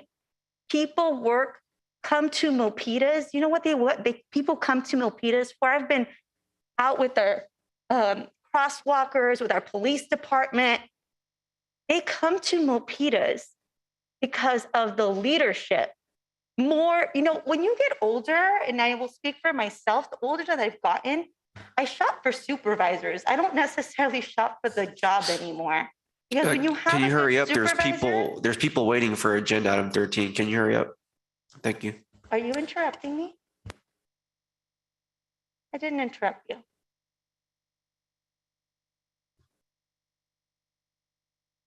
Did I continue, Mayor? You guys here for item 13, right? Okay. Go ahead. First, community, I don't appreciate the interruption because I am speaking on behalf of our community. Mayor, if you don't want to hear me, you're more than welcome to stand up and step out. But I'm not going to stop talking merely because you don't want to hear it. So as I was I'm just saying, there's community, people here, you know, I want to be mindful of the people that are here. If the studio can get the camera back here, there's members of the public that have been waiting for a long time. I just want to put them first and not you. And so I hope that you'll put them first and not you. Thank you. thank you. You've interrupted me and I recorded you 1.5 minutes. So I'm just going to finish what I have to say and I hope you don't interrupt me again. So as I was stating, this leadership cares for employees. We want a transparent process, and that is why I'm going to move forward with what I stated earlier. It's not saying we don't care.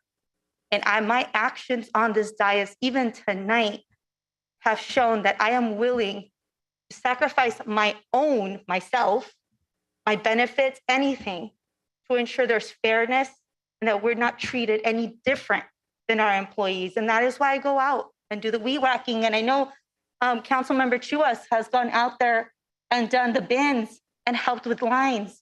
We all do our fair share. So thank you so much, Mayor, for not interrupting me. Thank you so much, audience, for your patience. I really do appreciate your understanding. And thank you to those who are watching at home. That concludes my remarks, Mayor. Next up, we have Vice Mayor Montano. Thank you, Mayor. It's 9 o'clock. Okay. You know, I've been listening to all sides of the aisle of the dais, and the staff has one good point, and then so does your proposal. But the more I thought about it, you know, it's people need to have integrity. Integrity means being offered a full-time job.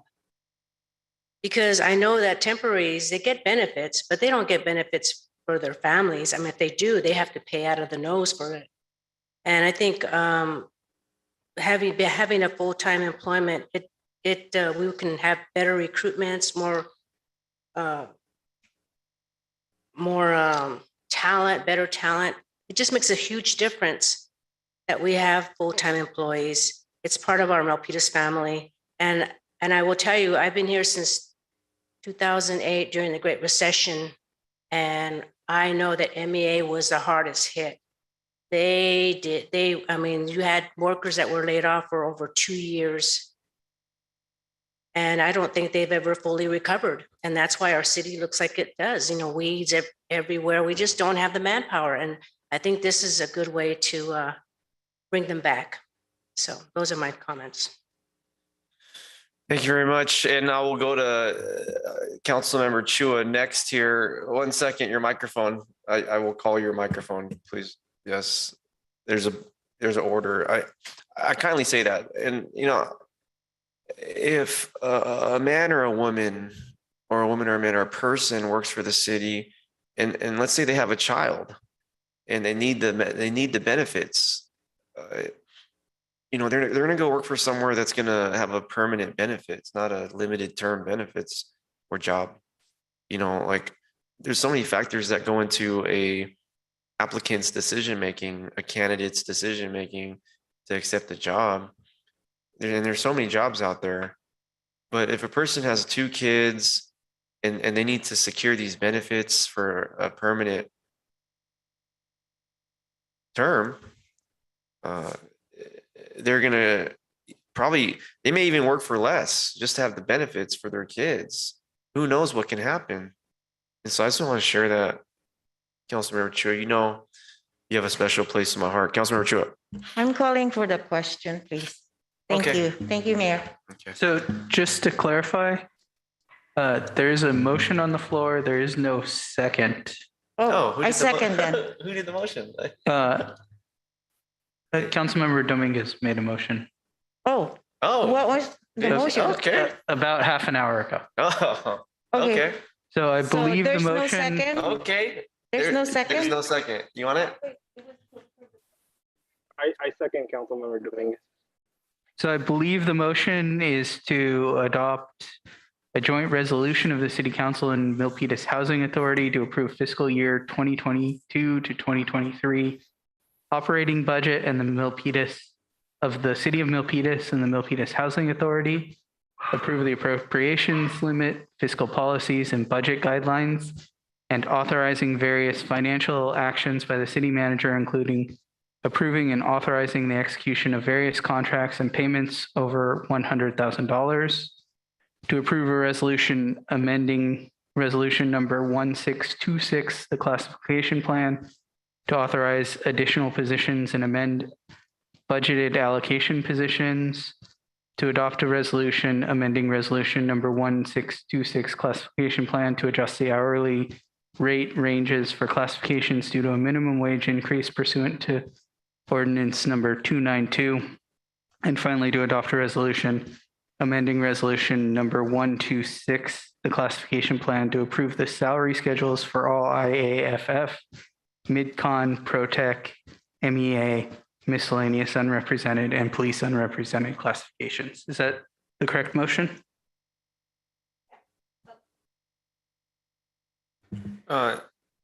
Is this with the amendments or no? No.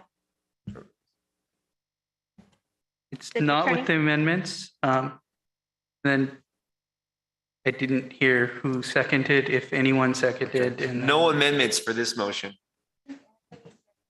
Wait, as the maker of the motion, I just want to be completely sure that it's no amendments. It was how it was presented. I was trying to follow along as it was presented by staff. So there's no amendments. So what I read was a recommendation by staff. Perfect. Just want to confirm. And yes, that was my motion. I think there was a second by Councilmember Fan. Okay. Councilmember Fan, I think you're upstairs, right? I'm here. I had a family emergency and I have to do the meeting virtually, but I second Councilmember Dominguez's motion. Thank you. So now we vote Okay. by hand.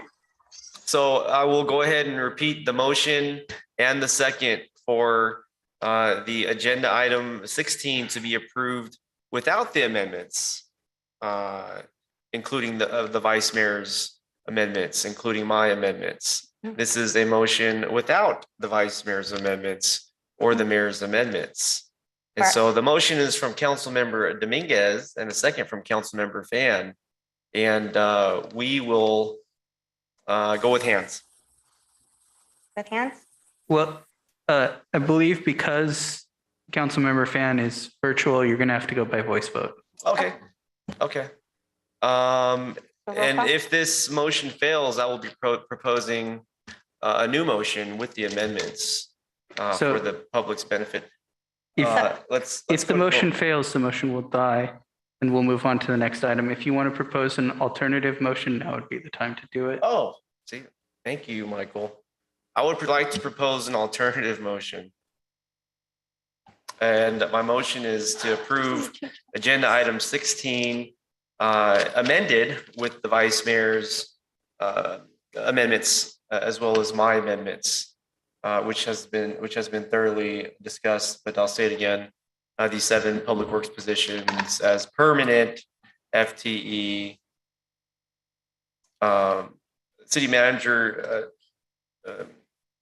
Should I move and ask for a second at this time, or is a previous motion a concern still? So just to clarify, the amended motion on the table would amend resolution, the resolution of the City of Milpitas City Council, amending resolution number 1626 classification plan to authorize additional positions and amend budget allocations.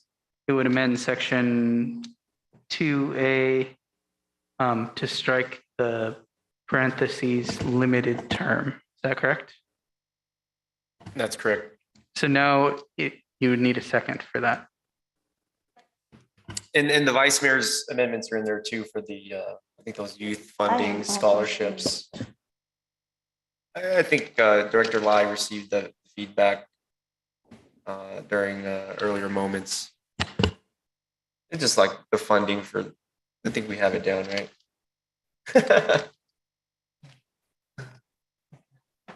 Sure. Yeah. Those are simple. Okay, I need a second. We got a second from Council Member Chua. All in favor?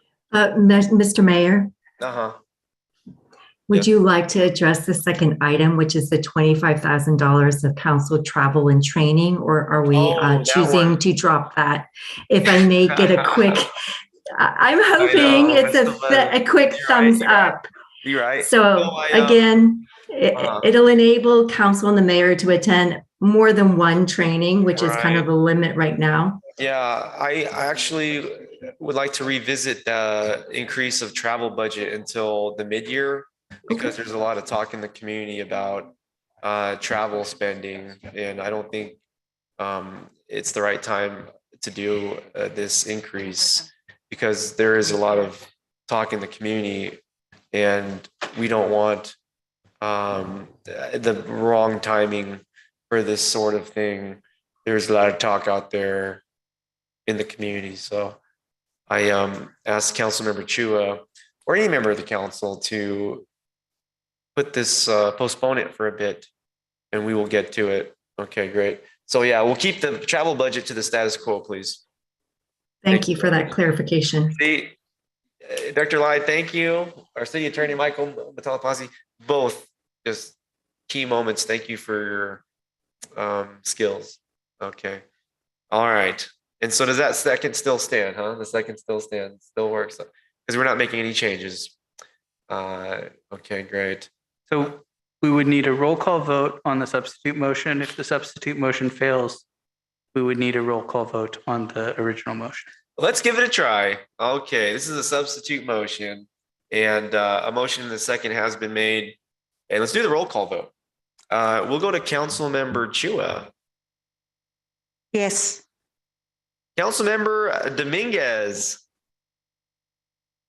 Let me get the microphone, please, here. We want to have it on record. Your microphone, please. Okay, loud and clear. Abstain. Okay, we have an abstention from Councilmember Chua, Councilmember Dominguez. I'm just shocked. We have an abstention from Councilmember Dominguez and Councilmember Fan. You're next. What's that? Nay.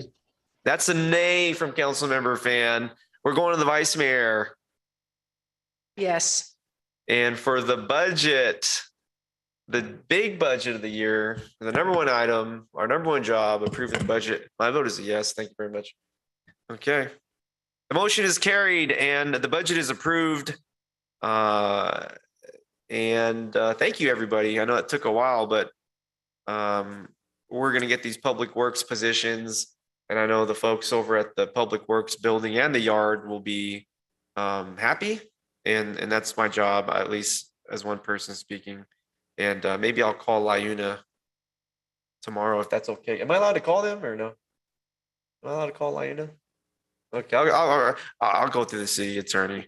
All right, moving on to item number 17. Let's conduct a public hearing and introduce an ordinance amending sections of Chapter 10, Title 11, and sections of Chapter 100, Title 5 of the Milpitas Municipal Code related to mobile food vending, aka food trucks. And we're almost at 13, folks. We have from our planning department, Director Ned Thomas. Good evening, Mayor Tran, members of the council. It's always a pleasure to be with you. With me tonight is Associate Planner Avery Stark and our zoning consultant, Holly Pearson, both of whom have been instrumental in putting this amendment together. As you'll recall, the council held a study session on the proposed food truck ordinance back on April 5th, 2022. And at that time, the council received the presentation from staff. We went through it in detail.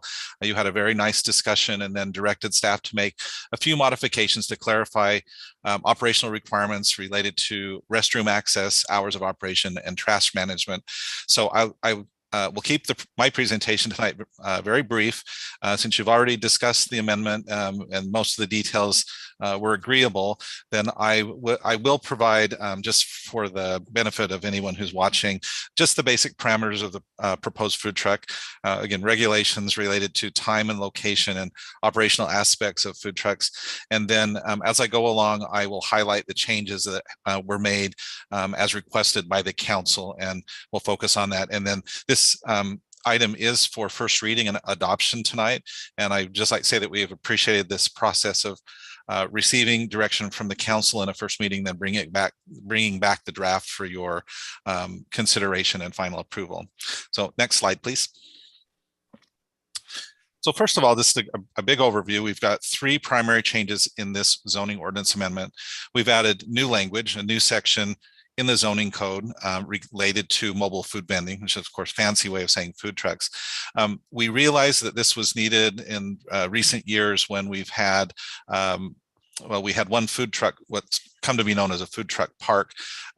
We had a proposal for that over on Abbott Avenue that we're still working on the building permits for that project. But we realized at the time that our zoning ordinance was completely silent on anything related to mobile food vending, because when the ordinance is a little old, and when it was written, this wasn't a typical use in cities, but now it is. And so we want to provide not any heavy-handed regulations. We've kept it very light, but just provide, I'll show you, and I think it's the next slide, some definitions and then a few regulations, primarily around operations to promote public safety for people who are patronizing the mobile food trucks. We've also had to make, as we looked at our existing ordinance, we're also recommending minor amendments to the section on special events and some other minor amendments to the section on in section 5, unlawful parking for peddlers and vendors. And these were just, there's some existing language in our ordinance, so we wanted to make, some of it would apply to food trucks and some of it doesn't. And we were making some minor amendments to clarify where it does and doesn't apply. Next slide, please. So I mentioned we added some definitions. Again, none of this language is in our ordinance, so this will clarify what we're talking about. Again, we've added definitions you can see here for the general category of mobile food vending. What is a mobile food vehicle versus a mobile food park, which is a permanent gathering of mobile food vehicles. And then also related to the selling of food from the vehicle, we have where the food is being prepared in a catering establishment, and then there's another use called a commissary.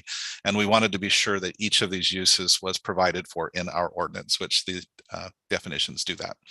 Next slide, please.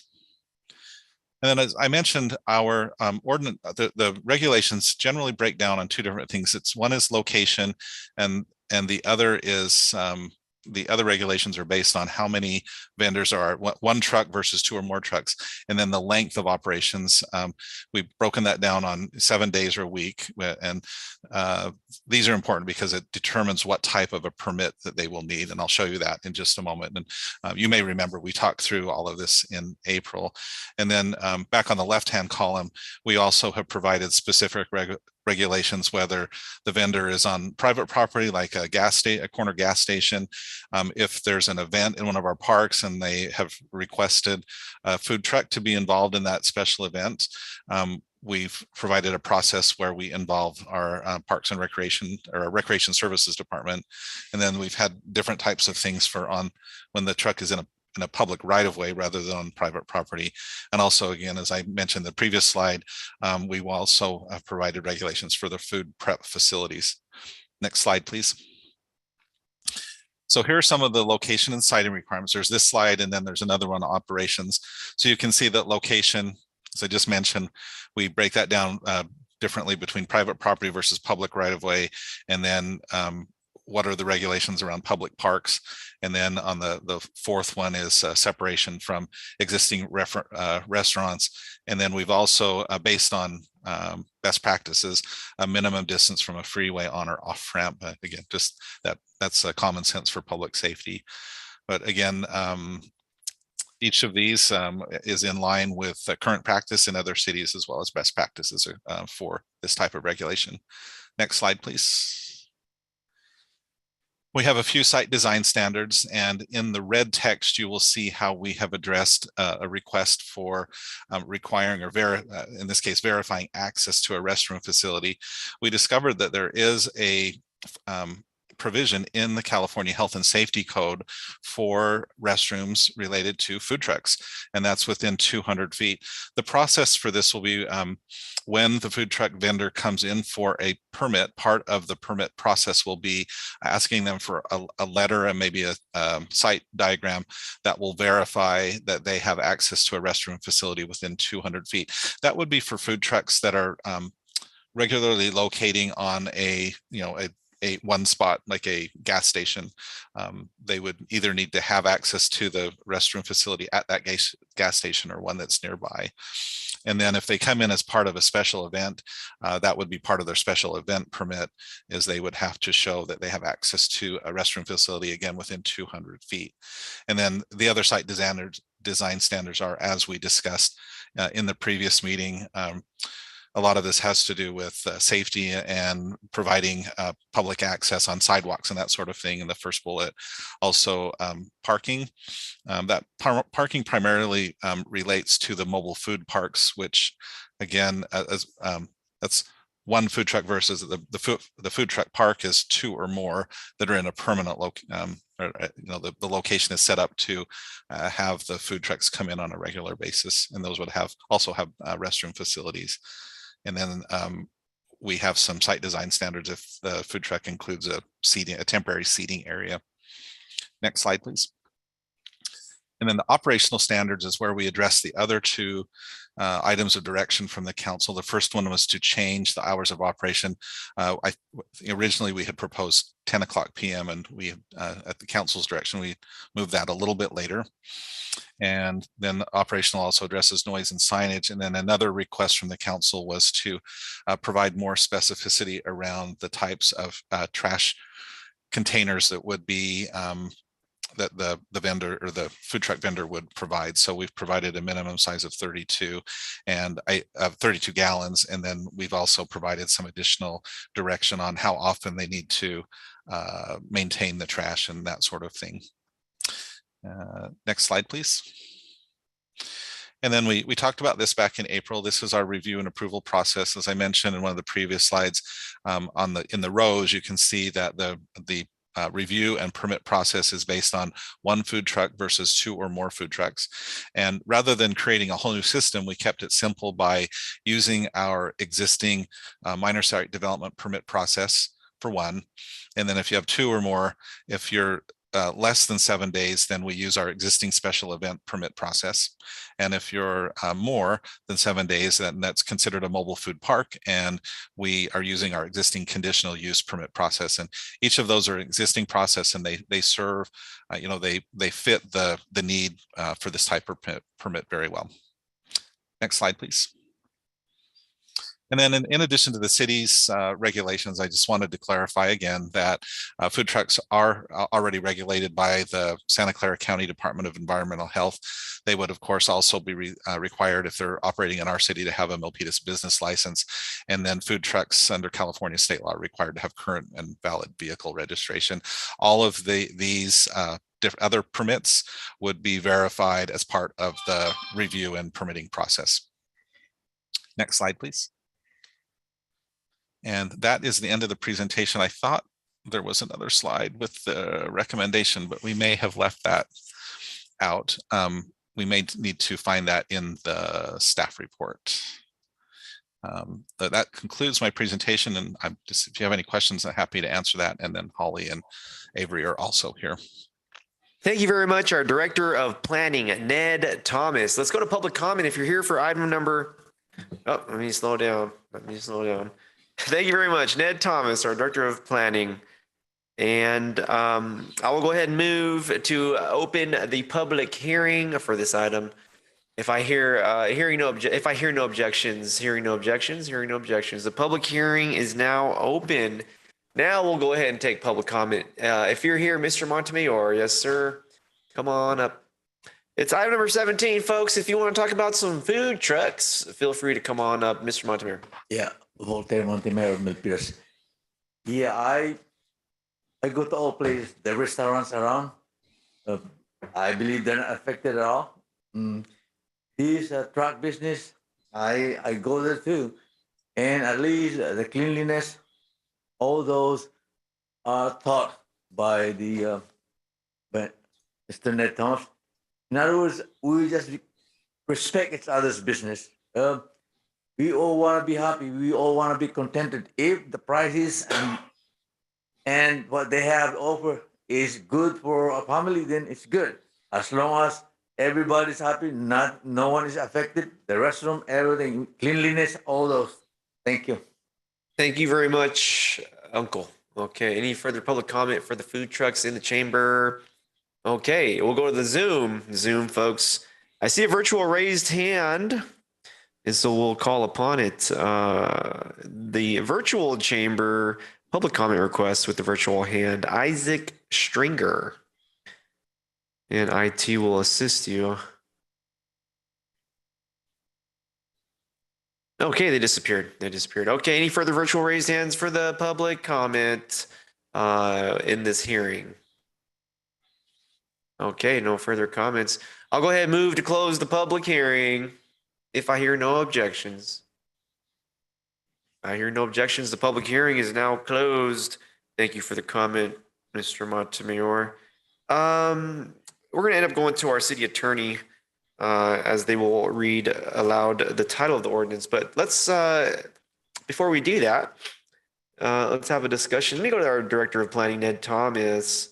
One of the concerns I brought up last time in regards to our item here tonight was the sort of my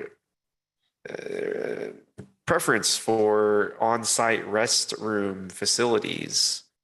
Seeing how this is a food establishment sort of zoning of sorts. Maybe I'm saying it going a little too far with that, but what is the update here tonight with the restroom requirement for this item? Yes, thank you, Mayor. So we've added language to the ordinance that in the process section that requires the vendor to as part of the application process, they would verify that they have there is a restroom available and accessible to not only their customers, but also their employees within 200 feet of wherever the truck is located. Okay, great. And does this apply to designated private business properties where they have designed food truck parking,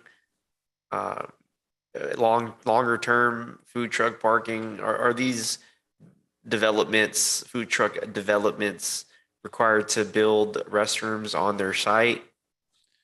Yes, if it's a food truck park, so if it's specifically facilities that are for, like the one on Abbott Avenue, that is for 2 or more food trucks to locate on a regular basis, they are required to have to build a restroom facility as part of their site improvements. Okay, great. Last thing I'll add here, and I'm so much in support of our food trucks. I just want to make sure there's a balance. There's a food truck over in my neck of the woods on the other side of the train tracks on Able, and they don't have a restroom access, and they've been parked there pretty much for years now with that measure of time. With this new policy, they'll be required to find designated restrooms within 200 feet, or else they'll have to close up, right? That's correct. One option for them might be to work with the property owner. I'm not familiar with the location that you're speaking about. But if there isn't anything near there, they could work with the property owner to install a porta potty. I think that would fulfill the need. They just have to verify that they have access to that restroom within 200 feet. Otherwise, they would need to find another location where they do have a restroom facility within 200 feet. Okay, great. Thank you so much. Very well done. It's very clear that your department, Ned, and whoever worked on this captured all the feedback that I provided last time, and my concerns have been resolved. And Mayor Tran, let me just check really quick with our consultant, who's the guru of all this. Holly, did I miss anything, or did I say anything? And Holly, that's what I was. Yeah, and Holly, I was referring to you, Holly. Yeah. Yeah, she's been instrumental in this ordinance. Thank you. Thank you so much. Holly, thank you so much. And it's our city's fortunate to have your professionalism and skills here. Thank you so much. Holly Pearson, folks. All right, let's go to see. Yeah, I love that. I love that. I love that attitude. Let's go to the council here. Anybody else would like to add to this item 17 before we go to the city attorney? Let's go to the vice mayor, Carmen Montano. Thank you, Mayor. I was just looking at, I had gone to another city. I forget the name of that city, but they had, what do they call it? A night farmers market. But at the place, they had a ton of food trucks. And I'm wondering, because that's the trend now, they call it a night food market, and they have a bunch of food trucks. And it really is a great way for economic development in the city. So I'm hoping that we can have that sometime if Alex is listening, or Renee, and they have a bunch of sponsors. I think they had like 20 sponsors, so it won't cost us anything. So anyway, look into that. I really liked the ordinance though. Thank you. You're welcome, Vice Mayor. Any further comments from the council before we go to our city attorney? Looking to the council, going once, going twice. Any comments? No? Okay, seeing none. Our city attorney, Michael Mutalapasi, please, sir. The title is, the ordinance is an ordinance of the City Council of the City of Milpitas, amending sections of Chapter 10 of Title 11 and amending sections of Chapter 100 of Title 5 of the Milpitas Municipal Code relating to mobile food vending and making findings of CEQA exemption. You want to make the motion? I'll so move. I'll second the Vice Mayor. We have a motion from the Vice Mayor, Carmen Montano, and a second from myself. We'll do a roll call. How about that? Just because the Councilmember Fan is remote, but he's here somewhere. Roll call vote for item number 17. Councilmember Chua. Aye. Councilmember Dominguez. Aye. Councilmember Fan. Aye. He's here. Vice Mayor Montano. Yes. And myself is an aye. Item number 17 is approved. Thank you, everybody. Thanks, Holly. Yeah. All right, moving on to item number 13. Item number 13. 13, award RFP number 22-058 and authorize the city manager to execute an agreement for abandoned shopping cart retrieval services with Citywide Cart Savers LLC for the not to exceed amount of $112,500 for fiscal years 22-27. And before we go to our Director of Building Safety and Housing, I want to check in with our city attorney. What are the two options, or what are the options for this item tonight? So tonight, this item is an item that the city requested, request for proposals. Proposals were received, the bid packets were opened. No timely bid protest was made. So at this point, the options of this council are to either accept the lowest qualified bidder as recommended by staff, or to go out for bid a second time. Thank you very much. I just want to set the sort of parameters for everybody. Those are the couple things we can do. So with that being said, let's go to our city staff here for a presentation. Okay, great. And we'll get our city staff here. quickly, Councilmember Dominguez. Absolutely. Since you asked a clarifying question of our options, City Attorney, I would like to ask, is the option to send the RFP back also an option to open it up again for RFPs? And the original applicants, could they reapply? Could they apply? Is that part of an option as well? The only option would be to issue a new RFP. Correct. So if we opened, they could do a new RFP and we could just reopen the entire process again. You could issue a new RFP. Yes, you would reject all bids. You'd have to ask staff how long it would take. Okay, perfect. So I just want to make sure the community knows that's also an option as well. Thank you. Yes, our options are laid out. This is we'll go to Councilmember Chua, but typically we reserve. I'll call your microphone. Huh? Your mic, you got to press your button. Okay. Mayor Chen, piggybacking on Councilmember Dominguez's request, can I request the city attorney to give us all the options again? Please, I just want to be clear. Yeah. I mean, All I right, don't want to vote on the. for the third time. Third time's a charm. Third time. Yes, please. So the option is either to accept the bid as recommended by staff Okay. or to reject the bid. If you rejected the bid, you could give staff direction to either go out for bid a second time or not go out for bid a second time and choose not to have a contract for cart collection.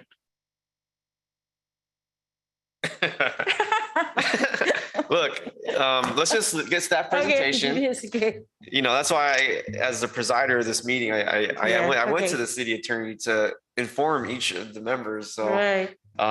Thank you, Mayor. yeah, it's like I'm already doing it for you because I care Yeah. for each of you. And so when you ask the same question, it's like, I know. But and then that it's means crazy I'm because not that third clear. person asked the same question. You know what I'm saying? It's just, I thought I did my part for everybody. Just, you know, I ask these questions not to set you up, it's to inform you. You know, I like Got to it. empower my colleagues on the council so that we can That's good. have, you know, very sharp and competing discussions. Like, you know, you know, I'm not trying to set anybody up. I just want people to know, like, this is it. And so, let's do it. All right, let's go to city staff. Who's going to be making the presentation here?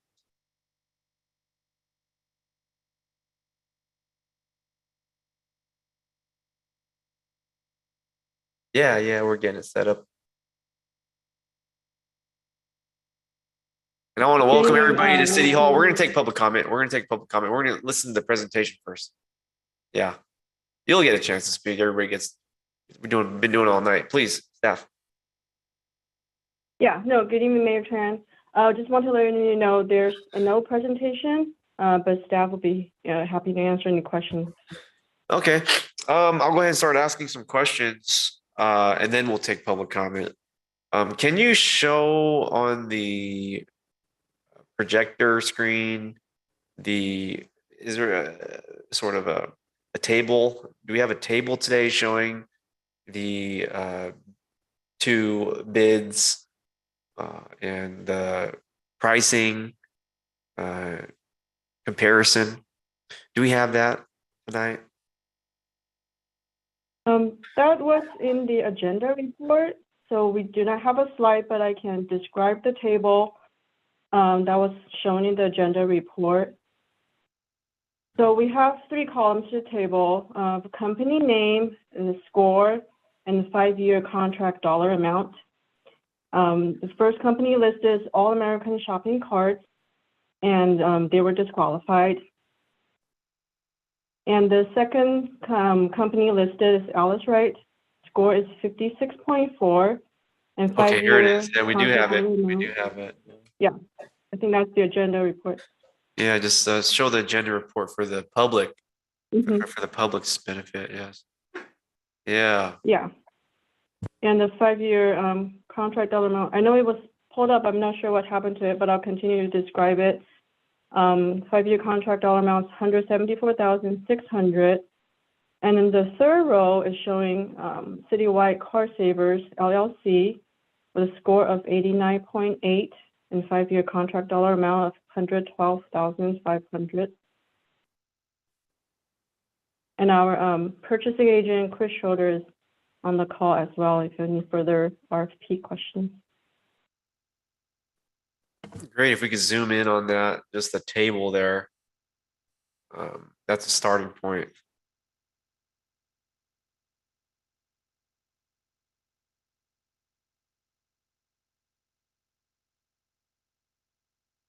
Okay, so that's up there. Let's go ahead and start taking public comment.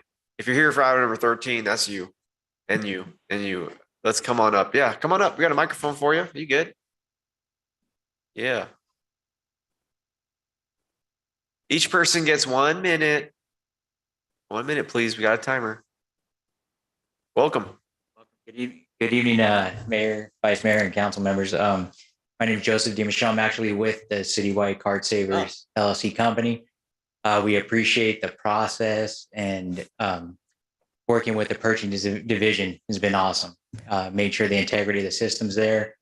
Answered all our questions. Chris Schroeder has been an excellent source.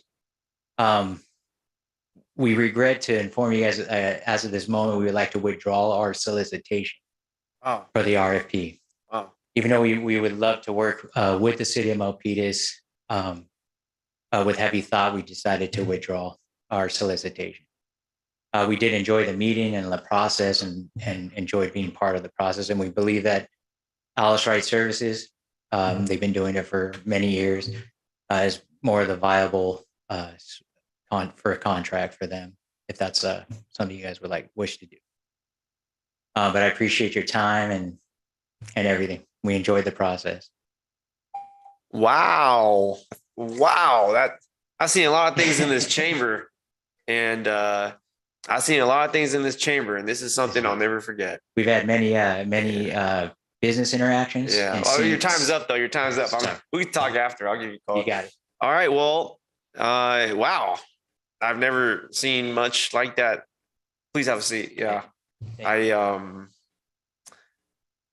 So we got our city manager and our city attorney conferring now. This is a odd situation. This is I'm perplexed as to what our route is, but give it a second. They're putting their minds together. It's crazy. Yeah. Wow. I think under the circumstances, the council could vote to table this motion and we could bring it back next week. Okay. Or vote to table 2 this weeks. item.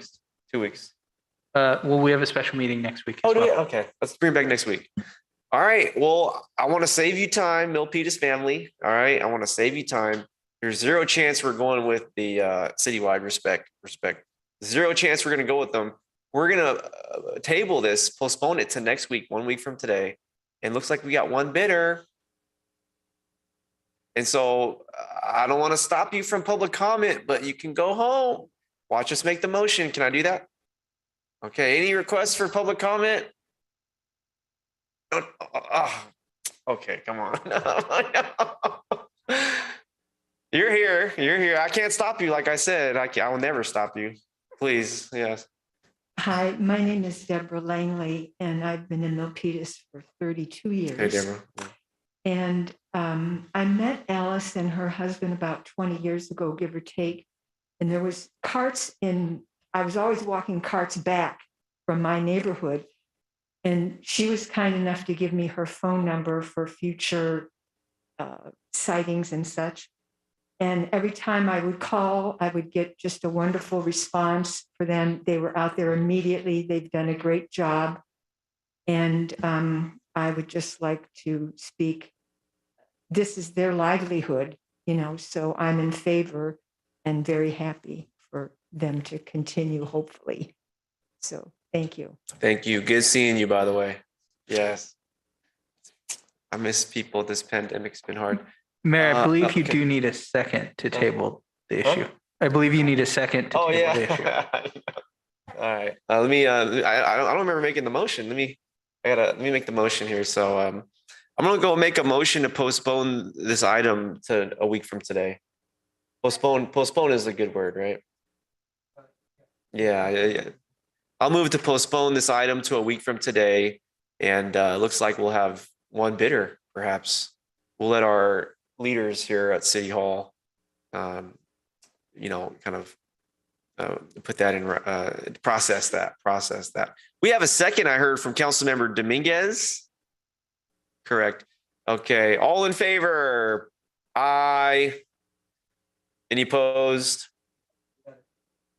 Oh, I gotta do the roll call. You That's gotta right, take a roll Anthony. call vote because of That's right, Anthony. the mixed Respect, meeting. respect. We got a Sorry, motion guys. by myself to postpone this item to 1 week from today, and we have a second from Councilmember Dominguez. We'll do the roll call. Councilmember Chua. Aye. Councilmember Dominguez. Aye. Councilmember Fan. Aye. Vice Mayor Montano. Aye. Myself as an aye. This item has been postponed to 1 week from today. And we have on record, citywide is no longer in a possibility for this bid. Okay. Have a great night. Keep emailing us. I'm on Facebook. Okay. Moving on, item number 18, adopt a resolution submitting to the qualified voters of the city of Milpitas a measure amending chapter 400 mayoral and council member term limits of Title I administration of the Milpitas Municipal Code to amend term limits on mayoral and city council member service at a general municipal election to be consolidated with the statewide general election to be held November 8th, 5 months from now, folks, November 8th, and setting rules for arguments and rebuttals for and against said measure. And I want to go to our city attorney, Michael Matala Posse. Thank you, Mayor. And I believe there is a PowerPoint.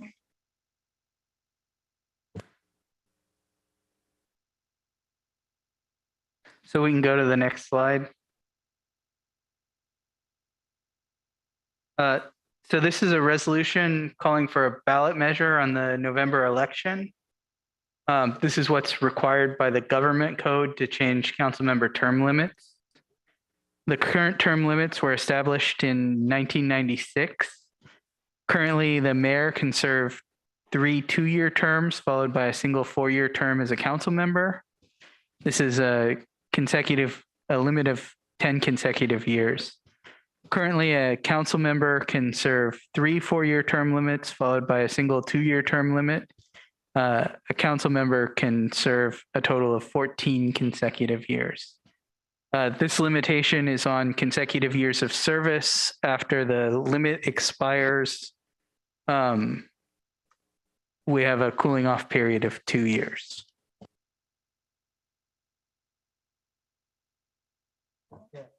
Yeah, Councilmember Fan is still here. He's just muted, no video. He's on the Zoom. He's okay. Next slide, please. Yeah, I'm here. I was just making sure we have a quorum. Thank you. So we got direction from council to shorten the council member term limits from 3 council member terms plus 1 mayoral term to 2 council member terms plus 1 mayoral term. This would put it in line with the consecutive years of service for the mayor's term limit at 10 consecutive years. Next slide, please.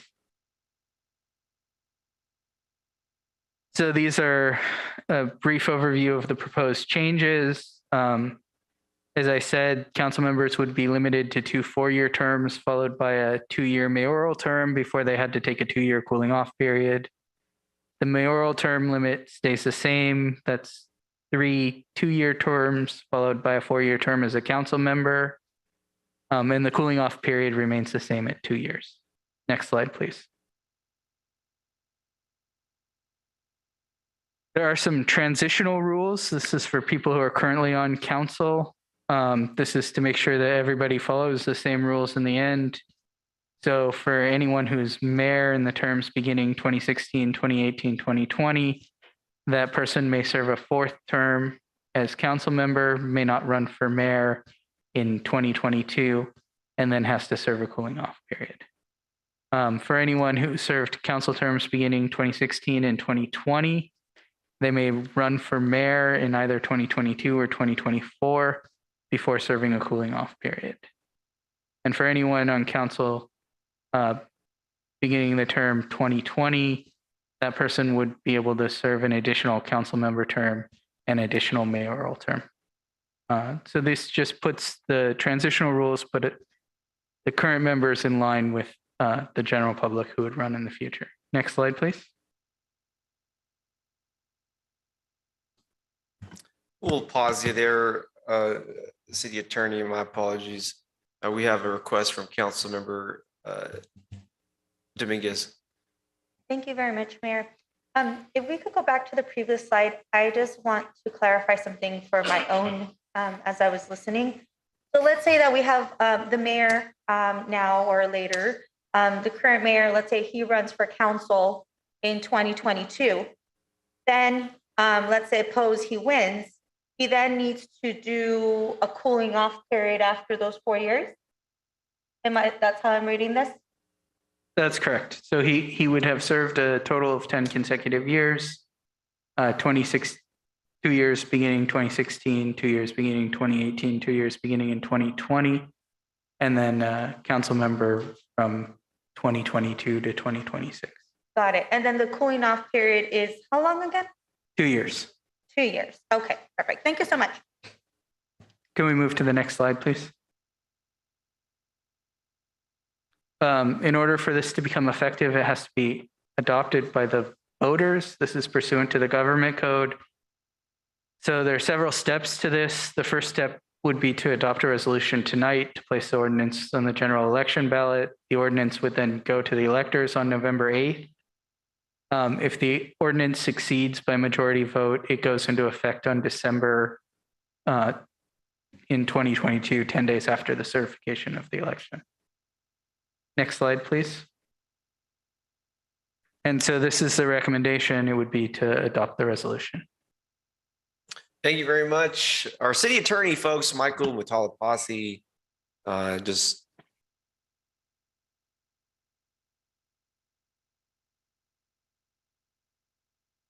I want to express how fortunate I am and any council member or mayor who's been elected multiple times.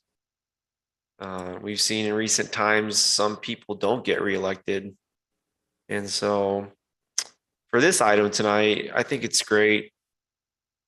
I can look back 5 years ago to when I was in the Milpitas Post for advocating for term limits. And so I'm very thankful for this council, finally, a group that would sort of scale down the consecutive years or terms served possibilities. So this council is a special council, you know, term limits, I think Main Street, Gateway, the toughest items that previous councils never tackled, this council's doing it. Hello. And so the record speaks for itself. And so I'm very thankful for this item tonight. It is, I think, the vice mayor's item, the concept. And so, you know, if folks are going to keep winning, it's going to be 10 years max at a time. And, you know, in terms of term limits, I think tonight, you might see tonight on the higher level that, you know, some people don't get a second term.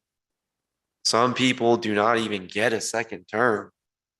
And so, you know, I keep that in mind as we make this rule for those that are blessed to have this rule, you know, to have this policy. Whoever runs into this policy is a blessed person. So let's go to Councilmember Chua. Thank you, Mayor Chan. I just want to thank our city attorney, Attorney Michael, for it's a very clear resolution. And I have one quick question. It's just point of clarification. It's majority vote, not 2/3, correct? Like you said. It would be majority vote for the general election and majority vote on today for this resolution. Yes, I mean, the voters, it's majority, not 2/3 Right. You see what I'm saying? Just like, Yeah, it would just be a simple majority. okay, cool. Thank you so much. Thank you, Mayor. You're welcome. Great question. I did not know that answer. Now I know. Let's go to the vice mayor. Before we go to public comment, let's go to the vice mayor, Carmen Montano. Thank you. Thank you, Mayor. So as you know, I proposed this change because I felt that 12 years was too long for a council member to serve in office. I noticed serving with other council members 12 years, there was a burnout. There was a burnout. I'm not gonna lie. And I think, and not only this, it also provides an opportunity for new members to serve the city, to serve the residents. So I think that the residents will be open to that, and I'm hoping that they will. One more question, Michael, on here on the ballot, is this what the actual ballot is going to look like on page on our agenda? It says, shall an ordinance be adopted amending the Milpitas Municipal Code to establish effective with November 8, 2022 general municipal election, a 2 consecutive term limit on city council member service with a 3 consecutive term limit where the city council member runs for mayor, followed by a 2-year cooling off period during which a person may not serve as mayor or as council member, yes or no? So I'm just wondering if voters will be confused because it is kind of like a long run-on sentence.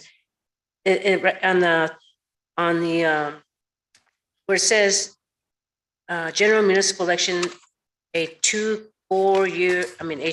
consecutive term limit. Do you think it should say a 2 4-year term limit instead of consecutive? I don't know. I don't know if people will get confused. Or do we have the opportunity post tonight to edit the wording, or is this it? So this will be it. We can make edits to it right now. What would be on the ballot is, it's on page 261 of the agenda packet. Yeah. It's in the square box. Yeah, we're looking at it. Shall an ordinance be adopted amending the Milpitas Municipal Code to establish effective with the November 8th general municipal election, a 2 consecutive term limit on city council member service with 3 consecutive term limit where the city council runs for mayor, followed by a 2-year cooling off period during which a person may not serve as mayor or a council member. Yeah, this is thank you very much for that, by the way. Perhaps we can so if the council desired, we could have it read serve 2 consecutive 4-year serve 2 consecutive general municipal election, 2 consecutive 4-year term limit. So we could amend it to say 4-year after. Maybe we will postpone this and bring it back next week. That we could, well, this is something that does have to go to the election. Can we put, let me give it a try here. Perhaps we can put shall November 8th general municipal election, a maximum of 10 years total serving at a time. Well, regardless of the seat. The 10-year max, that's not reflected in the ordinance. Oh. So I think we could add the words 4-year term, make it a 4-year term in there. But the ordinance doesn't specifically say 10 years. The ordinance says 2 4-year terms and then 1 2-year term. Yeah, I like that better because voters, when they read the first draft, it's confusing. This is a tough one, yeah. And if English is your second language, it is confusing. For some people, yeah. So we can have it reflect that it's 2 4-year terms followed by a single 2-year term. Yeah. Followed by a 2-year cooling off period. We can make that edit. Can you draft it and send it to us in an email if we could, or we have to vote on it now? We gotta vote. We gotta approve this tonight. Oh, so many different things, huh? So many different 2-year things. What a great agenda tonight. Let's go to our Assistant City Manager, Ashwini Kantak. Who's a good grammarian here? I know Thank you. staff. Mayor. Ashwini, please. Yes, if I could suggest, we could, what we've heard from the council is you'd like to have that 4-year phrase in there. So we can, because we do need to look at the maximum word limit too. So Yeah. maybe we can work on that and bring it back on the 21st, but 21st would be the last day for approval. We have a meeting next week, but it's a special meeting. So we would rather bring it back on a regular meeting agenda. Yeah. So we could bring it back on the 21st, knowing that you want the 4-year phrase in there for each of the terms. Mhm. Yeah, I'm sure we could craft it. I think if you look at the ballot tonight, Measure A for the water district, they had, a limit of 4 terms, they said. Perhaps we can have something along those same lines as a city council member can only run for 2 terms at a time rather than 3. I think that would really resonate with our voters. And if that is a possibility. Mhm. Mayor, maybe if we want to come back to this item, we could try Okay. something and bring it back to, we have 2 Yeah. other items on the agenda. Yeah, it'll be a quick one. Yeah, we'll bring it back. It'll be quick. Yeah. Yeah, I think today Yeah. we'll do the Okay. resolution and then we'll bring it So back. let's do that so we can keep moving. How's that? Is that okay? Yeah. City manager? Okay. All right, so for item number 18, I'll go ahead and move to postpone the item to what date again? The 21st. What? Mayor, Uh-huh. do you want to come back to this item today and just give us a little bit? Oh, of okay. time Yeah, we'll give to you some work on time it? here. Yeah. That's an option too. Okay. So we'll go ahead and table number 18 here tonight. We'll circle back around to it. Thank you so much. Let's go to item number 19. We'll go back to 18 momentarily. Item number 19, introduce an ordinance of the City Council of the City of Milpitas adding section 3.5 to chapter 310 of Title 1 of the Milpitas Municipal Code. The modifying section 1 hyphen, no, that's not, that's a I. Is that an I or a 1? Well, it's a Roman numeral 1. 1, yeah. Not too often you see Roman numerals with, your numbers, but thank you. I3, we'll get to you. I310 3.160 of the code. Wow. Vice Mayor Montano, you had a question? Yeah, I had a quick question. I just want to make sure staff, it was in agreement or it knows the direction for item 18. Is that clear? Yeah, we're going to come back to it. Yeah, they're working on it right now. Okay, but they know that. Okay. Okay. All right. Follow along. Keep up. Okay. All right, I think this is me too. Yeah, thank you.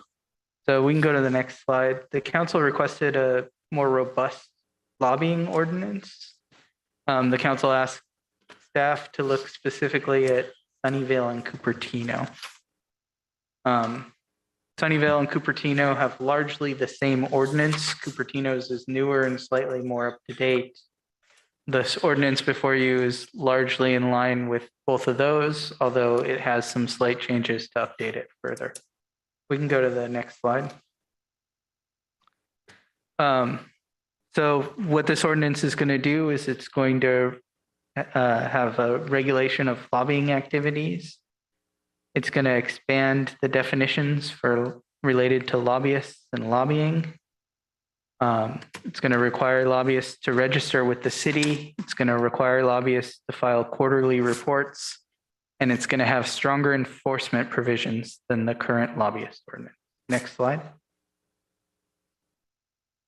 So some of the definitions that are expanded, the new ordinance would recognize 3 separate kinds of lobbyists: contract lobbyists, business or organizational lobbyists, and expenditure lobbyists.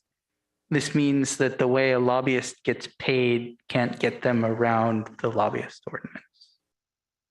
It recognizes different kinds of lobbyist activities as robust definitions For an activity expense, this would be what a lobbyist is spending, gifts that the lobbyist is giving to an official, a family member, honoraria, consulting fees, salaries, sort of building up how a lobbyist can do their job.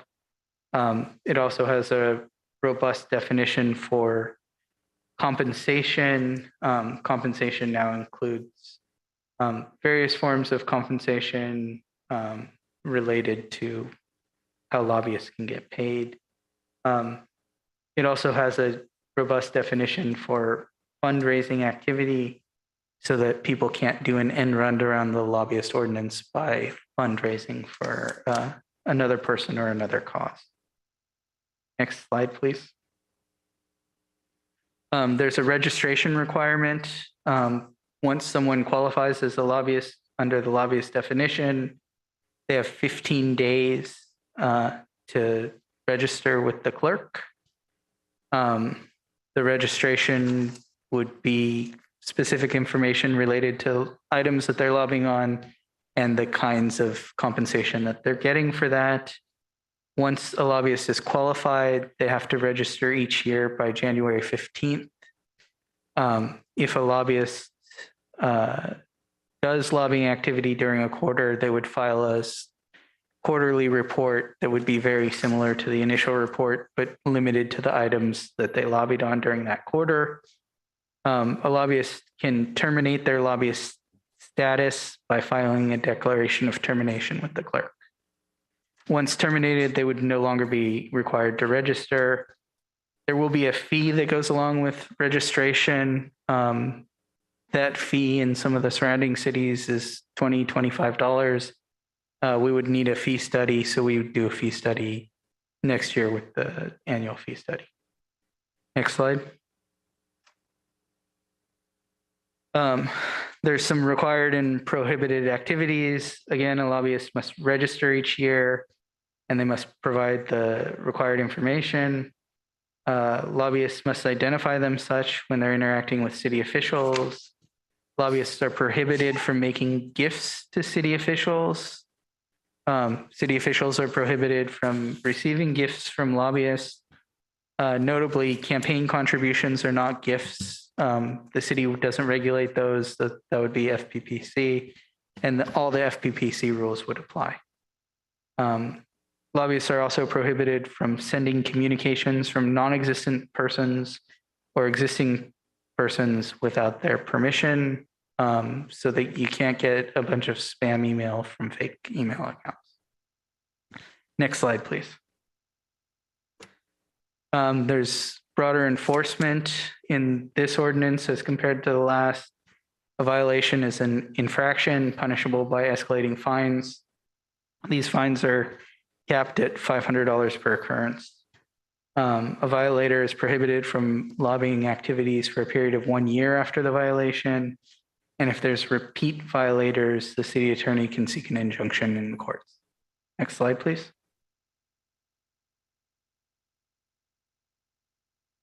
And so the recommendation is to waive reading of the title and introduce the ordinance for the first reading. Thank you very much. What an awesome night, such a variety of items, and we're getting everybody involved and playing vital roles with the agenda. So I'm having super fun being surrounded by all these great people, subject matter experts. Let's go to Councilmember Evelyn Chua. This is your proposal. And so please take us away. Thank you, Mayor Tran. As stated before, we haven't made any changes to our current lobbying ordinance since 2008, I think. And this is bringing it up to date. And I'm looking forward to a healthy discussion from my fellow council members. Thank you, Mayor. You're welcome. You're welcome. No, I think this is great. You know, I think the residents are really going to appreciate this, and I'm going to support it tonight. I am like, not surprised that this proposal came from you because I feel like for everybody that gets elected to the city council, it's like an eye opener and you're starting to see all these different things. And, you know, you almost have like the innocence and the fresh mind still. And so I think this sort of item in its regards to transparency, I'm super pleased that you brought it up. And it's crazy. I'm going to say it again, like no other city council that I've been a part of, or I don't think in years past historically on record has done things like this. This is another item that like no other city council would really do. And so it says a lot about the city council. We're doing things that people have been talking about and we're actually walking it.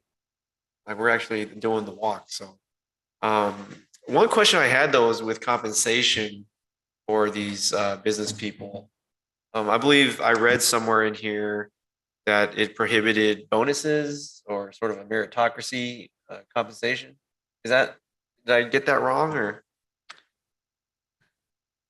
is it E? Yeah, 16. Let me see. Yeah,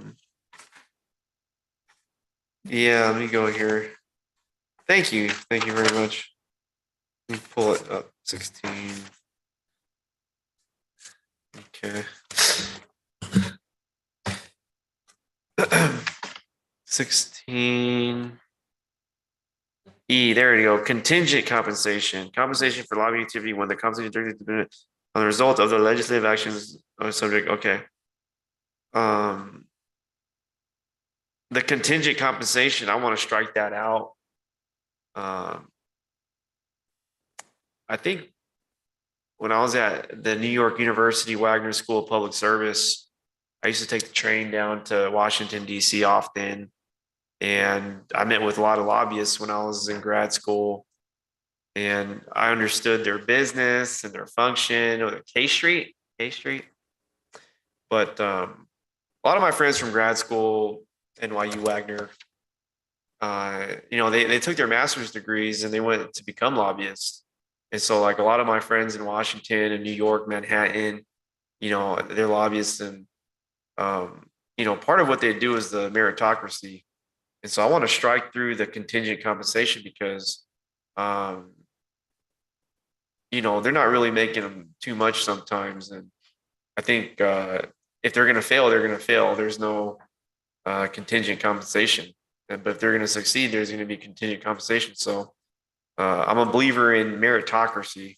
So I want to strike through page 16, 1310-3.5130 prohibitions. E, strike through. That's my proposal. And we'll go to my colleagues. And we'll go to Councilmember Dominguez. Thank you very much, Mayor. The community knows that we often, more often than not, do not agree with things. But I've always said this, you and I care about sometimes the same things, and this time I can't agree with you anymore. So you know, community, if the mayor and I are agreeing on something, it's because I am very passionate and I do believe that sometimes policy does, we need to be very careful with the outcomes. And so we are all about making sure that we bring a fair process to this, that we do not have unintended consequences, and that honestly, some of the unintended consequences could be really bringing what we're trying to block, which is the big lobbyists. And that's not my intention. I believe every business in our community has a purpose. And I want to make sure that it's just fair. And so I will agree with your request and I will go ahead and second that if that is an option. Thank you.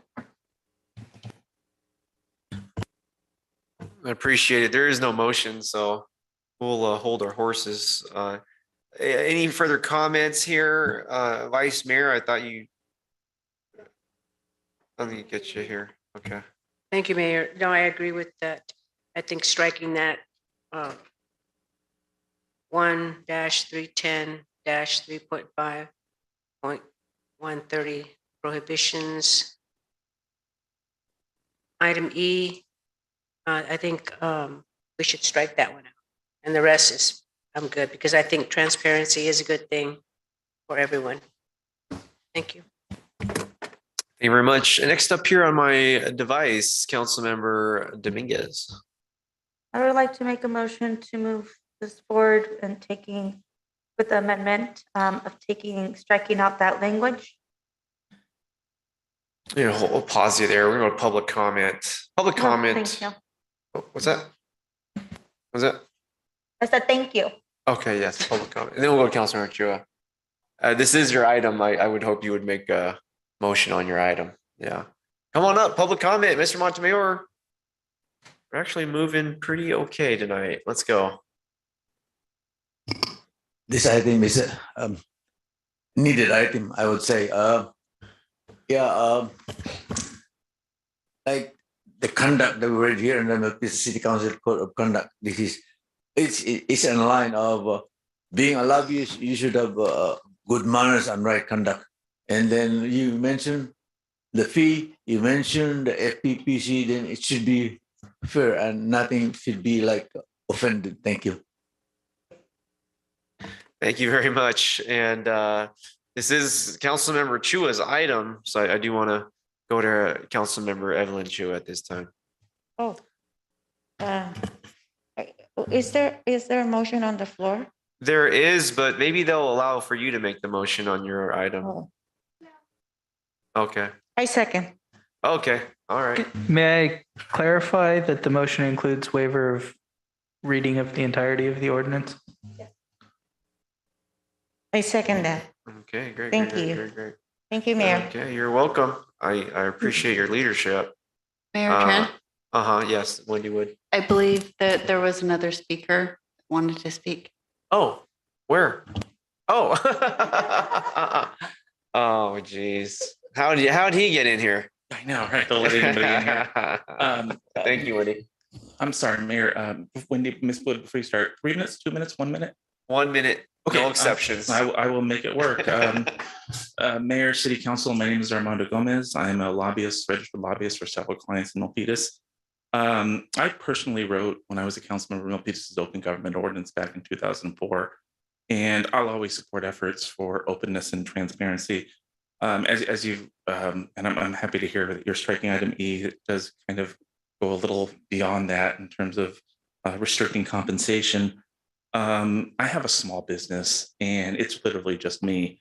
And I'm not a large firm that can charge large rates or high rates to get clients to take a chance on using my services. Sometimes I have to charge lower rates and hope for a success bonus or contingency bonus, commission, whatever you want to call it. By banning bonuses, it would cut the amount I can receive, and it would also make it harder to receive clients at the end of the day. And, I'm really proud of the work I've done in Milpitas. We've made better projects for neighborhood schools, et cetera. And unfortunately, the way this is written, it would have put me out of work. So I appreciate you guys taking that section out. Thank you for listening. Absolutely. Absolutely. Great seeing you. Milpitas family in the chamber.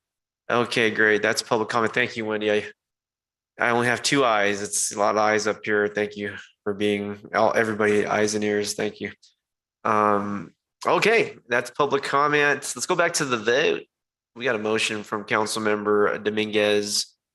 Let me pause myself here. Public comment on the Zoom. Anybody on the Zoom? I want to make sure. Cover my bases. Okay. What a great item. I can't believe we're even voting on it right now. Amazing.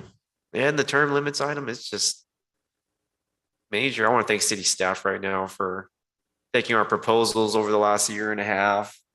We've just been throwing proposals like darts. Michael, you wouldn't even know.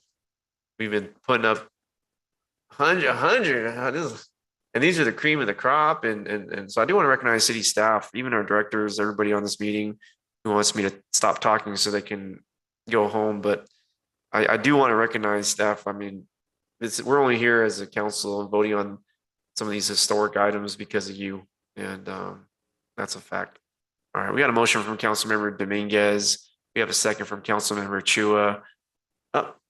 We got a question from Vice Mayor Montano. Thank you. This is for our city attorney clarifying question. On page 4, What is client? It says a client means a person who is represented by a lobbyist. Can you give me an example of that? Anyone who pays a lobbyist would be their client. Anyone who what? Who pays a lobbyist for lobbying services would be their client. So anyone who seeks lobbyists to lobby the city council. Okay, so because I was just looking at the definitions, A, activity expense, B, administrative action, C, at the behest, D, city official, and then E, client. So no, just this includes everybody, even city council members, right?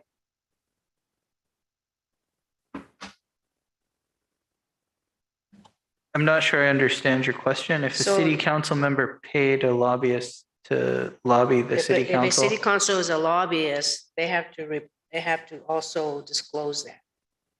so probably a city council member could not be a lobbyist Oh, they can't. Oh, okay. because if they lobbied on a particular issue, they would be receiving compensation related to that issue, and that would be a violation of other laws. That would be a violation under the government code. Okay. So All right, then just make that clear. Thank you. Yeah, a member would have to recuse themselves if they had a conflict of interest that was going before themselves. They would have to recuse themselves. So, and we've seen it. We've seen it. I think I've recused myself once, differently though. I think I've seen you recuse yourself. Okay, great. Any further questions? No. We have a motion and a second. And we'll go to the vote. We'll go to the vote here. Councilmember Chua. Aye. Councilmember Dominguez. Aye. Councilmember Fan. Aye. Vice Mayor Montano. Get your microphone. Aye. Okay. And myself is an aye. Congratulations, Councilmember Chua and our whole city. Thank you very much. Okay. Is 18 good? We'll save it. We're going to keep going. How about that? Number 20, I know a lot of residents want to hear this one. Number 20, discuss the formation of a city council ad hoc order reduction subcommittee, appoint the subcommittee members and provide direction to staff on next steps. Our assistant city manager, Ashwini Kantak, please take us away. Actually, will be Walter this time. Good evening, Mayor and Mayor City Council members. Walter Rossman, Deputy City Manager. Could I have the presentation, please?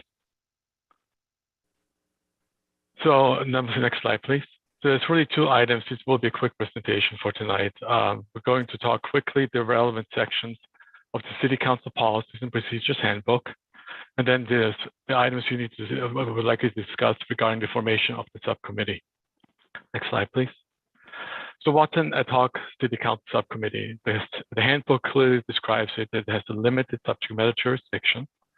It's usually formed primarily to study a particular topic or immediate issue.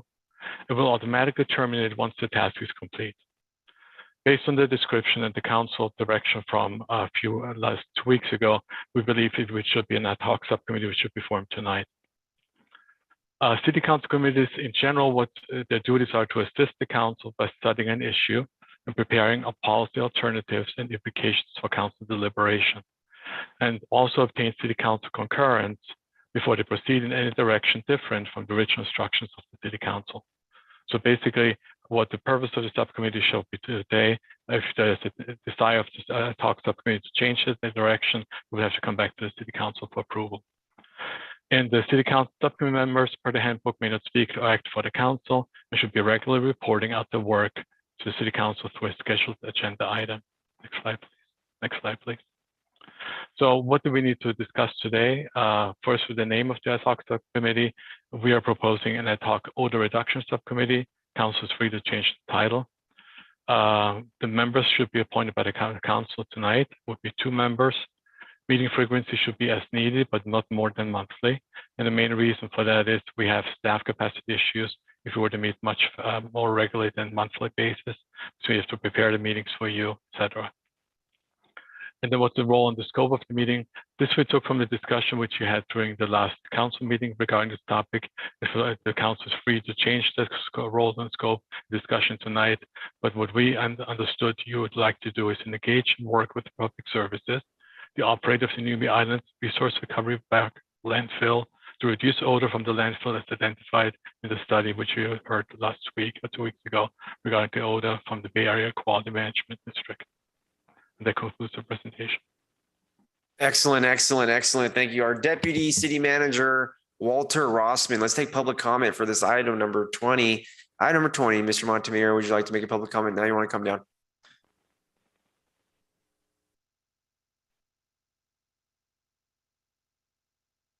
I like your shirt. Yep. Mm-hmm. Yeah, Voltaire, Montemiro, Milpitas. At least I've seen the, I'm not remembering, I'm not considering a better one also. They did good, the Republic Services versus the Waste Management now. They were given chances and everything that they could be retained in the public. But we had also a good process that they were not excluded. So in other words, yes, ad hoc is maybe the committee that is needed. Thank you. Thank you very much. Any further requests for comment in the chamber? I'll look to the Zoom. If there's any virtual raised hands, I'll look to you. I don't see any going once, going twice. That's it with public comment. Let's get back to what our city staff needs. Yeah, absolutely. I'm right there with staff in terms of the meeting, periodically meeting once a month at most. I do think bi-monthly could be an option. If we can, establish that meeting schedule at the first meeting, and once we get all the stakeholders at the table. Stakeholders are a Newbie Island operators, Zanker, and the wastewater folks. I think those are the three odor emitters. So we would like for them all to be at the table, not just Newbie Island. I think that's a concern those different odor originators had. They didn't want to be singled out. And that's the sense I'm getting. And so if we can have all of them at the table, and BACMed, or the Bay Area Air Quality Management District, if they can take part as well, we do have incredible. Let me stop real quick. Oh my goodness! I want to thank the City Council of years past for approving my odor monitoring item. We did it. Thank you, KPIX, for the segment on the news. And I want to thank Public Works, Tony, I think Elaine, all the folks that went out there for our odor monitoring program. I'll never forget it. And I think that was really a catalyst to the Bay Area Air Quality Management District doing their study as well. And here we are tonight. It's incredible. I mean, so much hard work over so many years. The pandemic hit, and we were finally here. I just want to. It means a lot. It really does. I'm not just going to pass this item tonight without recognizing people. And so now we have real evidence, and we have statistics. It's the landfill gas from Newbie, and let's get the Bay Area Air Quality Management District as a stakeholder at the table as well. We do have a number of residents that will show up, and essentially we want to enforce whatever policies there are out there with the Air Quality Management District. The levels of odor is just, we all saw it. Oh my God, through the roof. And this is going to make a huge impact for McCarthy Ranch and our real estate along the Coyote Creek. It's going to be tremendous. And so when folks come into Silicon Valley and they head east all the way through to the BART on the light rail or through Montague, it's not going to be as bad. And then we have the item that the vice mayor was at. We were at the watering facility. Yeah, you're at the sludge dewatering. So that's another. It's a great time for Milpitas, and we're going to lower these landfill gases very well. I know our city manager might have some experience in his former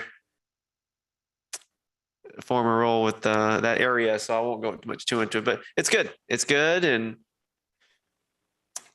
I mean, I need to get back on the path here. I don't remember going off path. I'm like, but yeah. So back to Walter. That's what we want. The title, I think, odor reduction. Our residents might want elimination, but that's not. I don't know. It's the title is political. Odor reduction. I guess that's good enough. Oh, ad hoc odor reduction subcommittee. It's a big deal, folks. Thanks for bearing with us. You know, the landfill's been there since 1930. Just our luck. The tip of the bay, the northwestern winds here in Milpitas. But okay, we'll just leave it as is. I trust you. I trust staff. Okay, is there anything else we need, Walter? We need to appoint council members. Okay. Can someone appoint me? I don't want to appoint my. That's what I was gonna say. Okay, how many? We need two, huh? Yeah, and vice Okay. mayor. Vice mayor. I think this is a good thing for you. Yeah. Yeah. That would be awesome. Yeah. Awesome team. Okay, so the vice mayor and the mayor, please. Okay. We'll put that into the item for. No, we don't need a vote. Direction. Okay. All right, let's make it quick. Yeah. And based on your feedback, Mayor, I appreciate that. Engagement work with the major odor emitters, I would say, to reduce odor from the landfill as identified in this study. Yeah, absolutely. That's it. That's it. That's as simple as that. Yeah. We'll go to the vice mayor. Just want to make a comment that we do have a good relationship with the new board member on Bachma, what do you call it? Backman. Yeah. Backman. Yeah. Yeah, that Yeah. one. Thank you. No, this is important. Look, folks, Carmen knows this chamber right here used to be full with people. I mean, the whole rotunda lobby was full. The hallway right out there was full. And people were mad. I mean, we had a few police officers here that night. Yeah. And it was the South Bay Eco Citizens. Yeah, they got a Facebook page out there. I think 6,000 members. And I'll never forget the emotions and the anger in this city hall. It was the worst negativity well, there's been some other things, but it was one of the worst negativities I've ever felt. And I know some city staff was here, so I don't want to be too dramatic tonight with this item, but I see the ghost from the past, and this item is going to move us forward. So that's direction. We don't need a vote, right, Walter? I believe it's up to the city attorney whether we need to vote, but that's fine, right? Michael, do you think we need a vote on that one? No, I think you can form the subcommittee. Great. And I pray we never get a big crowd in here ever again if we're doing our jobs right. And, you know, some of the folks here, you never seen a big crowd here, but it happens. It gets packed. Yeah. Oh, it's not. No, it's not. We're not talking about that tonight. But yeah, so I think. Mayor, sorry, I was good. Doing too much multitasking. If you're appointing members, you should vote. So. Right. Okay. All right. So I'll make a motion to appoint, based on Councilmember Chua's nomination, for me and my nomination for the vice mayor, the mayor and the vice mayor to be on the ad hoc subcommittee, the odor reduction subcommittee, and also if we can throw in that direction, also just the stakeholders that we're requesting. As well as the Bay Area Air Quality Management District, and the title and everything's fine. So I'll make a motion to appoint the members and need a second. We have a second from Councilmember Chua. We'll go to the roll call vote. Councilmember Chua. Aye. Councilmember Dominguez, I believe, is absent. Councilmember Fan. Aye. He's here. That's an aye. Vice Mayor Montano. Yes. And myself as an aye, the motion is carried. We have our sort of representatives from the council on that another subcommittee we got, huh? Oh, boy. Okay. The mayor, we will schedule the first meeting sometimes after the recess. Thank you so much. And I know our public's going to show up. You'll see. All right, back to item number 18, perhaps. Our assistant city manager, Ashwini Kantek. Yes, thank you, Mayor. So we have a couple of options for you. We'll bring up the slides. If the council is okay with that language, either one of the options, we can move forward. If not, we'll bring it back on the 21st. So if we could just bring up the updated slide deck, please.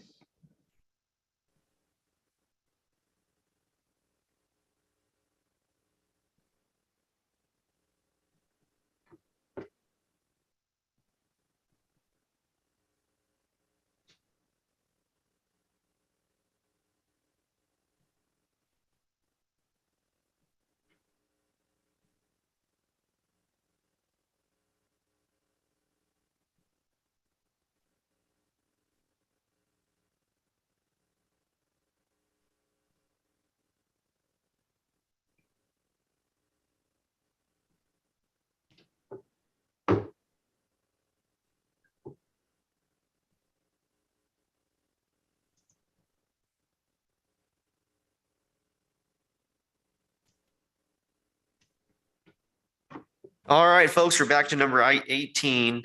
And we brought it back so that we can work with the language here. So almost a test for city staff and our assistant city manager and whomever to put together wording. Is this the new draft here?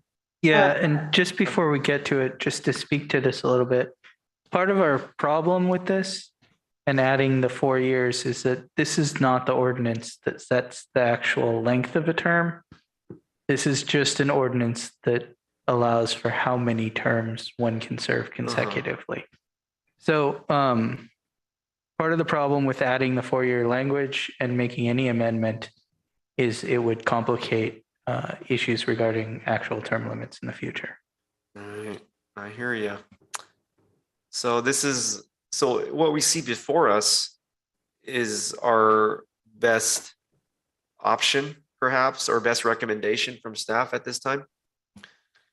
So this is the recommendation that includes the addition of the 4 years by direction of council. The recommendation of staff would still be to leave it out so that it wouldn't affect other parts of the code. Okay, great. Yeah, we just want to make sure the community knows that we're moving it from City Council 3 to 2. Let's go to Councilmember Chua also. Thank you, Mayor. Is there a way you can shorten this? Do you have to say shall an ordinance be adopted amending municipal blah, blah, blah until, do you have to say those things? Can you just say change from 3-year consecutive 4-year to 2 years term limit? Something short that everybody can understand? Or is there a legal issue that we have to say all these things? Well, I mean, what they would be doing was adopting an ordinance or directing the council to adopt an ordinance. So I think it's accurate to say those things. I think it's less accurate to say, as you've said, to shorten them. I think it's also not accurate to include the 4-year term, why I would recommend against it. Again, because the ordinance doesn't actually set a 4-year term. So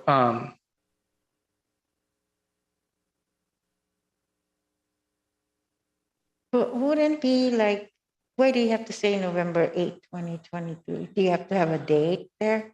Wouldn't that be effective immediately? because that's when it becomes effective, because it could otherwise become effective. It's just too long. So that's my problem. Well, it's I think 63 words here. I believe we have 66 words to work with. Is there a way you can put a clarification underneath to say from 3 4-year term to 2 4-year term, something like that? It's just too long. I don't know. I'll leave it up to the rest of the city council. It looks like we got two options. Let's look at B. We got A and B, right? Perhaps doesn't look much different. But we can also put a statement though, right? Isn't the city going to put out a statement as well for the Right. measure? So this is just the question that appears on the ballot. Yeah. This is not what would appear in the voter guide. In the voter guide, there would be a neutral statement that the city attorney would draft that would explain. It would explain the difference between 4 years and 2 years, and it would explain what the current code says and what the amendment would propose. So I'm not sure it all needs to be in here. And again, I think I would recommend adopting the initial language so that the term limits could be changed in the future. Yeah, it'll be great. It'll be great. And you know, we're going to be pushing it in the community too. Folks are going to know what's up. And so I do want to go to our city attorney. You worked on this language, right? Yeah. So I actually want to go back to our city attorney's original language, and I want to respect your work on that. Yes. And we will do the statement. It'll be nicer. There will be a neutral statement. And then, you know, the vice mayor will be pushing this as well in the community this fall. This will be a huge talk of the town sort of a item. And so the vice mayor and everybody, you know, we'll be putting the effort out. And so we're good to go. Yeah. Okay. Sounds great. Thank you. All right, let me read this off here. Adopt. So I think we'd need a motion and a second and a vote. Still. Yeah. Right. Okay. We got a motion from Vice Mayor Montano. We got a second from Councilmember Chua. And we'll go to the vote. Councilmember Chua. Aye. Councilmember Dominguez absent. Councilmember Fan. Aye. Thanks for sticking through, Councilmember Fan. I know you're going, family issue. So thank you for sticking through. We're almost done. Appreciate that. And then Vice Mayor Montano. Aye. Myself as an aye. The motion is carried out. Item number 18 is approved. Great work. Thank you so much. We got one more, folks. Item number 14. Yeah, 14 now. 14 now. It was pulled. Just, we don't need the presentation, huh? What do you, okay. Let me get your microphone, Vice Mayor. Thank you. Thanks for pulling it. I just wanted to see if it was, I wanted to see if staff had done a cost analysis, if it's cheaper for us to pick up the dead animals, or is it still cheaper for the county to pick them up? Oh yeah, this is a tough one. Let's go to, I see our Director of Building Safety and Housing, Sharon. Did you want to, Director Goy? Yes, thank you, Mayor. Thank you, Vice Mayor. Just want to clarify, are you asking cost comparison for doing this in-house versus San Jose? Mm-hmm. Okay. Yes. Yeah, our staff, our analyst, Jason Earl, he did some cost analysis, and we realized pretty quickly that by providing the service in-house, it will be pretty cost prohibitive, because there will be startup capital costs that would involve acquiring a building or facility. We will also need to acquire vehicles and specialized equipment. And then there'll be staffing costs too to operate a 24-hour facility with on-site veterinary staff and field staff. So that's why, we realized quickly that by doing this in-house, there will be just much higher cost to begin with and ongoing as well. So that will be much more cost efficient to partner with City of San Jose to provide the City of Milpitas with animal services. Okay, you said it. Okay, so with that, I'm going to make Pause a it motion there. We'll to go to public approve it. comment, due diligence. Thank Public you. comment for item number 14. Anybody want to speak on it? You don't have to. Mr. Montemir, you're still here. Okay.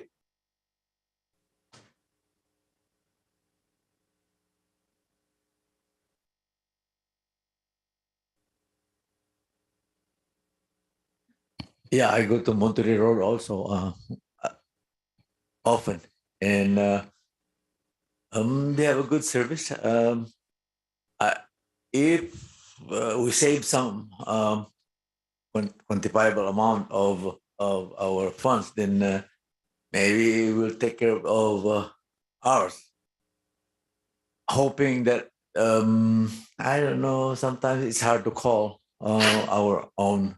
Sometimes they're not open. Thank you. Thank you very much, Mr. Montemayor. If his attendance is better than yours, that's a problem. It's a problem. All right. Any further comment in the chamber? I see none. Go to the Zoom. No hands, no virtual raised hands. Okay, that's public comment. Did our due diligence. Vice Mayor, why don't you go ahead and make the motion? Thank you. So I'd like to make the motion to make the recommendation to approve and authorize the city manager to execute amendment. And Number we're 2. looking for a second. We have a second from Councilmember Chua. Let's go to the vote. Councilmember Chua. Aye. Councilmember Dominguez, absent. Councilmember Fan. Aye. Vice Mayor Montano. Aye. Myself as an aye. Item number 14 is approved. I think that's everything, huh? Okay, it's 10:40. We'll just about adjourn this meeting. Let's take a moment of silence for all the victims of mass shootings across America. I'll throw out Buffalo and Uvalde. And let's just take a moment of silence and have a moment here.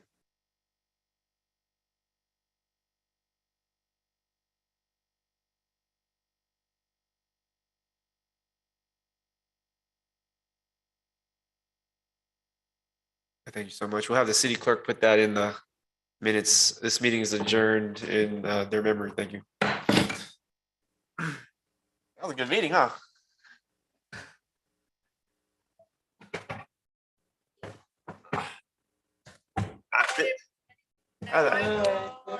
That's a